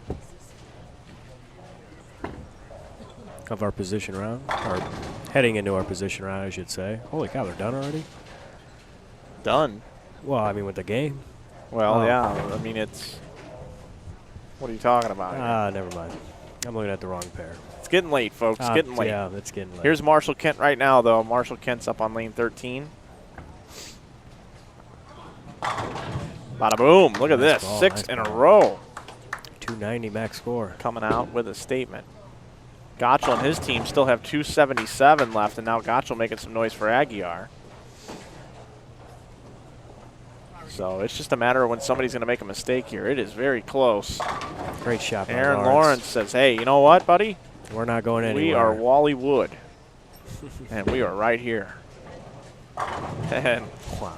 Our buddy over there, He just- Mr. Prather, he's just like, I'm just going to loft this a little bit more. Yeah. These lanes have opened up nicely. They've created a nice spot for themselves, and now, boom. Yep. Matt Gasson. Ham, turkey, dinner. Chang. In the trio team tournament. Wow, this is getting exciting now. Getting down to it. Strike for Young, strike for Wallachek. Everybody's striking now. Now up next, Barta, then Gottschall. Rapid fire bowling here. Don't go. Don't go away, wait. Oh. All right, so All right, a little got a chink in the lucky break. armor. Very lucky break. Very similar to the same shot Jeffrey Young made Friday night to win the sweeper over Rob Gottschall. By 1 pin. Now Gottschall sees that Barta's team has missed. Wants Push. this one. Oh, look at the wow. frantic. Just tips over. Who do you think you are? Rob is two-time defending champion. The Grand Boot Hill main event. Cameron Foster from Utah. Oh, wow. He got that ball to stop down Yeah, lane. he did. I thought that was high for sure.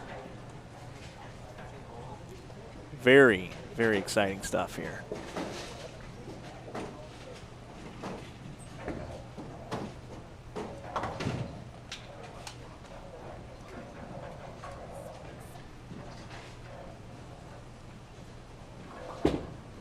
Aguiar now. Oh, look at that ball tip. It's great. Over to Lawrence. Full screen it. Push. Get up. Oh, wow. That pushed a lot. I guess he didn't get all of that one.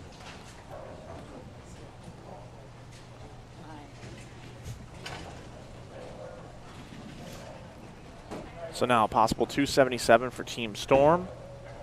Possible 269, but not anymore. Gasson's Eagles.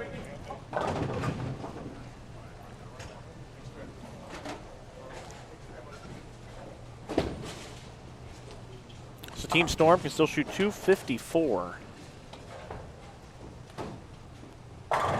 Nice shot. Beautiful. Strike up in the 9th there. Ooh, Barta almost converts, but does not. 244 for Team Storm. Gasson's Eagles. Oh, that's Gasson's Eagles. 244. Now, Wallywood can still shoot 225 and keep total close. Cameron Foster up in the 10th frame. But Gottschall's team, Team Storm, shoot 254. They're going to get the win. So Team Storm is going to get 15. Bauer's going to get 0. Gasson's Eagles going to get 15. Wallywood gets 0 in the bonus pins. 252 for Team Storm.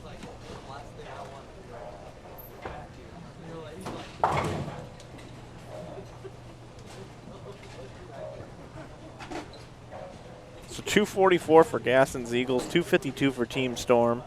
Team Storm was 68 pins behind Gasson's Eagles, picked up 8, so now they're 60 behind. Wallywood by wasn't Wallachek. was in second. Shot 214 They that bowled game. 214.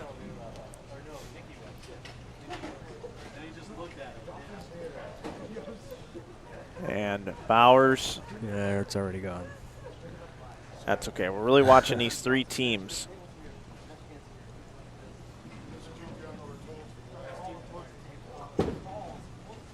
Aguiar getting them going. Oh. Buzzsaws the 5-7. Buzzing. Barden out on a new lane with a There we strike. go. He's got a lot of good shape to his ball reaction now.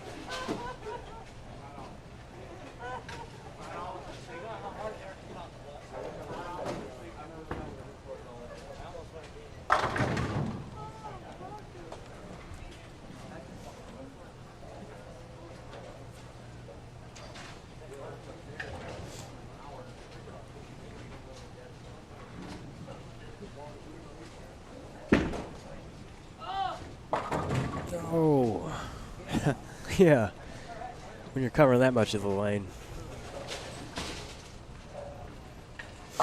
Great shot there. Marshall Kent opening up with a double.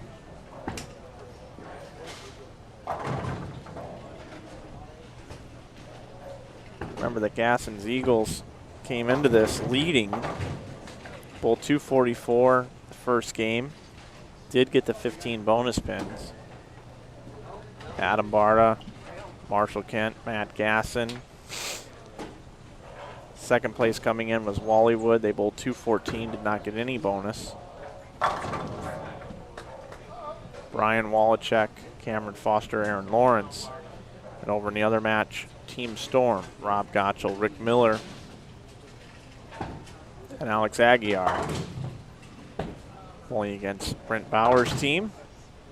Bauer's team is going to finish fourth, but they're going to not finish in fourth without putting up a fight against Gottschall's team here, Team Storm. Great shot by Bauer. So here's the 5-pin for Adam Barta.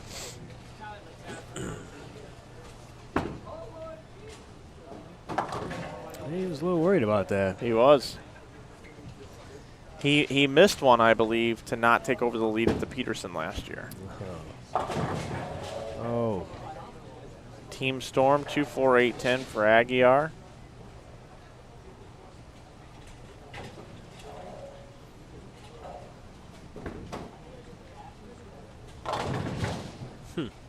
Wow. That's something you don't see every day. 4, 5, 8. Yeah, the bucket minus the 2. Makes things extremely difficult. Aaron Lawrence gets to come in and throw at it.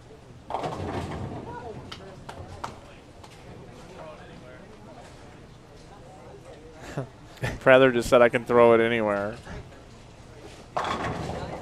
That's pretty impressive. Oh.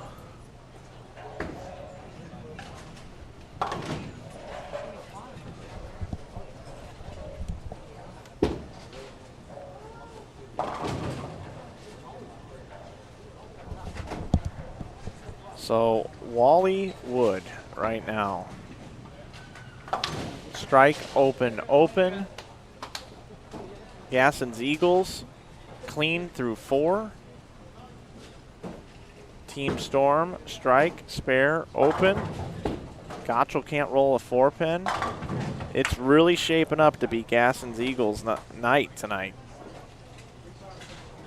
Stay clean through a couple more frames, get the win here, and Gassens Eagles going to be your winners of the trio tournament. And they came in to tonight. Yeah, that was a great shot. Yeah. Came in tonight in 3rd position. They made up 80 pins and then some.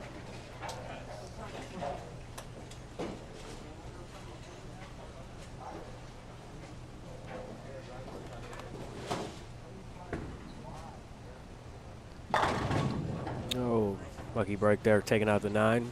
This lane's just really burnt up, as you can see. Oh, I was wondering if he was going to carry that one. Could throw it anywhere.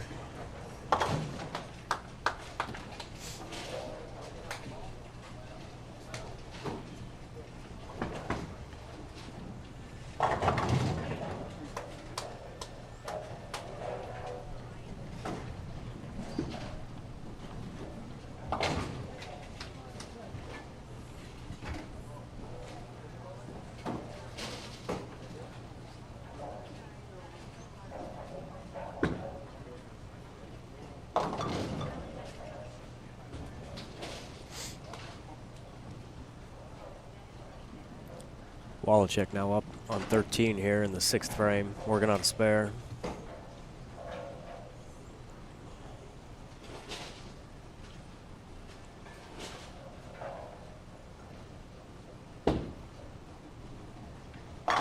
Nice shot for Wallachek.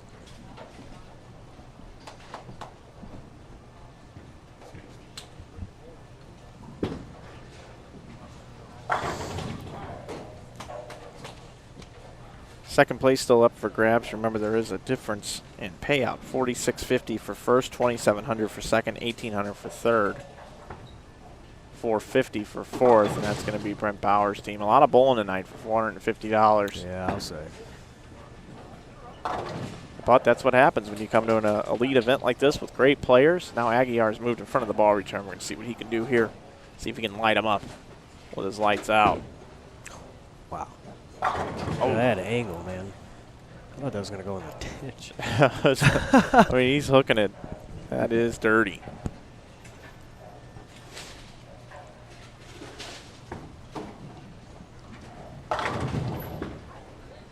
Yeah, that was a big hit right there. He could have had Cameron Foster, I'm talking about, on lane 13. An open in the 6th for Gasson's Eagles. Marshall Kent up in the 7th. That's going to hit the 1-3, and that is a strike. It's nice. That is a great shot. And now Jeffrey Young trying to get even deeper. His ball's checking up early. He can't loft it enough. He wants to just let everybody know, thank you, I appreciate it, for my Brooklyn. And Team Storm might lose this game to Bauer's bowling tournaments. So put the nail in the coffin here. Not that it really matters much, but Matt Gasson, what do you want to do? Booyah, huge shot right there. Great shot. But got to finish out with some class here and some great shot making as they've done thus far. Nice shot for Rob. Rob's bowl good again. He's had a good weekend. He has. And now Wallachek finding the pocket. Bowers with some heavy-duty ball speed. These guys are sprinting. Now Barta. Uh-oh. Right through the heart. Right through the face for a 4-6. So possible 207 for Wallywood. Barta's team here with his open. They need to fill it up here. Get some. Definitely marking the 10th frame, and now Aguiar's about 6 pairs away. Very upset at himself for leaving a 2-8-10. Big double here for Wallywood. Still have second, third place to think about.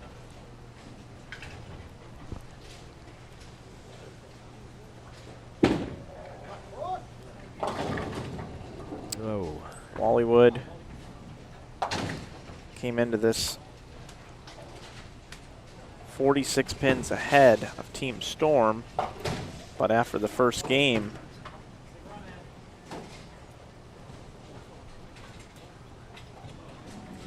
Team Storm was able to make up. Oh, nice conversion.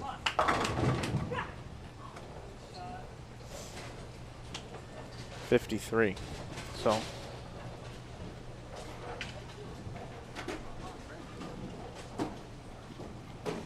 So Gasson's Eagles are going to win this game. I think they are. 168. No, they're not. But they will get total, according to my statistician, Brian Burkhart.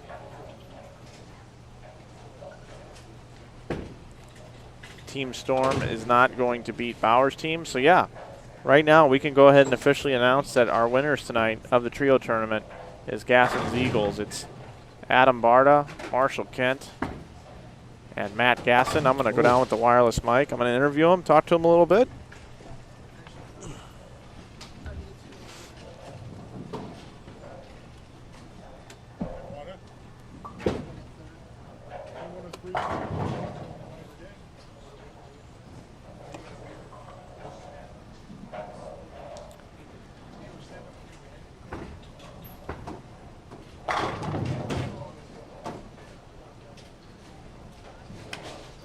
There you have it. All right, Mike Flanagan here with our champions here at the Trio Tournament here. It's been a great weekend thus far. This is our third event that we're part of. The main event's tomorrow. This great team here, the Gasson's Eagles team, put together here tonight. Marshall Kent, Matt Gasson, and Adam Barta here. We'll start with Marshall Kent. You guys overcame a little bit of a deficit coming into this. You guys were I believe, in third coming into this, and you guys bowled really good as a team. Talk a little bit about what it was like to win. I mean, it always feels good to win. We just never stopped bowling and just kept going and kept grinding and got every pin we could and ended up being enough to win. We saw the lane start to open up a little bit. You guys all moved in. You were getting the ball through the fronts pretty good. What ball were you using? I was using an IQ Tour. So you liked it? Rolled good? It's one of my favorite balls. So you're new to adult bowling with these guys. This your first time bowling with these guys? Not with Matt. We bowled college, but in the cash tournament, yeah. First time bowling with Adam. Yeah, well, he's not very good. So, but we're gonna get to him in just a minute. Congratulations, Marshall. All right, now Matt Gasson. Congratulations, buddy. Congratulations, Marshall. Matt, did you put this team together? It was named. Your dad was involved with this team, right? Yeah, he put together most of the team. I asked Marshall earlier in the year if he wanted the ball, and we were scrambling for a third, and actually we found Adam a couple weeks ago, so it wasn't a bad pickup. No, Adam's a pretty good pickup. He's a good leader. What was it like bowling with this guy? It was pretty good. He has a lot of experience, so he was able to help us out and just kept us patient, and ended up working out. Your ball choice that you used? I was between the Marvel Pearl and the High Road in match play. Congratulations again, guys. Now I'm going to talk to this ham over here. Adam Barta, bowling with these youngsters over here. You guys really dialed it in down the stretch.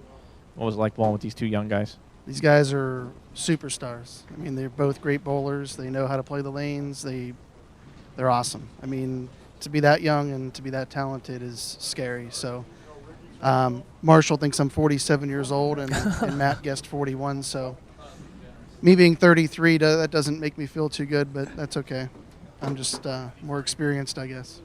But no, these guys are awesome. Great to bowl with.